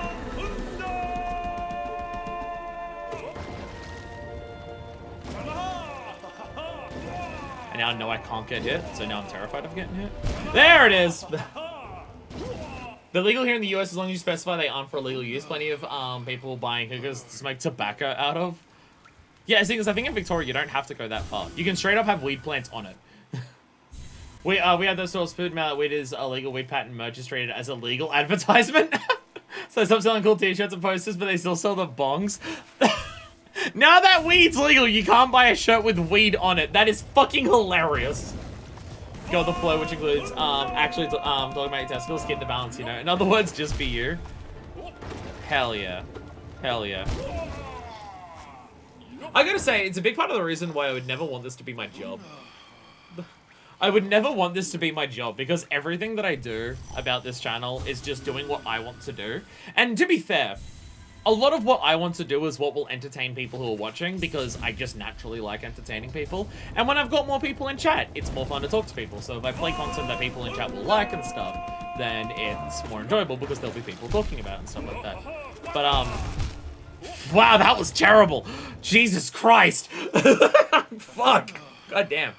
I didn't even throw that. And none of those hits were deliberate. I just actually fucked up that badly. Jesus. None of those hits were deliberate.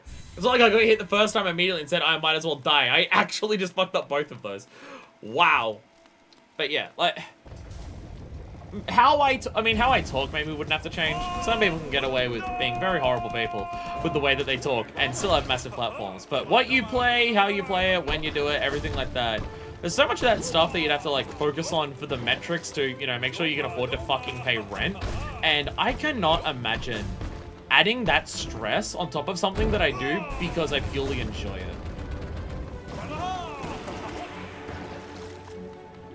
Like, the only reason that I'd want this to be my job is so I can do it more frequently. Or do it with at least better time so I don't have to keep people up until 6 in the morning to watch my fucking streams. Also that.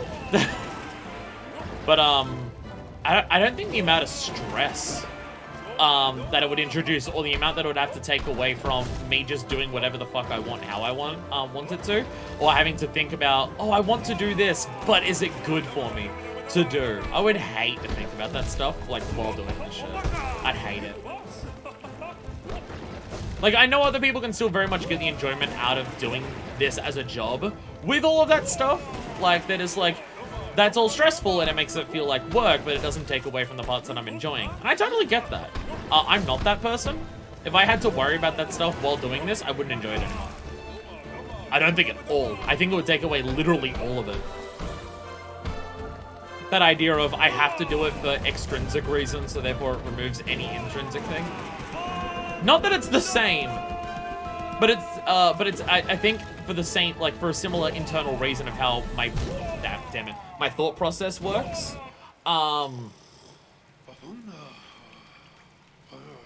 What's it called? Splatoon 3. I love playing Splatoon 3. Splatoon 3 is, in terms of the expressive nature of, like, that stuff and what you can do to express yourself in that game, a part of Splatoon I consider very important. Splatoon 3 is by far the best. And gameplay-wise, I don't know if it's necessarily better than Splatoon 2. I'm not competitive with Splatoon, so I can't judge about, like, any of the people that have been talking about what Splatoon 3's competitive scene is like compared to the previous ones. But, like, for me, like, Splatoon 2 was a big improvement over 1. I think Splatoon 3 is probably equal or a little bit better than Splatoon 2 gameplay-wise.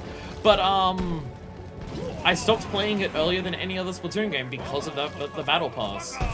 Even though I was still playing it and still enjoying it for what the gameplay was.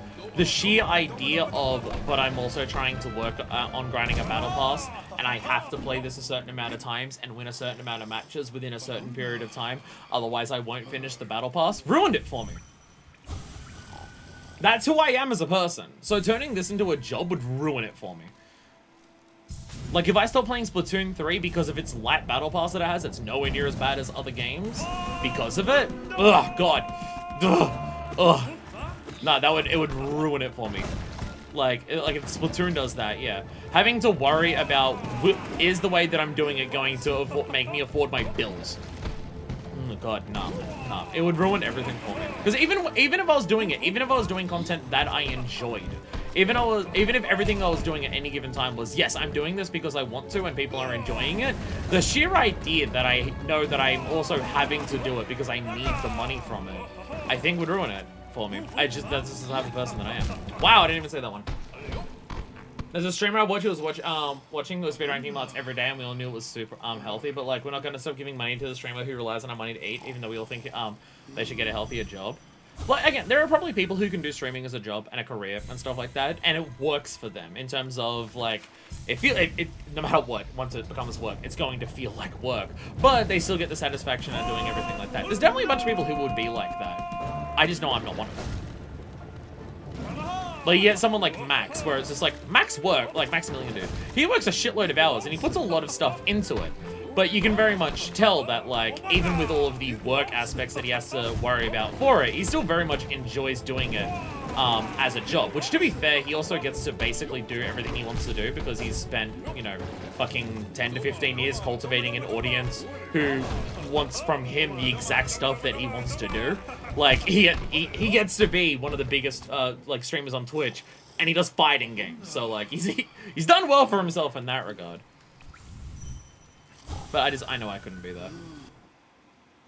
Godhome, he seems always happy on screen. I know he's talking about how it's just like, it kind of fucks him up in some ways, because if he's not streaming, he kind of doesn't know what to do with himself, which even I feel that, but yeah. It definitely feels like Max, it's still definitely work for Max, but he still enjoys it, and he still gets the satisfaction of like, being a creator. And doing creative works that he wants to, and having a community, that he can have, and the job elements don't take that entirely away from him, kind of thing. I just know for me that's what it goes. I tried once being an LP admin, edited a video for 10 hours and noped out immediately. Too much perfectionist kind of stuff to pump out content day after day. Listen, I would like to do edited content. I just know I'm not a good editor.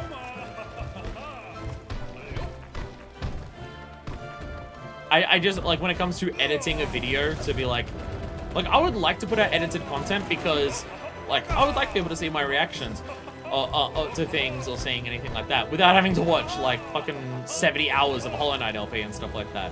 So I would like to have that, but I just know the amount of time that I'd have to put into it on top of what I do for streaming is way too much. And also just, like, obviously if I did it more, I'd get better at it. But, I'm very bad at making decisions when it comes to editing. Like, I'm very bad at, like, piecing together an edited video in a way that, like, makes it a satisfying thing to watch.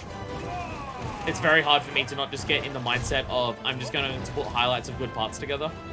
The best people who do edited videos are the people who are able to, like, cut down something but still have like, a cohesive narrative, emotional arc, and everything like that, stuff like that. One of the people who I think is the best when it comes to that stuff for doing streams and editing it down into content is Doug. Fuck.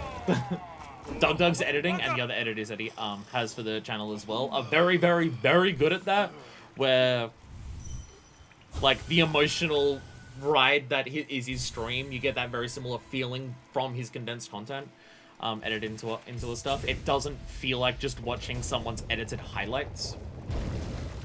And getting out of the mindset of just making edited highlights is something that I don't have very good skills at, and I don't require a lot to do that. So there is that. But I mean, like, streaming, like, if I could stream 6 days a week consistently, I would do that and I would enjoy it. Because for me, it's not even just a creative outlet, it's a social outlet. And I need a shit ton of social outlet to be satisfied as a person, because I'm an incredibly social person. And unfortunately, I don't get as much of that from my job anymore because, well, my out. My job now has mainly arsehole customers compared to previous ones, and I don't work with anyone because I don't have co-workers most of the time, so I don't have people to talk to. So my job doesn't give me as much of a social outlet as it used to. I have trouble enjoying games alone now, even though having a stream my second monitor kills immersion. Weirdly enough, not LPing in general, but streaming specifically. I feel like streaming specifically has actually increased my immersion in video games. I always felt like it was an experience that I didn't really feel in video games that intensely. Like, I always felt like I was always an outside perspective, like, observer for a video game that I was playing, even playing secluded on my own and stuff like that, and even recording and stuff like that. Weirdly enough, having people to talk to at the same time, I feel makes me more immersed. But that probably just comes from so much of me playing video games when I was a kid, and getting into video games when I was a kid was a social experience of playing either with family or friends. Most of my time playing video games when I was, like, growing up, learning about what video games were and stuff like that, was with people. So I've kind of, like, just how I got into video games was immediately social. So it gets me more invested in it just because I grew up doing it that way. So now having the people in the chat to talk to while I play it, I feel like actually makes me more immersed. I feel like my content's definitely gotten better since I've done that. Like, ever since I've become a streamer, I feel like my content's become better. In terms of just having conversations, me coming up with my own things to say, me getting involved and interested and into the games and, like, appreciating the game for what it's doing or caring about the game and how it's doing it and stuff like that. I would definitely think that I've gotten a lot better since I've been streaming. I mean, I've also been streaming for nearly 3 years, so it is also just an extra 3 years of experience doing this shit. Very funny how during this whole conversation where it's just like, I'd hate to have this as a job. That sounds like a nightmare. Also, fuck, two hits is a very small window. I thought it would be okay because I wasn't getting hit that many times in the previous ones. Having a 2-window hit is actually a lot more narrow than I thought. I was imagine that doing tedious stuff like this, it feels less time consuming when talking the whole time. Also that, because I'm running a podcast while playing a video game. We're gonna do this. I swear to God, we're gonna do this. I swear I did the last attempt, only getting hit once. I'm not getting into the gamer zone. Maybe I'm yammering too much. I'm not gaming right now. Maybe I'm yammering a bit too much. Nah, it's fine. It's like a little element too of knowing that you only have 2 hits. Yeah. Ow. Didn't I literally say that during the 4 damage fight against this? Didn't I literally say that where I'm just like, I have 2 hits and I know it's fine, and I got close to the end and I got hit and I had 1 hit left and I'm just like, okay, I know all I need to do is not get hit, but I know I only have 1 hit, so so it's like putting the pressure on me. I think I literally mentioned that happening to me in the previous attempt. I'm also just being more risky. I think my brain's also just saying I can't survive for as long because I have less hits, so therefore I need to take more risks to get the fight over quicker, even though I won the previous attempt by playing it as safe as possible. I mean, I don't know how long people have been watching my content. I mean, I know Domino's been watching my stuff for a long ass time. It's weird to think that someone like Domino has been watching my content for long enough that it's possible that I've been some form of formative element in their life, like how certain people that I've watched online have been a formative element in my life. It's kind of weird to think about that part, and I don't know if it's a good or a bad thing. Other people, I have no idea how long you've been watching my stuff. But, I mean, from a personal perspective, when I go back and watch my own content, but also how it feels in the moment when I'm doing it, I definitely think streaming suits me a hell of a lot more than just playing it on my own and just doing the LPs. But, I still say there's LPs of mine that hold up from back when I was just solo recording all this shit. But I would personally say that I definitely think I've improved a lot just by the nature of being a streamer. I like it, is it in the sense of it suits how I talk while doing this stuff more than doing it on my own. Like, not necessarily, oh, I've gotten better at it, other than just the natural progression of time, but more so this format suits what I'm naturally good at more than solo recording. You're allowed to find it a weird thing? Do you find it weird? Do you also find it weird? Because I'd find it weird. Thing is, I haven't really watched content creators as small as me for like a long ass time. When I was younger, I watched like a lot more smaller content creators who were around my size, but I don't have like the time to find those people anymore. So the only content creators I find now are people either through like I find people through other content creators who I already know because they bring them up or mention them or collab with them. I dashed the wrong way. Or collab with them, or someone on Twitter mentions it, and it's usually big because it's getting mentioned like that, and stuff like that. But yeah, I feel like I feel like as a small content creator myself, I feel like I'm being a hypocrite by only watching people with like several million subs. So it's a bit weird knowing someone more than they know you. It's bad that parasocial relationships are becoming normal. I mean, see, the thing is. Like every time I talk about parasocial relationships, I know that there are people who consider my who would consider my views on it to be toxic, especially as the person who is the content creator. It's not, and it's not that I don't think parasocial relationships can't be toxic or bad or stuff like that. Like there's the obvious examples of people who treat a content creator as their best friend because they watch their videos and stuff like that, or they commented once or twice and the person may have responded once or twice or anything like that. So there's definitely like that element. But like Domino, you've been watching my videos for how many years now? And you've left comments that I've responded to and like talked in the Discord and I've responded to you, or I've talked to you and you've responded to me and talked in the chat and done that. And like how many years has that been now? Like, people might say that it's kind of toxic or anything like that, but like, Domino, I would consider you my friend. Like, I would. There are certain people who have been, like, a part of this for long enough that, yeah, I would absolutely consider them a friend. And for some of them, I think they would be offended if I didn't consider the same otherwise. I think Densha and Deku would be legitimately, like, I think they would consider it genuinely concerning if I didn't consider them a friend. I mean, I don't know whether they strictly think that or anything like that, but I imagine, or maybe not weird or like anything like that, but they might be upset if I said that they weren't my friend or anything like that. But it's, I mean, I think it's also, but like one, it's been over several years. It's been over several years and stuff like that. I mean, I'm also just someone who forms friendships quickly. Like I can meet, like, I've had several instances where I've met someone at a house party, and by the end of the night, I'm just like, yeah, that person's my fucking friend. I'm also just someone who considers social bonds, like, I don't need to know a shitload about the person or know the person for a long time to consider, like, having a good social, a good bond with them or anything like that. I've just always been that kind of person and stuff like that. But I think it's, I think it, like, because people will say it's like, if it's a content creator and a watcher, then any form of, like, pretending that it's anything other than that connection is toxic. And anything beyond that is encouraging parasociality, and that's bad. I think it's fine to accept that, like, I can be friends with one of my viewers as long as, like, the boundaries of where that line is drawn between that type of friendship.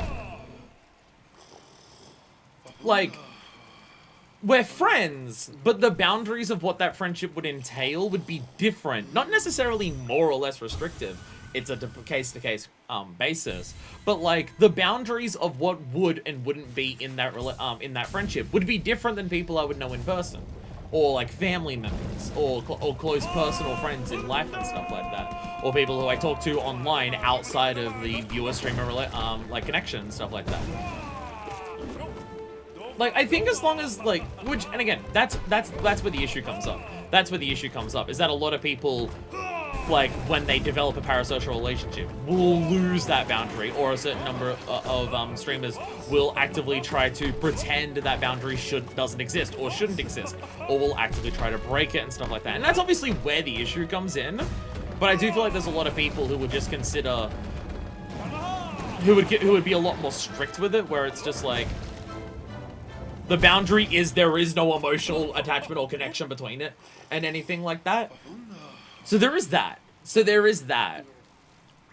Like, I think it's fine to say that you can be friends with someone, like, because is it that different to being friends with someone that you speak to purely online? Is it that different? It is different. It is different. But is it massively, tremendously different? Especially with ways like me being a smaller one. I think it's kind of taboo to say friend for someone you only know in a trivial relationship, but like, my mom knows you exist. Well, again, that's kind of my idea, is that I think saying that the word friend can't be used, I would disagree with. But I also just don't... But I also think that the word friend can be more multifaceted than what a lot of people... Like, people would say friend is someone who you know super intensely and personally and stuff like that, and, like, you have a very close bond with. And I just don't personally consider that. If I can be friends with someone I've been communicated online through text, then it's that can still remain the case, but also watch them play video games. I mean, yeah, that's also what I would consider. I mean, I know you haven't been around for as long, Doodles, as some people, but I would also consider Doodles. I would also consider Doodles. I would also consider that. So there's that. Okay, for context, your Discord is the place I go for trans support. I apologize then, because I'm probably terrible at it. Oh, friendships are fun, and this is honestly lovely to watch. I'm excluding me, of course, I'm not delusional. Yeah, see that would be the difference. That would be the thing. Is that, like, I know Madden. Like, when I see Madden in chat, I recognize Madden in chat. I remember conversations that I've had with Madden in the past. But I think it's fair to say that it's like, I don't think Madden has been a part of, like, enough times that we've been talking that where I'm just like, I would consider, like, someone like Madden would be closer to someone like a regular customer that I would see come into work frequently. Where I'm just like, I know you and you know me, and we're friendly to each other. And, like, we recognize that we're human beings and we're nice to each other. And, like, we enjoy that. But are we, like, friends? And it's like, yeah. Again, as long as the boundaries are healthy, then I think it's fine. I was more acknowledging how the language hasn't fully evolved. I don't think also any other streamers I watch as friends. Yeah. Yeah. And not to say that and it's obviously not to say that I think Madden is a worse person or a lesser person or anything like that comparatively. It's just, yeah.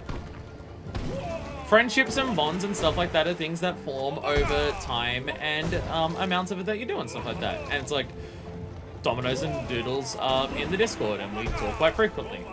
And they're also in way too many streams for what their time zone is.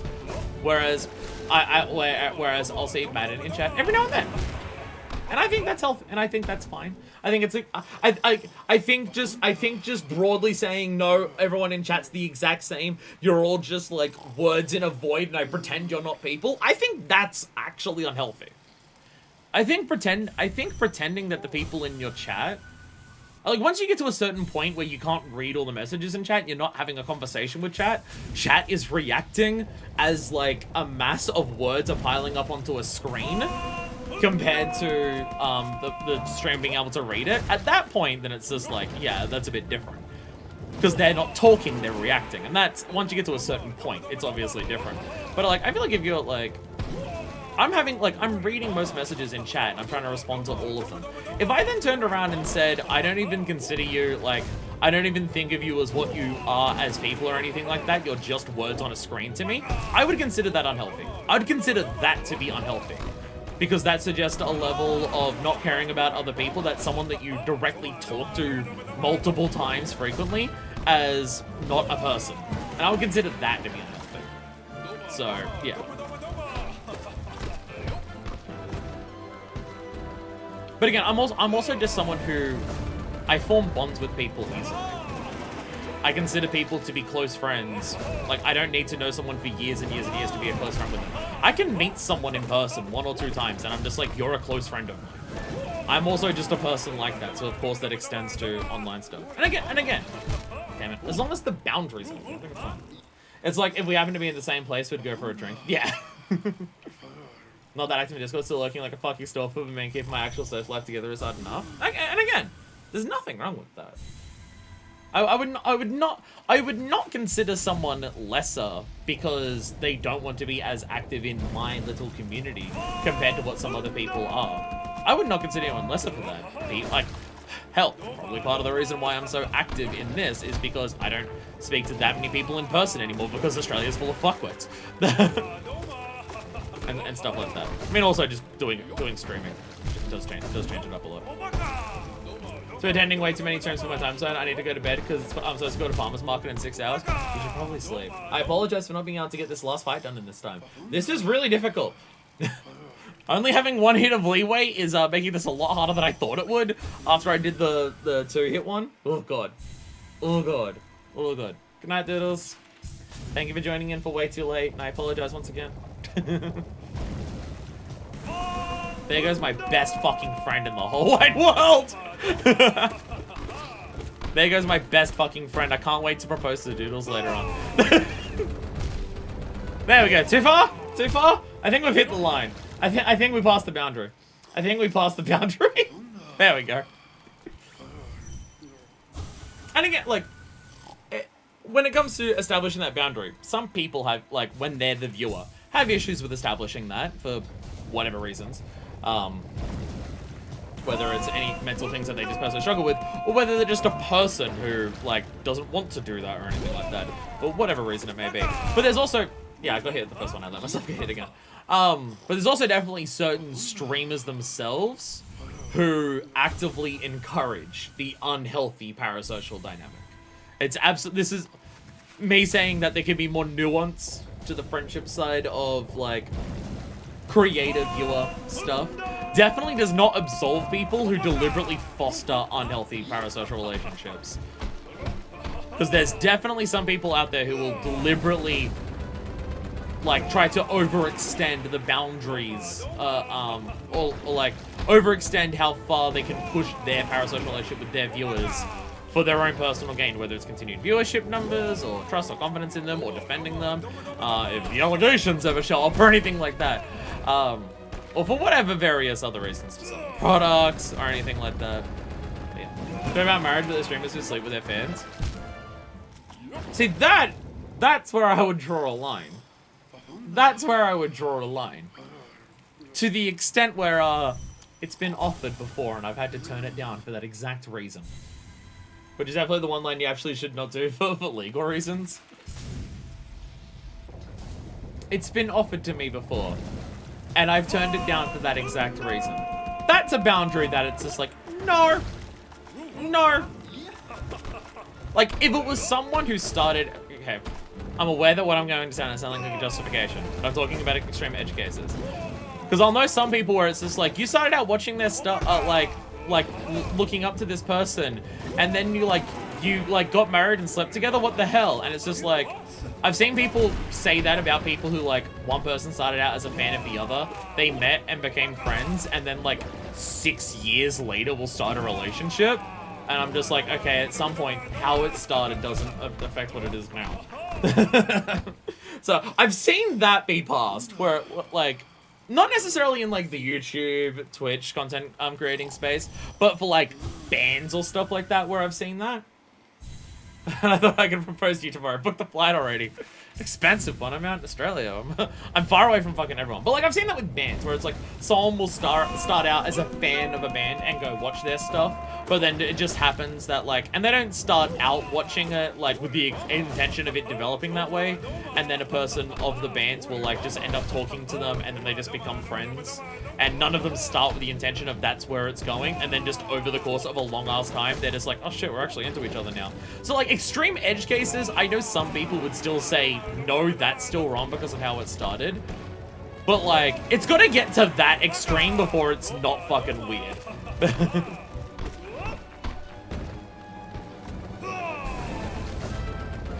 I mean, I think also just the divorce of, that physical space, for this also makes it different. Because, like, groupies sleeping with band members has been, like, a very common thing in history.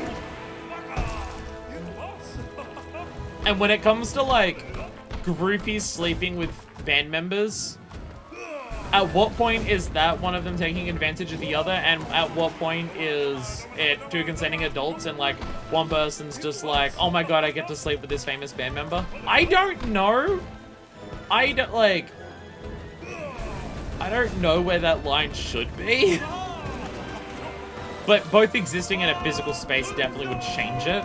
Like, that a little bit compared to the online, where someone will speak to someone only online, only ever online, when one's a content creator and one's and stuff like that, and then over that, convince them that the first time they ever meet up, it should be sleeping with each other and stuff like that. So there is, you know, I guess it's the difference between grooming and stuff like that.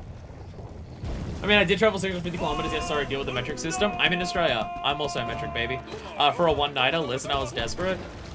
I don't think I've traveled that far to sleep with someone for one night. I don't think I've traveled that far. I'm trying to think about the longest amount of distance that I've traveled for the explicit purposes of having sex. I'm Canadian, I'm confused no matter the unit. Alright, 650 kilometers translates to roughly 446 Zuli dues. There we go. I believe that's the Canadian measurement. Yeah. I'm trying to think about the furthest distance that I've traveled in a day for the explicit reasoning for having sex. I don't think I've ever traveled interstate explicitly for having sex. I mean, Australian states are big, but yeah, I can't think of a situation where I've traveled interstate explicitly for sex. I mean, my partner was in a different state to me when we were in a long-distance relationship, but I wouldn't consider that traveling that distance just for sex, considering, you know, we were in a long-term committed relationship. So, I don't think that counts. I don't think that counts. Okay, kill me. I don't think that counts. But yeah, in terms of a hookup or anything like that. Like, I've caught a cab and I've caught a train for a hookup. So now become a relationship and now being in for 10 years, so money well spent. That's perfect. That's fucking hell yeah. Hell yeah, Madden. Hell yeah. That's what I want to fucking hear. That's what I want to fucking hear. Fuck yeah. I took a 3-hour ride with strangers. I think I've gone that far out of my way. I feel like an hour and a half train ride has probably been my limit. I feel like an hour and a half train ride has probably been my limit. Most hookups that I have happen with someone like the day that I meet them and I meet them at a thing.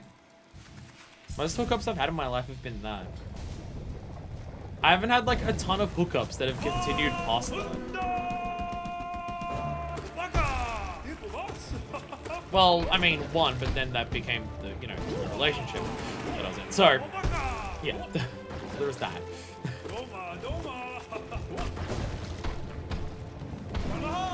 I guess that's that. If I hook up with someone more than, like, twice, we're gonna be dating soon. I guess that's it. I guess I'm trying to think. Has there been anyone that I've hooked up with more than twice where I didn't end up dating? And I don't think there is. I don't think there is. I can think of some people where it was twice and then we didn't do anything past that and then I didn't date them. But I think the only people where it's been more than twice that we've like hooked up, we've ended up dating. I think. It was explicit for sex, but it was to get to know someone better, and we did. Are we? Is that what this is devolving into? Have we been in Dung Defender for so long that we're all just bragging about our sexual escapades? Is that what's happening now? This is why Doodles left. Doodles could tell this is where this is going. I think that's what's happening now. I wouldn't call it bragging. There are some stories, like, depending on the life that you've lived, there are some stories that you can tell where the sheer act of telling the story is going to come across as bragging to some people, even if you don't mean it that way. Like, I can tell people the story about how I lost my virginity. It was in a threesome. Does that mean that I'm bragging about it? No! It's also by far the worst sex I've ever had. So, I'm not bragging about it. I mean, it's not to say that I'm ashamed that was the case or anything like that. I don't have any of those gripes or anything. But it wasn't great, so I'm not bragging. I had plenty of better threesomes since.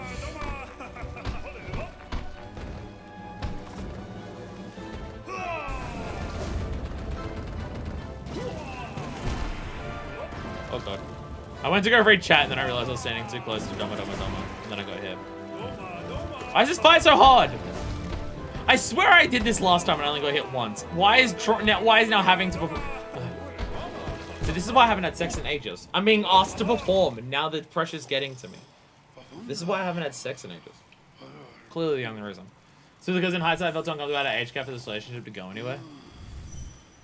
I can understand that. Are you a virgin? Okay, but how much of a non-virgin are you?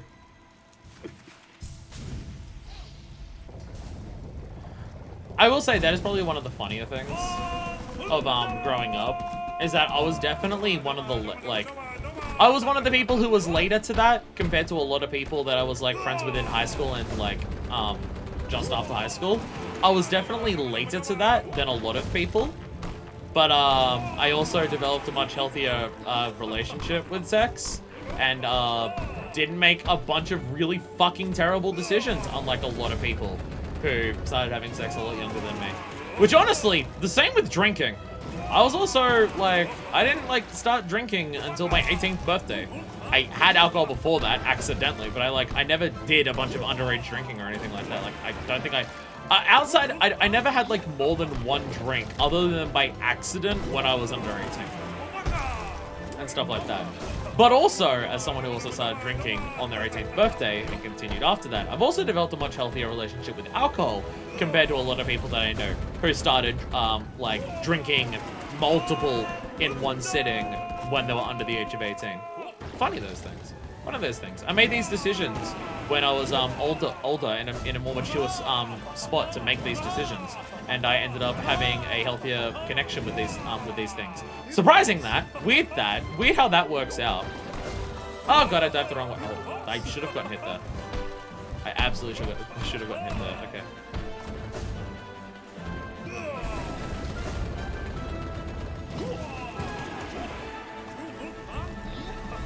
So we're in focus mode now. This is a real one. Oh fuck, I thought you were gonna do the big dive. I thought I hit the big dive.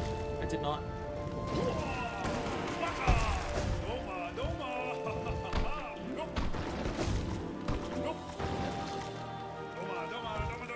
Oh god, that one's gonna be hard to dodge. No, it's actually not that bad. Let's go! Woo! Let's go! Okay, please tell me there's no more. Please tell me there's no more. Past this, it's functionally the same until we get to 9. Please tell me this is the last one.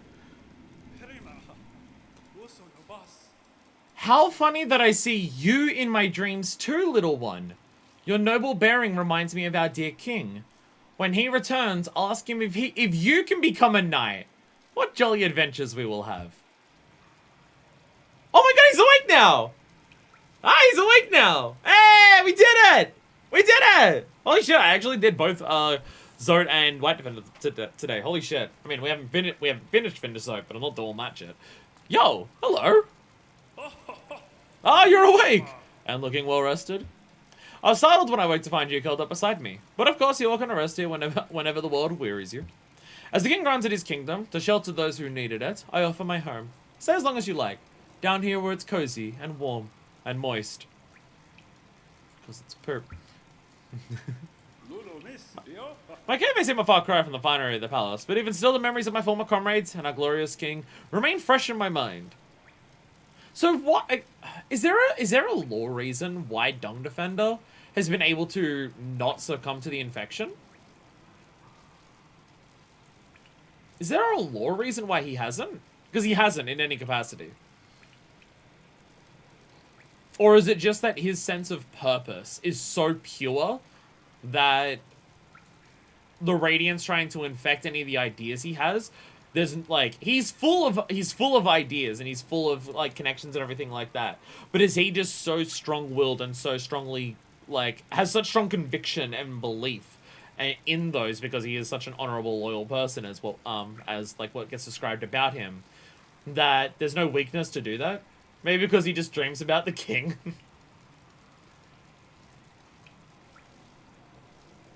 Still the memories of my former comrades and our glorious king remain fresh in my mind. Too stinky for the Radiance, not touching that. Yeah, the Radiance just doesn't like all the poop. That's the reasoning. The Pale Court was a wondrous place full of the age's greatest heroes. Ah, looking at you now, I can easily imagine you standing amongst them. Aww. Aww. Aww, the greatest amongst them. Nice. Where will the line of Hallownest crowns, Hallownest Great Knights... Yeah. Where will the line of Hallownest Great Knights end? With me? Can such a thing be passed on? Okay, so he's aware that the others are dead. He is aware that the others are dead, but his belief in what they stood for and what they were doing is so strong that he isn't being broken by that. Aww. I like how he's just here and chilling and talking with us. We beat him in the boss fight. He's still just chilling and talking to us. Nice. Aww. You don't have to pull one if you're the Pillow Princess. I'm calling it doing the sea star. Jesus Christ, batted. Jesus Christ. Also, TMI, I'm probably the furthest thing that you can possibly get from that. I won't go into massive, extensive details, but I will say that I'm definitely what you could call a very active and enthusiastic participant. I won't go into details beyond that, but I can definitely confirm that at the very least. I can very much confirm that.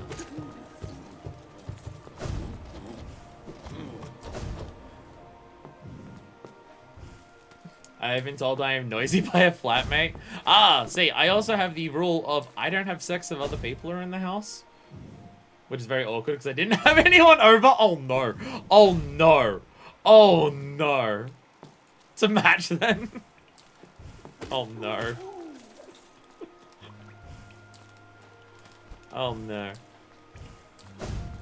I will say, in hindsight, it was an incredibly gender-affirming thing, and people saying it may have possibly been part of what helped me realize the whole transness.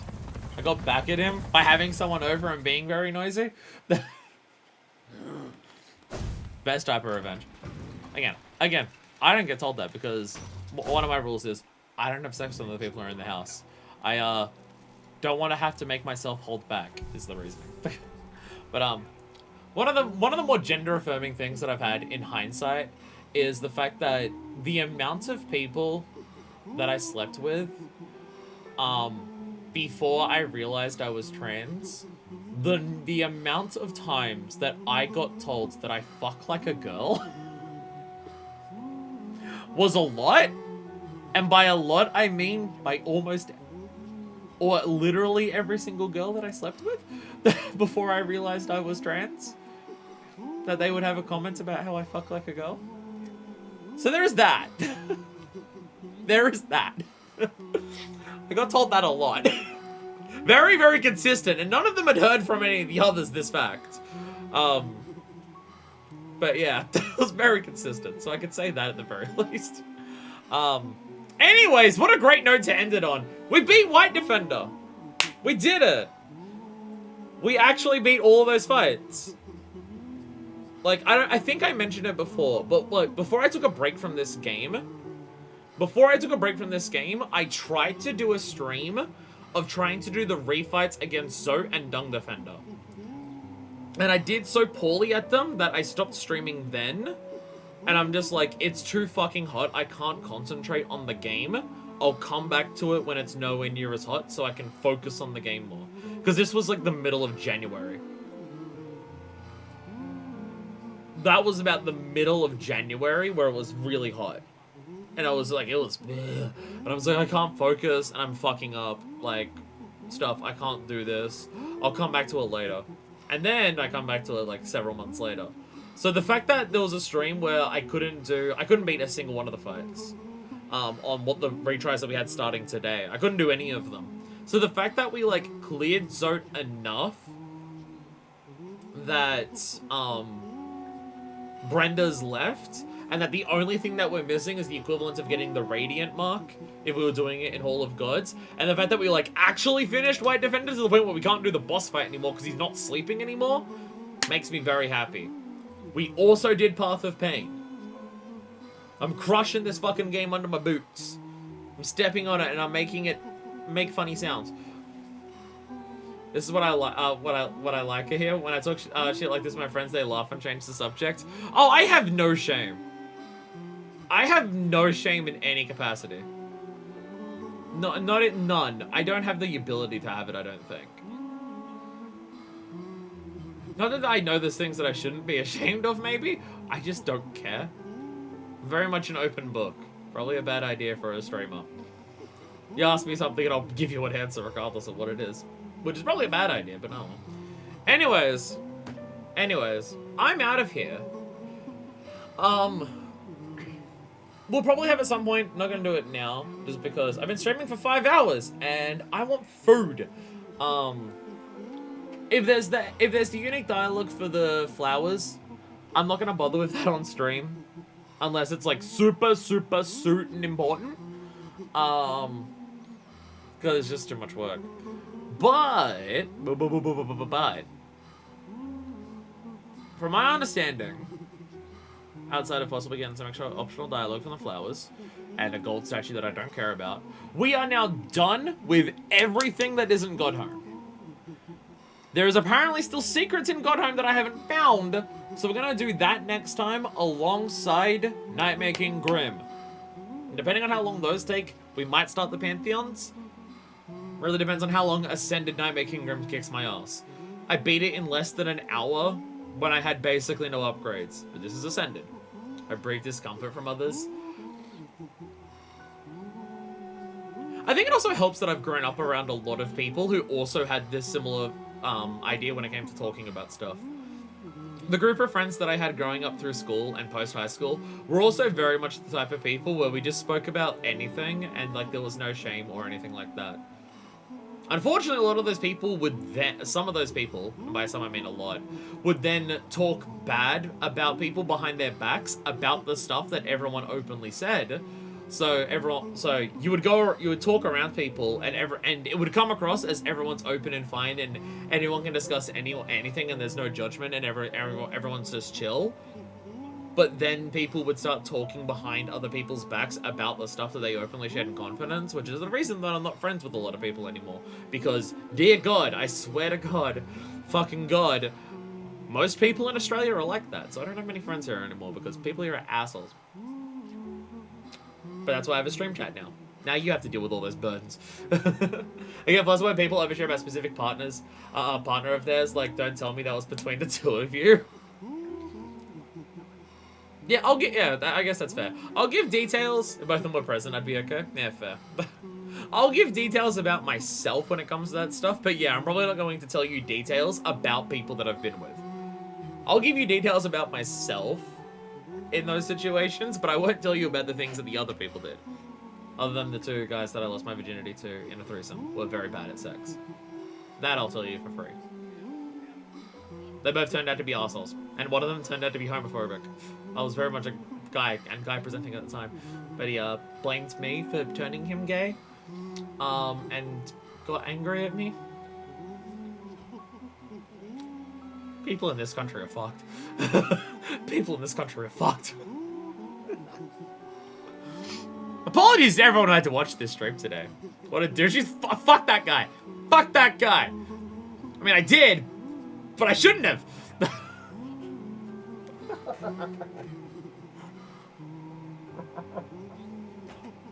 I need to end it. I need to end the fucking stream. I'm out of here. I'm leaving before I put any more feet or other body parts into my mouth. Next time on Hollow Knight, we're doing Nightmare King Grim. I have a sharing spot. I love it. We're doing Nightmare King Grim. We're doing whatever Easter eggs that we can find inside Godhome. And if those are quick and I'm poggers at video games, we will start the Pantheons. And that'll be the plan. We're actually kind of, sort of, almost approaching the end of this game. It depends on how long the Pantheons take me. It depends on how long the Pantheons take me. It's going to be interesting because there's several fights in a row for the Pantheons, but they're also all going to be the easiest variations of those Pantheons that we've ever done. Like, of those boss fights that we've done for a long ass time. Because we just did them all in Ascended, or we did boss fights like fucking White Defender and Zote, where we're just doing the harder version repeatedly several times in a row. So the Pantheons could be hard because of how many there are, but also they're the easier versions of them, so... it's hard to say. We'll face fuck some more walls next time. And maybe some people if we're lucky. So until next time, this is version 2, signing out.